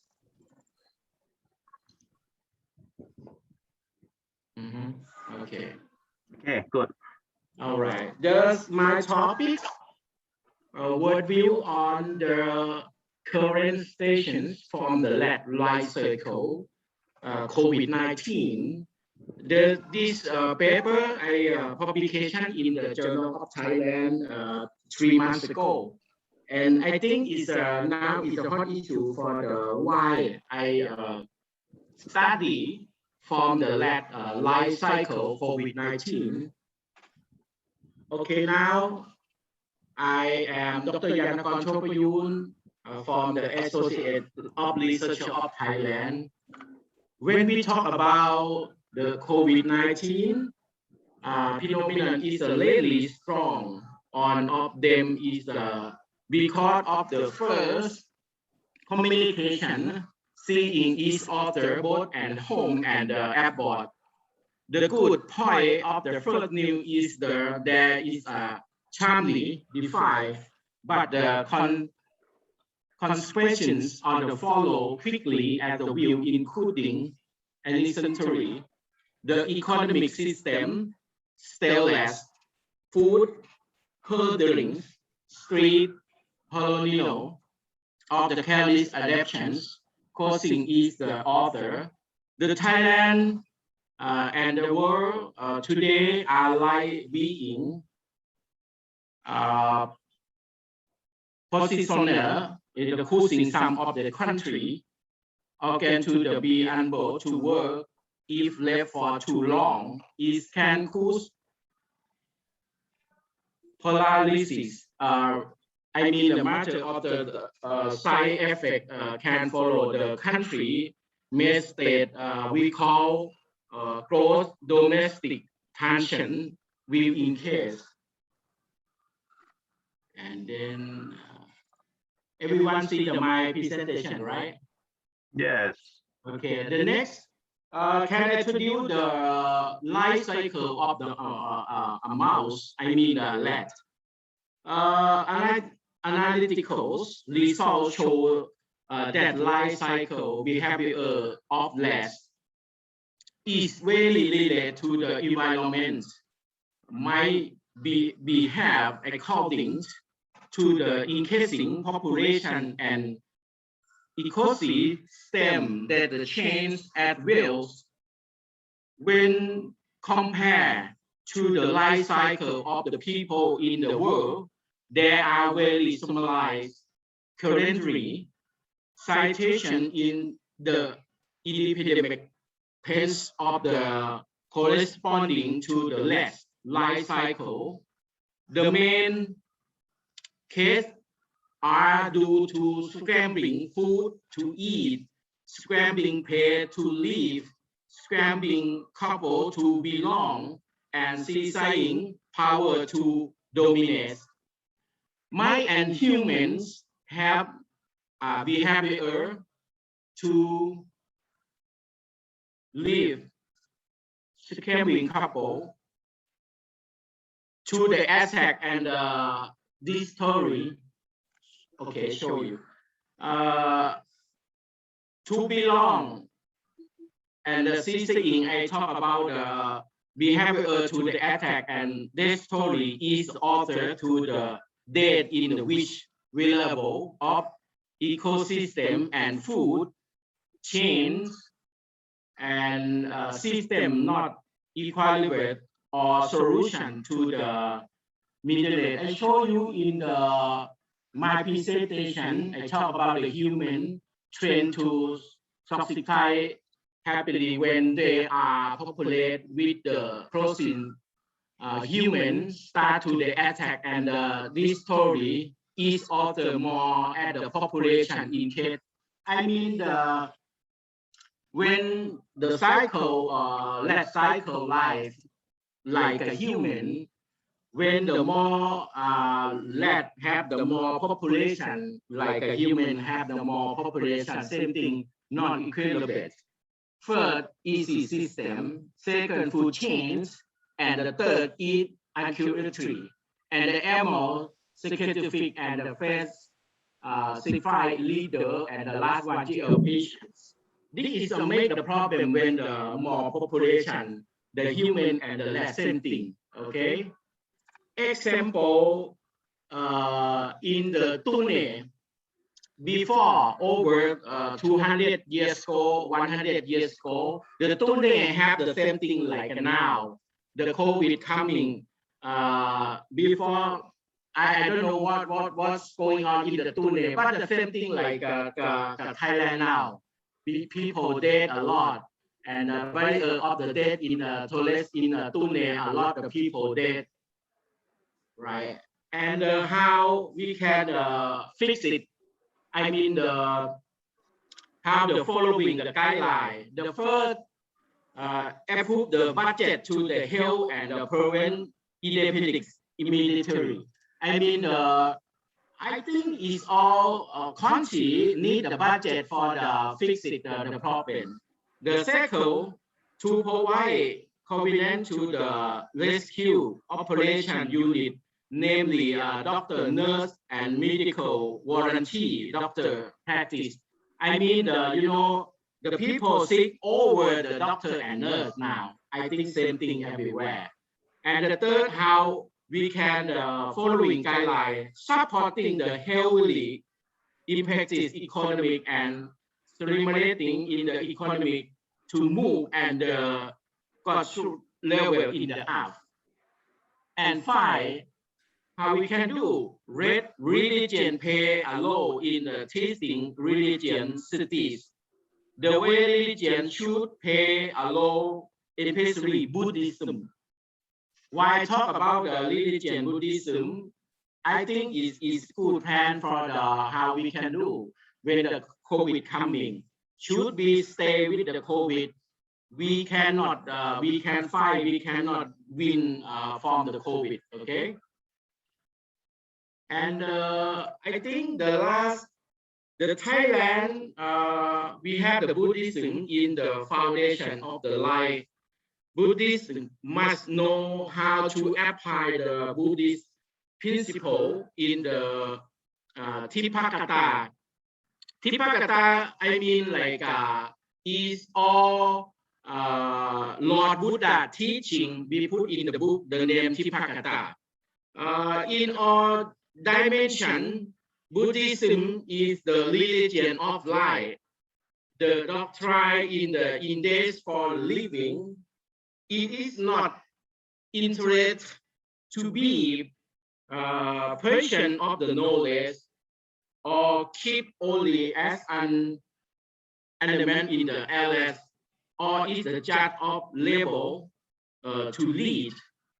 But it is intended for the youth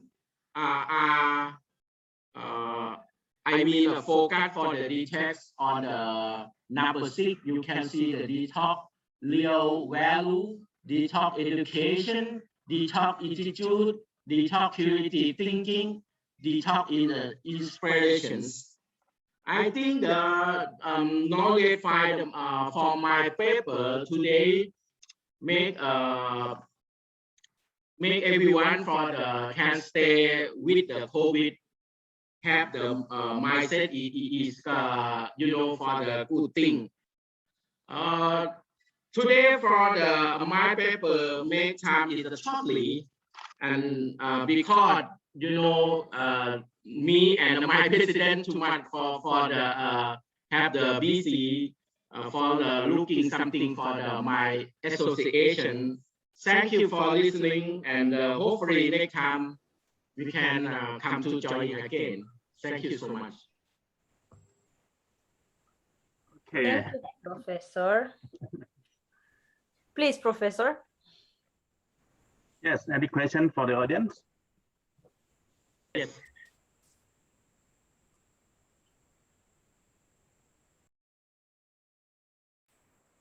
Okay. So no question. Okay. Thank you so much, Dr. Janakon. Thank you very much. I was sorry for saying this. I was very surprised that I announced one person and the other present. I thought that I was a mistake. I was doing a mistake. Oh, anyhow, congratulations. Was a very nice talk and very nice topic. Okay. Now further, let me ask Professor Pankaj Srivastava, who I don't know it is necessary, but I will say it again, is the General Secretary of Father Academy of India, Professor and former head of Department of Mathematics, National Institute of Technology from Allahabad. Hope to say all right, my pronounce to be all right, from India. And by my part, is the best organizer of the world. Please, Professor, be the chair of this dissection. Thanks, Dr. Liliana. No need to say best person organizer. It is an academic responsibility that we are doing here. So first thing, Dr. Yana Kun, please invite your student for the paper presentation, because here we have created a parallel room where the respective chairperson and the paper presenters will be added, and that will be parallelly managed separately, right? So please ask your student, and so that may be invited and that may be clubbed in that particular room. So now I invite here Dr. Nadia from the Institute of National Science Center, Institute of Agrarian Economics, Ukraine. She is also the convener of the FAI Young Achievers Committee and very active and dynamic person. And she is going to deliver a talk on the topic search for reserves to increase the livestock production. Dr. Nadia, please share your presentation, and 20 minutes is allotted for you. Please do the needful. Thank you, Professor Srivastava. Hello to all. I'm glad to be here with you today. Best wishes from Ukraine and Ukrainian young science. Hope we have more cooperation in future. So now I present my short presentation, and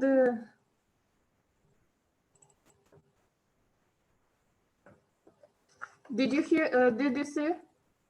Yeah, it is visible. Please go. Mm-hmm.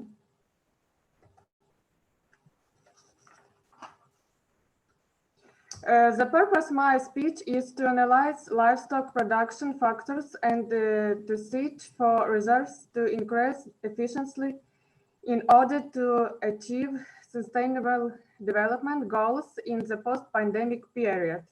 Factors such as concentration and specialization have a significant impact on improving the efficiency of milk production. Unfortunately, in Ukraine, meat cattle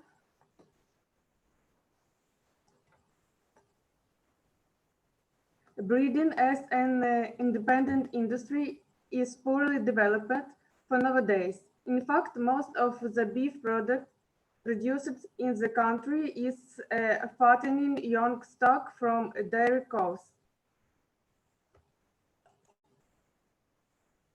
Livestock specialization is determined by the ratio of the cost of milk and meat in the structure of marketable products. There is also every reason to agree that among the indicators of the livestock concentration, due attention should be paid to the indicator of the cattle number, which applies to both cows and cattle for rearing and fattering. Slide 1. To determine the indicators of economic efficiency of livestock production in the agro-industrial sector, the date of agricultural enterprises of Volchansky district of Kharkiv region were used. The analysis of the technological equipment of the enterprises is carried out. It is determined that in the process of production, the freestyle barns reconstructed with milking parlance and the thesis machines ones with the milk pipeline are used. Implemented milking machines parallel de Laval herringbone Euro 2000 with milk color and milking machine UDM 200 with milk color. Slide 2. Increasing the concentration of milk production, primarily due to the increase in the number of cows, is one of the principal conditions for increasing the profit and the profitability of the production process. A graphical method was used to represent the identified trends. Slide 3. The positive influence of the cost number increasing on the indicators of social efficiency was also revealed. The results of mathematical processing of statistical data on enterprises for 2020 show the need to increase the concentration of milk production in agricultural enterprises of the Kharkiv region based on an increase in the number of costs for the external social efficiency rising. Slide 4. The tendencies, the presence of which was evident in the previous stages of this study, namely those that the vast majority of enterprises in the cattle breeding industry of the Kharkiv region have production specialization milk production were approved by the results of groupings. Such 82 and 5% of enterprises involved in livestock specialization, mainly in milk production, as evidenced by its volume in the structure of marketable livestock products by more than 80%. The influence of milk production specialization of the economic efficiency of the livestock industry was evidenced by the general profitability. Slide 5. International documents that one of the aspects of achieving the goal of our government the crisis is the maintenance of economic growth per capita in accordance with national conditions and in particular the growth of gross domestic products at the level of at least 7% per year. It is necessary to increase productivity in the economy due to diversification, technical modernization, and innovative activity, including focusing on high value added and labor-intensive sectors. In Ukraine, taking into account the analysis of previous years, the target of labor productivity in agriculture is set at the level of $10,000 per employer. Slide 6. Therefore, in determining the strategy of agricultural development should be based on the need to build a socio-economic model of social order. All processes of the agribusiness management paradigm related to the development of innovation can be combined into 9 main blocks: land management, technologies used for planning and determining crop rotation and formation of technological maps, finance and economics, agricultural products, marketing, logistics, HR, security, and innovation. Analyzing the needs of enterprises in innovation, it's necessary to designate 3 stages. Slide 7. You can see this slide.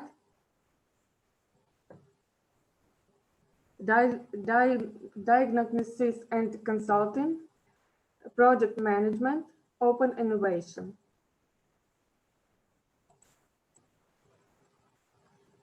And also based on the above, we believe that the technical and technological renovation of the dairy industry should be conducted by providing physiological conditions for the realization of the genetic potential of livestock while minimization investment and operating costs. Slide 7. You can see main conditions. The direct impact of technological innovation and investment on social efficiency indicators, including the number of employers and the amount of wage has been established. The most approached indicators of production intensity are the cost per head, its average productivity, as well as the main indicators of its efficiency. The profit. Recognize me? Do you recognize me, Professor Tan? Good evening. Yeah, good evening. Yeah, I met you before.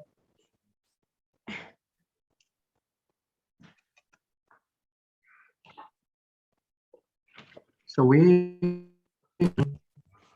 is going to make presentation? Dr. Salini.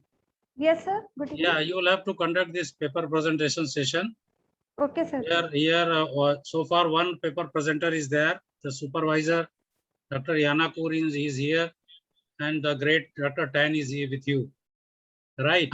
So okay. In the meantime, let me just check the availability of other researchers. If those who will be available, I will transfer here. Right. Okay, sir. So there are 9 paper presenter name. The 9 papers, currently one is available. Russians, I am just waiting. Initially they were present, but right now. Most of Russian, sir. Most of Russians, yes. So let us wait just a minute. Okay. Okay. I presenters.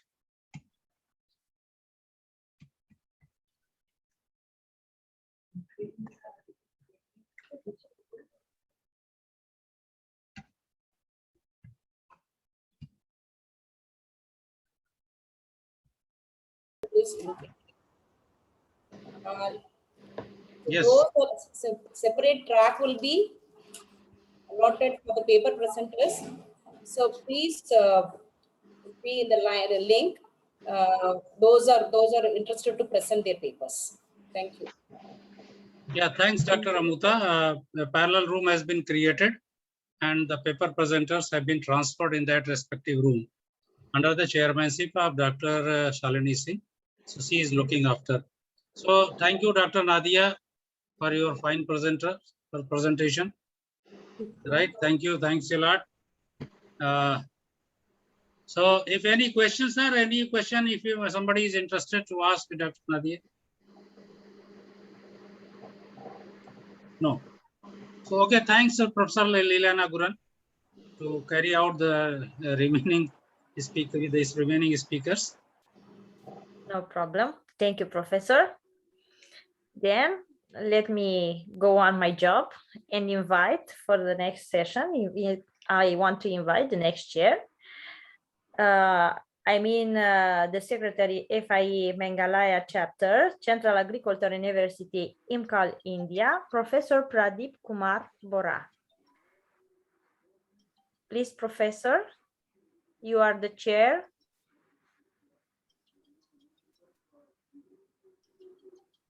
Professor Pradeep Kumar Bora.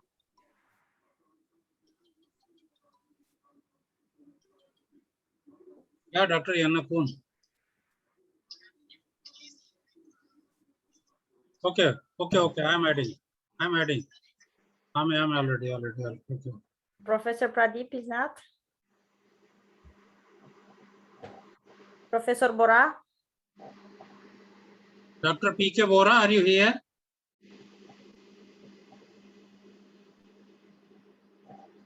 So Dr. Amuta, please share the session. Dr. P.K. Bora is not present. Yes, Dr. yes. Please share the session.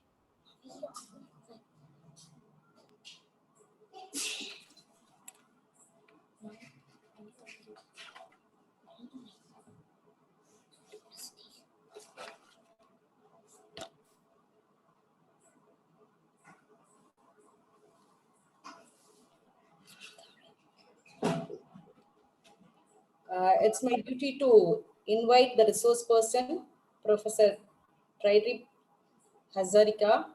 He's a resource person of this session, Professor and Head, Department of Horticulture, Atomic and Medicinal Plants, Schools of Earth, Science and Natural Resources Management, Mizoram, Central University, Aizawl, Mizoram, India. And her presentation, title of the presentation is Transforming Organic Waste into Soil Fertility, Ecological Implications concerns and strategies for Northeast India. I'm happy to invite to present her presentation. Thank you, Professor Amutha. So now I think I can start my presentation.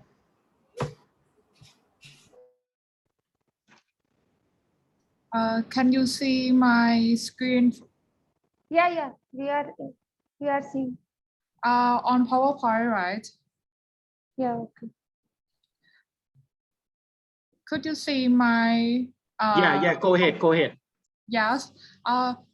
Sorry for interrupt. Yes. I would like to introduce myself. My name is Nathanisha Dongzalaza. I'm a student at Sonsunanta University on the Doctor of Philosophy Program Development Management Graduate School at Sonsunanta Ratchapat University.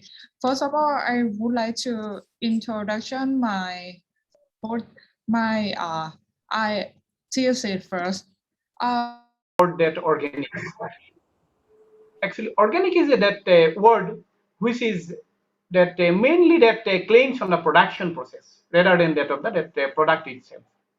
And organic is that we can say that organic for those products whose actually that certified has that which have been produced through one that clearly defined, so that clearly defined organic production systems.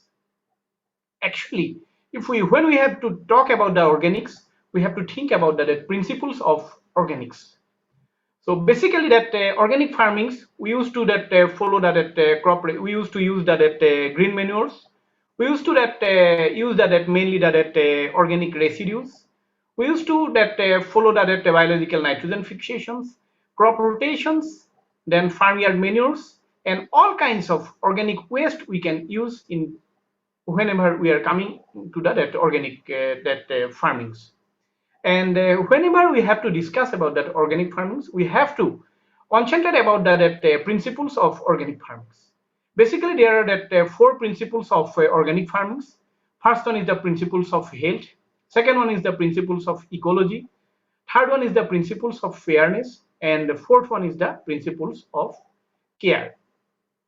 And it is that holistic approaches actually which is based on that international standards. And the principle first, I'd like to just give a highlight about the principles of health. Actually, that in order to get that good health of the animals and peoples, we always need that healthy crops. And healthy crops can be obtained only when we have that healthy soils. And healthy soils the healthy soils can be produced whenever we are using that organic inputs. By using that chemical fertilizers, we cannot expect that healthy soils. Second principle is the principles of ecology. Actually, there should be one that very good ecological balance. That there should be balance between the ecological systems, and there should be balance in the ecological cycles. Always the good maintenance of the habitats, as well as the conservation of the biodiversity, conservation of the genetic resources are very much important in case of organic farmings. Third principle is the principles of fairness. In case of principle of fairness, actually it says that providing that good food for all and a decent living for the farmers as well as the food workers means there should be it should ensure that equity, it should ensure the respect, justice, and stewardships of the shared world. Fourth principle of organic agriculture or organic farming is the principles of care. Means we have to take the precautions, we have to take in that responsibility. Means we have to we have to enhance that efficiency, and we have to increase the productivity of our agricultural commodities without jeopardizing the health and well-being of the people and the planets.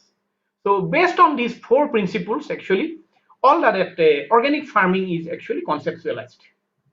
So now if we see that relevance of organic farming at the present scenario, yes, it is the eco-friendly alternative farming systems, which is the most need of the hour of the present situations.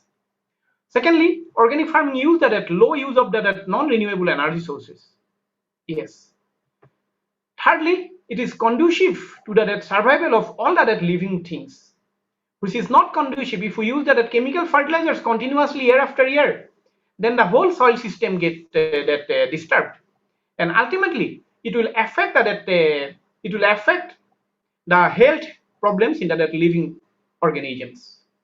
So that's why whenever we are talking about the organic farming, it should be always conducive to the survival of all the living things. The next one is the clean and healthy foods. Yes, we used to say that organic products are always healthy. Organic products can give us that quality foods, and organic produces are always clean. Yes. Next, I would like to just highlight the effects of modern farming technology. Yes, we have been since after the green revolutions during the 1960s, 70s.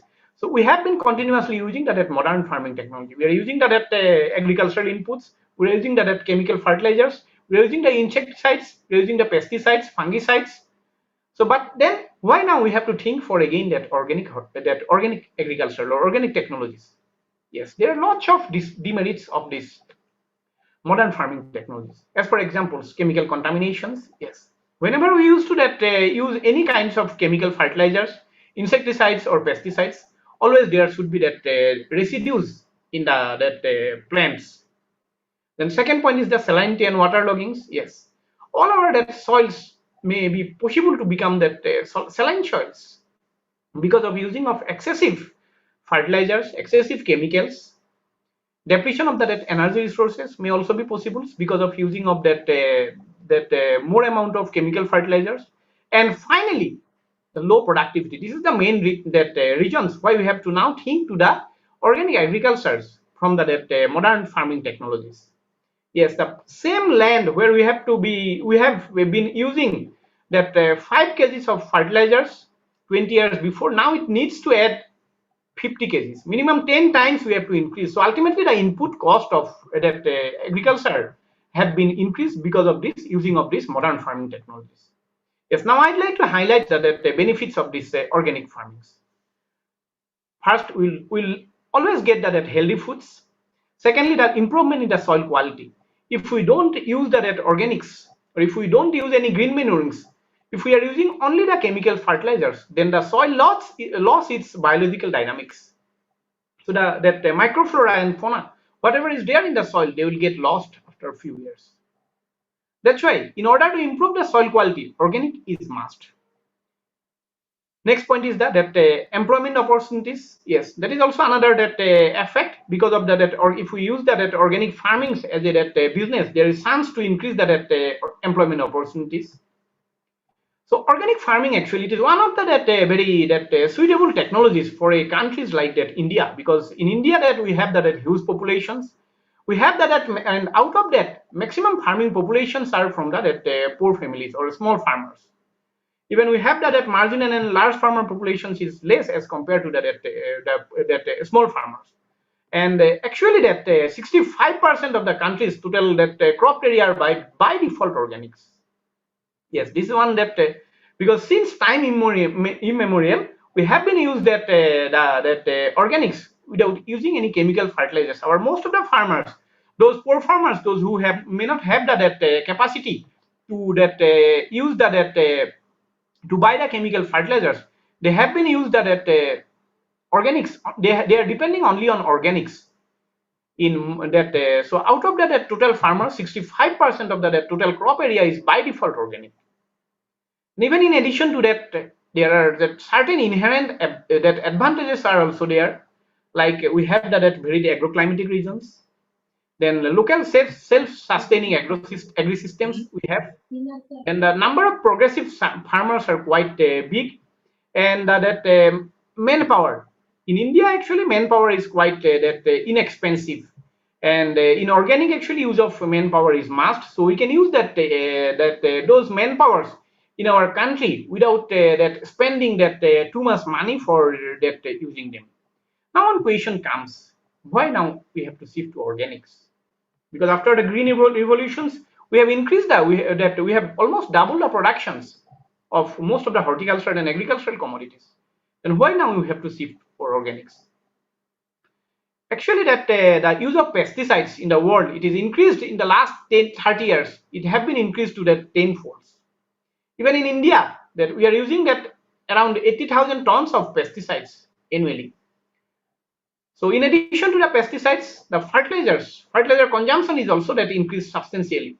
So ultimately, because of the use of too much fertilizers and pesticides, there is degradation of the soil fertility. The soil lost its biological dynamics. The soil lost that the structure of the soil get lost. But if we use that organic systems, we can maintain and enhance the long fertility of the soils. Even that we can encourage that biological cycles by involving that microorganisms. Then we can involve that soil flora and fauna. Even that plants and animals can also be that enhanced by using that organic manures. Even that the sons of pollutions can be minimized, which may comes out because of that using of this agricultural production practices. Then even that organic farming can also help in that soil and water conservation. And even the main advantage of organic farming is that we can get that healthy, nutritious and quality foods. And even that it can preserve the traditional and indigenous knowledge. The ITK can be preserved by using that organic agriculture. So the main challenges of organic horticulture, actually that organic approach, it forms a natural alliance with that sustainability. Yes, we can maintain that sustainability is one of the term which is always associated with that organic farming. We can blending to produce a form of horticulture that has a potential to that economically constructive, socially responsible and environmentally sound. Actually that truly that sustainable horticulture, it not only be organics, but it also produces that social, environmental and economic justice. And even it can contribute to that local development, local community developments, which is very much important or which is very much required for that sustainable globalization. So among the horticultural crops, if we think that about that organics, fruits, vegetables, flowers, and other spices, condiments. So among them, that fruits actually they have that greater scope for that converting to that organic horticultures, because actually that they have that fruits have that great scopes for exports, as well as that they can be valued as that organic foods. And even that nowadays actually that because of that consumers, all the consumers are very much concerned about the quality of their eatables, and that's why actually that nowadays that organic horticulture is one of the important terms in all the developed countries, that even that in the which is concentrating that mostly that the fruit sectors of the horticultures. And if we see that the Indian scenario, that in India actually that the Madhya Pradesh is that is having that largest area under the organic certifications. It is followed by that Maharashtra and that Rajasthan. Even in that Madhya Pradesh, actually they have that 13 blocks they have converted to that bio village. Even in addition to these states, most of the states are now that have initiated that organic cultivations, like Uttaranchal, Uttarakhand, they have started that organic agriculture movement. Even that Karnataka, Andhra Pradesh, they have also formulated that organic policy. And Tamil Nadu, Kerala, West Bengal, they have also that started that public-private partnerships for promotion of these organic farmings. So in addition to that other parts of that India, if we come across to that northeast regions, actually northeast region consisted of consisting of that 8 states, and which is that very much that peculiar with respect to its that biodiversity, very much that it is one of the biodiversity hotspots of the world. And out of that total area, that total gross area, 77% of northeast is that hilly regions, and it is one of the region of India which is mostly that more than 80% of the region's total crop area is that it is cultivated as that rain-fed agricultures. If we see that the scenario of northeast with respect to that organic farmings, So actually organic that Northeast India is called as that de facto organic, or by default actually this region is organic. And mostly that in northeastern hill regions, the crop production, it is based on that recycling of nutrients through that organic residues. Then we can also use that leaf litters. Either that the farmers of Northeast India, they have been using that mulchings by knowingly or unknowingly since ancient times. So actually that and in Northeast India, all that farmers, they have one that home garden, and basically home garden or kitchen garden, and that home garden or kitchen garden without using any chemical inputs, they used to cultivate by using only that waste materials from their kitchens. Even that in Northeast India, if we compare that productivity with the rest of the world, that India, the productivity may be that below that national average, but there is no use of chemical fertilizers in this region, or if it is used, very less amount of chemical fertilizer have been used.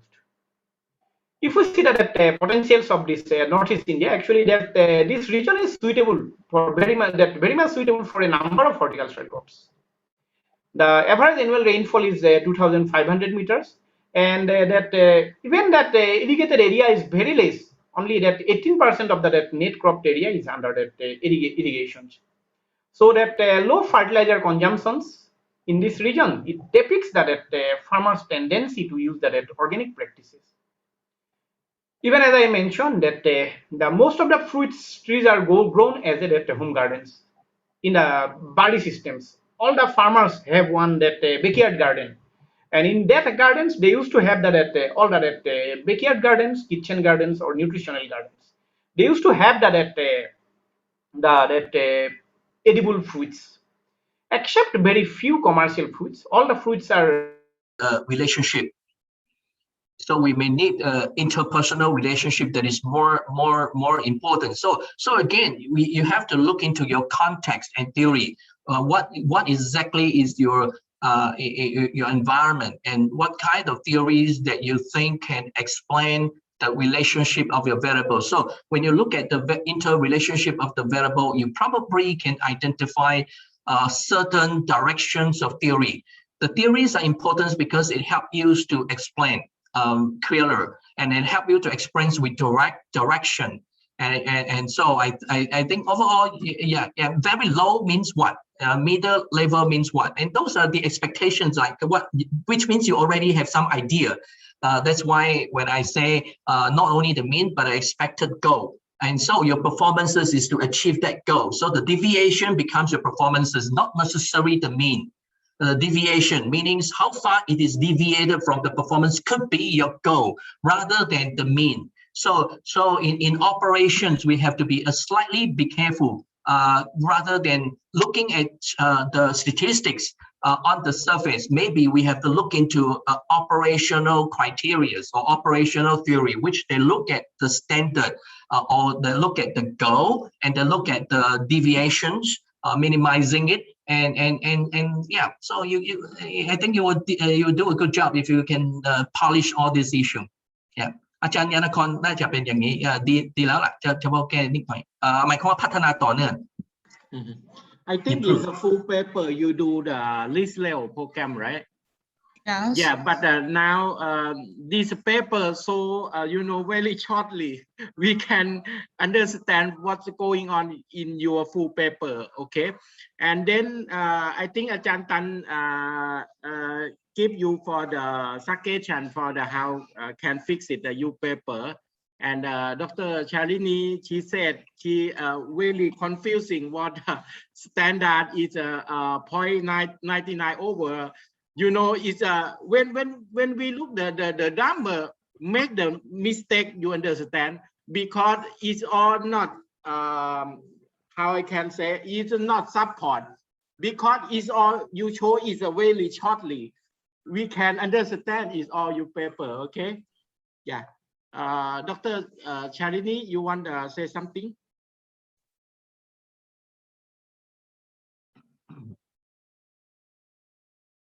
Unmic. Mic, unmute your mic. Yeah. Thank you, Nathanika. You have presented a nice talk today. So thank you. Thank you very much. Okay, congratulations. So next. No one Next is one. there. Well, I think no one is present right now. So Okay. because I thought let us wait, but I think once Svetlana was there, but she is not present. So that's why I cannot add in this room. Okay. And the last talk is going on. I think within 10 minutes, the program will come to an end. So let us finish this presentation session over. And thank you, Salini ji. Thank you, sir. So let us join the main room. All of you are allocated. Thank you, sir. Thank you. So I am allocating all of you to join the main room. Okay. Right? Thank you. Thank you. Okay, thank you. So leave the room. Leave the room. Leave the room.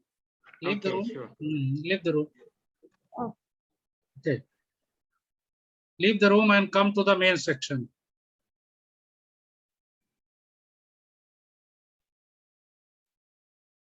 Yes, yes, yes, yes.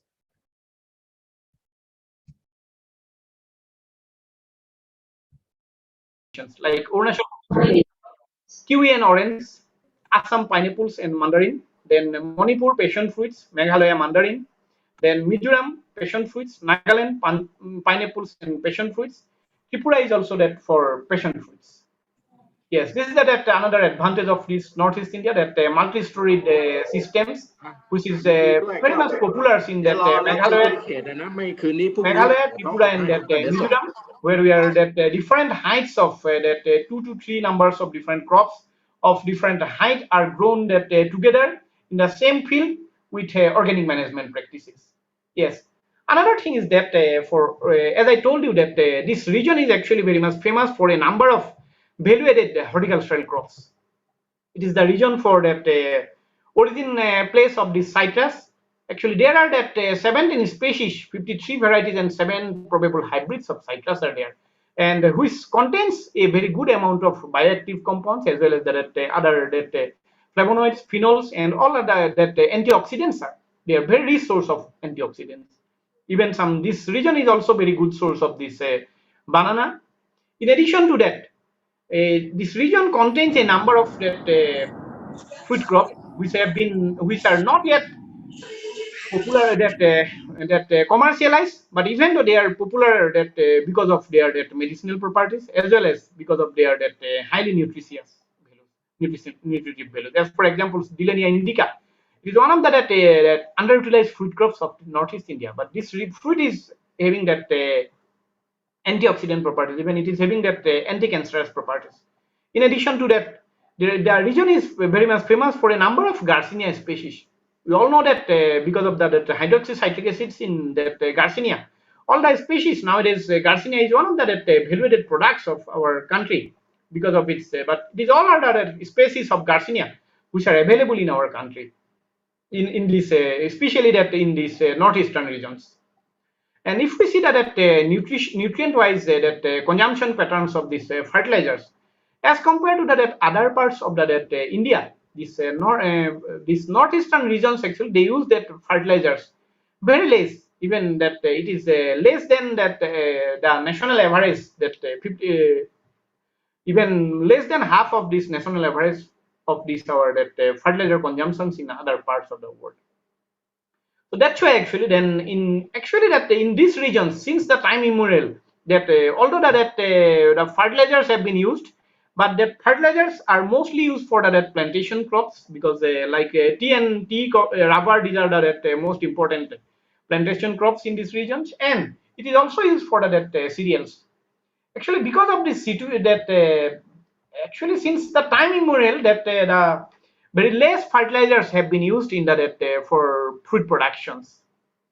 So that's why the region is having that very good scope for that to convert it to that organics.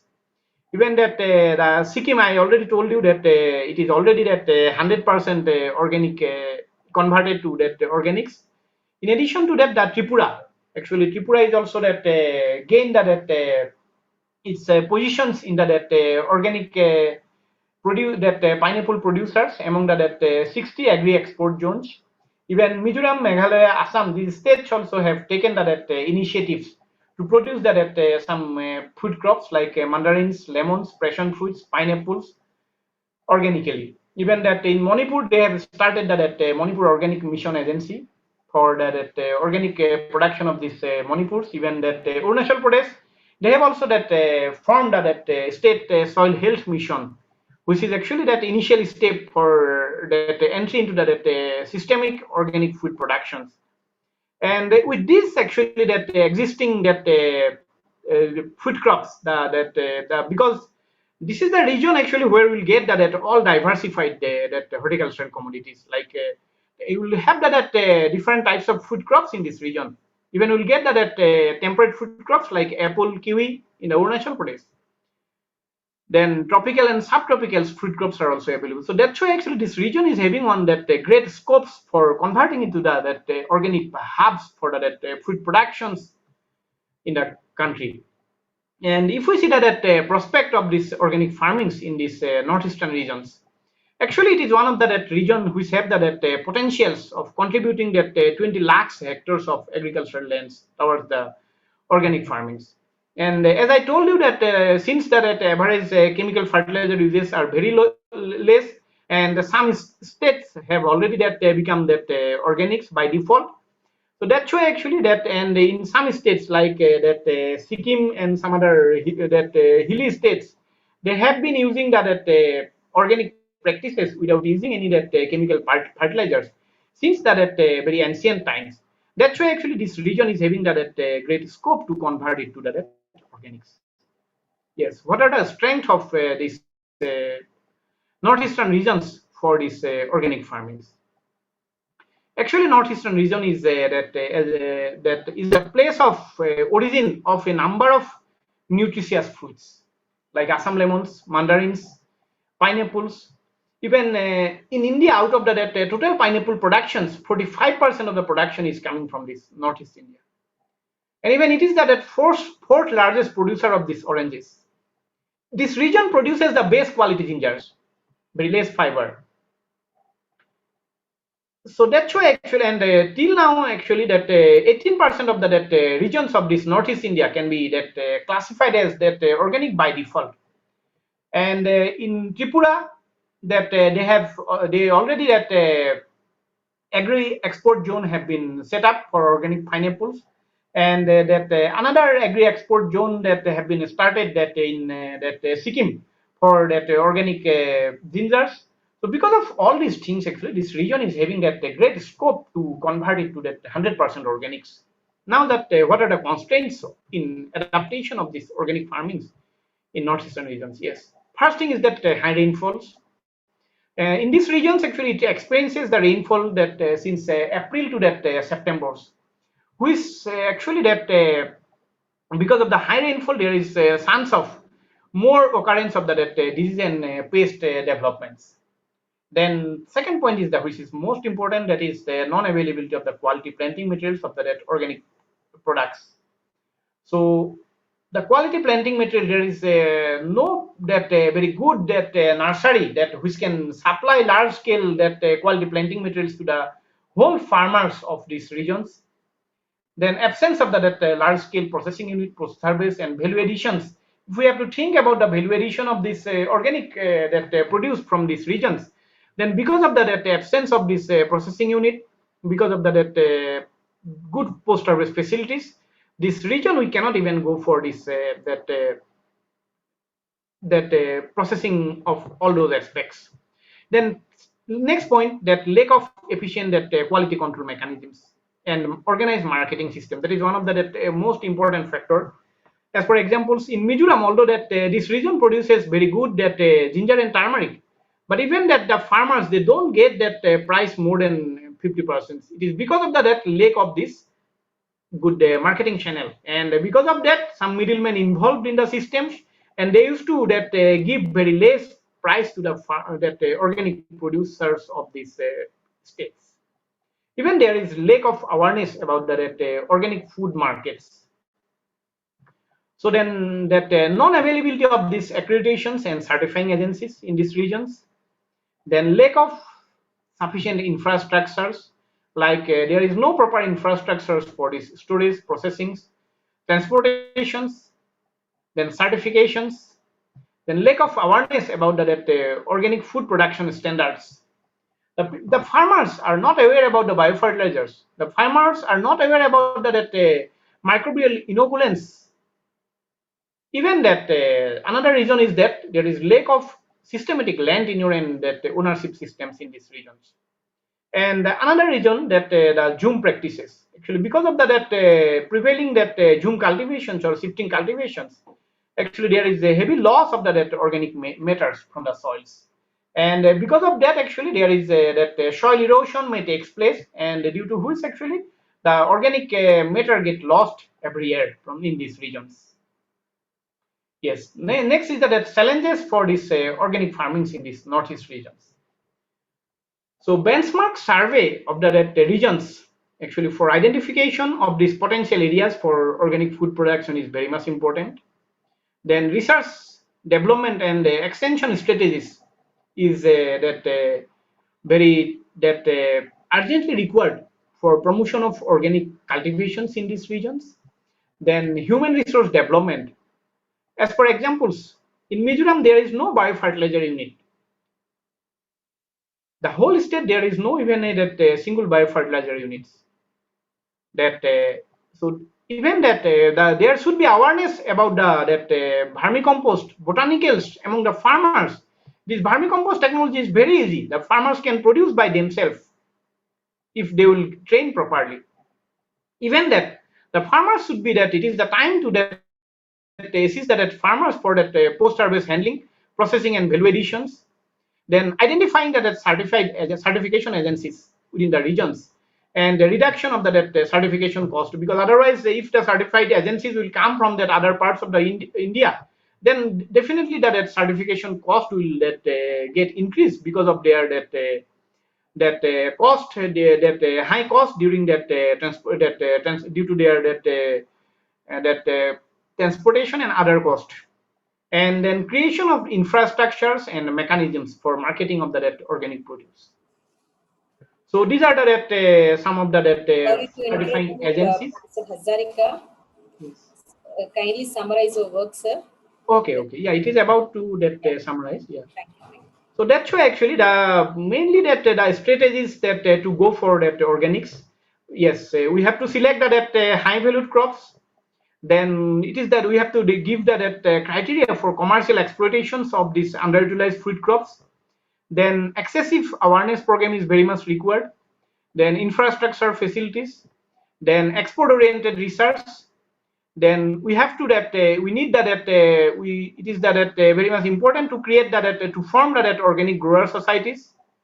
And with all these things actually the continuous initiatives to be taken for popularizations, as well as to make aware about the benefits of organic farming in these regions, and government should provide support to the growers in the initial years to encourage that organic farming, and also that the training to the farmers is very much important for that production of different commodities of organic farming like vermicompost and other things. Then it is required to go for that site specific strategies, and encourage that it is the time to encourage that small cultivators as well as the self-help groups to take up that organic farming, and setting up a strong marketing channels, which is very much required to get that at a good price of this organic produce. So that's why it is that at high time to go organic production. That safe slogan is to go organic in food productions in the northeast regions. So at last, I would like to say that go organic and go healthy. With this, I would like to finish my presentations. Thank you all for your patiently hearing. And thank you, sir.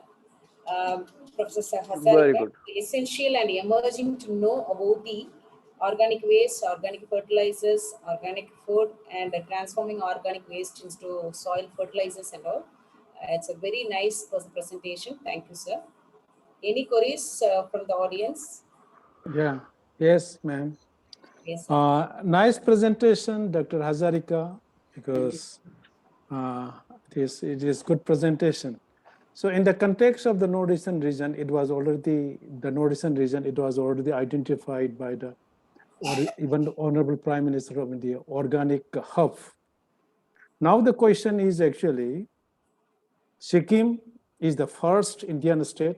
It is purely organic state. And other states, for example, you have mentioned about Mizoram, Arunachal Pradesh, Manipur, they are in the pipeline.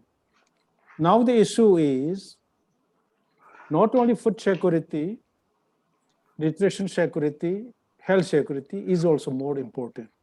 But on the other hand, Northeastern region, we are not self-sufficient. We are bringing all cereals, pulses, oil seeds, even from other parts of the country. That is the big challenge. And we have seen, even though this in Sikkim also, even though organic state, they are facing many problems. You have rightly pointed out that, because if we do organic farming, then what about organic inputs, organic fertilizers, biopesticides, then cattle population, all those things. Without that, it is very problematic to declare the whole state as organic. So that is why you have rightly mentioned. So what is your expert view? What is your opinion?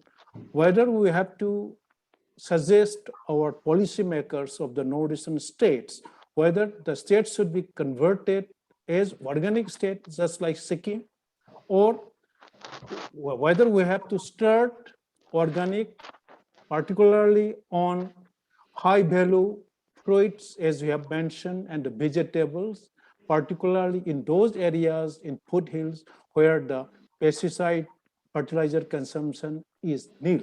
So that is, I like your opinion, because actually every time actually the policy makers, they ask to me also, to you also, because we like to convert the whole state as organic, whether it should be right reply for to convert the whole state as organic, because we have to see other angle also, because we are not self-sufficient.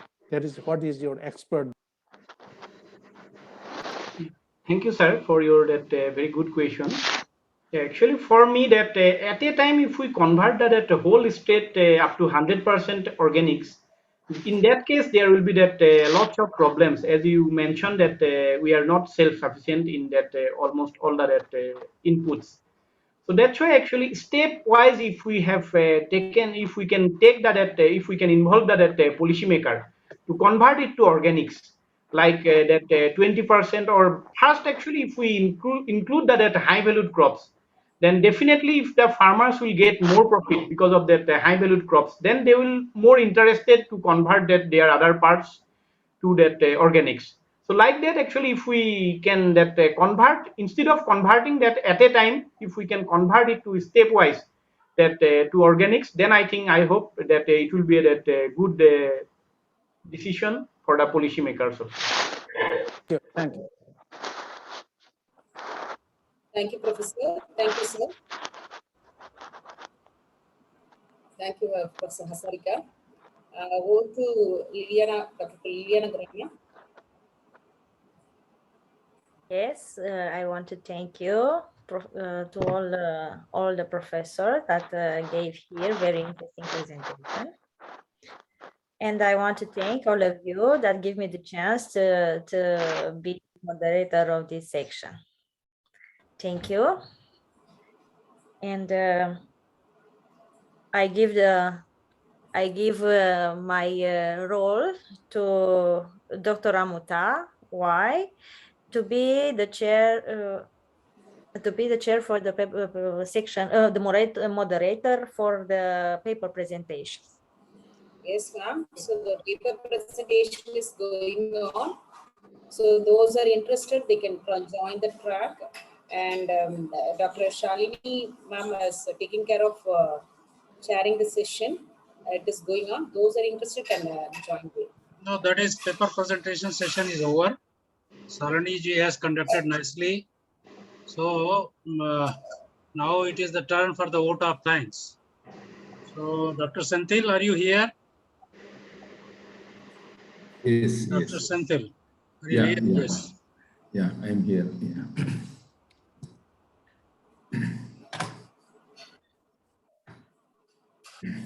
So a very good evening, all of you. So we have come to the closing ceremony of the Indo-Ukraine and Greater Mekong Sub-Regional International Webinar 2021, jointly organized by Fatter Academy of India, Mizoram University, India, Institute of Agrarian Economics, Ukraine, the Association of Researchers of Thailand, and the University of Management and Economics, Kampong in Cambodia, on the challenges and threats post-pandemic developments concerned with the agricultural sector.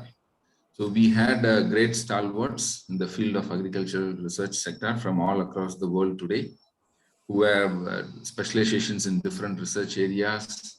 We had very interesting deliberations and interactions. It was a great knowledge platform where we had listened to many of the speakers with their great experience and knowledge. They had shared their ideas and suggestions, and also to the student presenters. So we thank the Vice Chancellor of Mizoram University, Professor K.R. Sambasivarao, for having delivered an effective inaugural address, and also special thanks to the chief guest, Dr. Brahma Singh, former Director, DRDO Agriculture Division, India, for his wonderful and excellent chief guest address. Thanks to Professor P.K. Srivastava, Founder, President, FAI, the Fatter Academy of India, and who was also the former Dean, College of Agricultural Engineering and Post-Harvest Technology in CAU, Gangtok, and also from Faculty of Agricultural Sciences in Aligarh Muslim University. Thanks to Professor B.H. Bisht, President, Fatter Academy of India, former Vice Chancellor, G.B. Pant University of Agriculture and Technology, for his support and presidential address. We have excellent patrons and conveners, Professor M. Premjit Singh, H.E. Maun Vezana, Professor Fifat Nonton Hon, Professor Chai Ching Tan, Major General M.P. Singh, and Yuan Sokchia, who have given their excellent address, and so special thanks to them for their involvement and support as well. So thanks to Professor Nina Koida, the Vice President FAI from Ukraine, Department of Accounting and Audit, belonging to the Hungarian College of Higher Education, so for her excellent coordination during the program and having a great speech as well. So Dr. Liliana Guran, the FAI Executive Council member from Department of Pharmaceutical Sciences in Romania, for her sessions as well as her address and interactions. Special thanks to all the collaborative partners, resource persons, and chairpersons of the highly technical scientific sessions that we had seen today and witnessed today. Greater participation of the collaborative partners, the resource persons, the chairpersons, and the moderators. And so it was an excellent coordination and a great platform to interact. Thanks to the FAI Executive Council, FAI Advisory Board, FAI Young Achievers Committee members for their support and guidance, and for having organized or help in organizing this international conference in a great way. So thanks to all the speakers and presenters and participants, and also to Dr. Meenakshi Srivastava for the prayer song, as well as for moderating the sessions and interactions. Special thanks to the print media, and thank you one and all for this wonderful evening, as well as the international conference. Yeah. Thank you. So thank you, Dr. Senthil, for conducting this vote of thanks session. So, Honorable President, sir. Yeah, good evening and good night, rather. So it had been wonderful session, whole day almost, and very interesting presentations were made over here. I'm sure the papers that will be coming out of these presentations will be very useful to all of us. I congratulate the organizers for it, Dr. Pankaj Srivastava and team. I also congratulate Dr. Nina, Dr. and others, those who have contributed in conducting different sessions and chair the sessions. Thank you very much. Good night and see you very soon. Keep healthy, keep wealthy, and keep very active as far as the academics, R&D, technology transfer, and then consultancy, etc. is concerned. Good night to all. Good night. Thanks, sir. So good night to everyone. Thanks to each and everyone. Professor Nina, Professor Georgia Iros, Professor Liliana Guran, Dr. Yana Kun, Dr. Tan, Dr. Sarani Singh, General MP Singh, sir, Vice Chancellor, sir, Kiara Sambara Sivrao, Vladimir Bogacho, Professor Maria, and Natalia.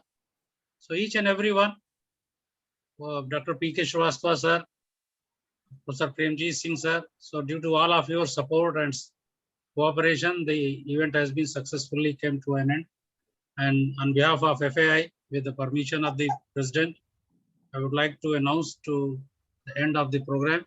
So good night to each and everyone. Good night. Good night. Good night. Namaste. Thank you so much. Namaste.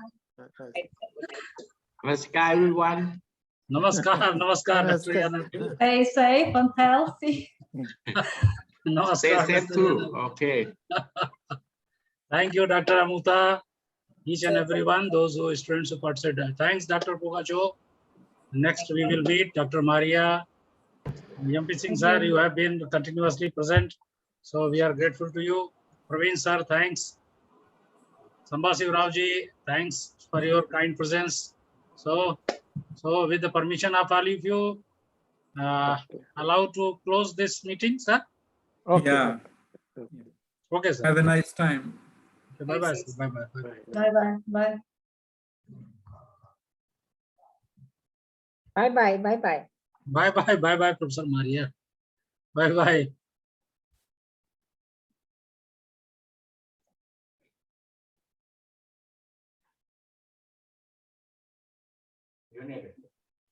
Speak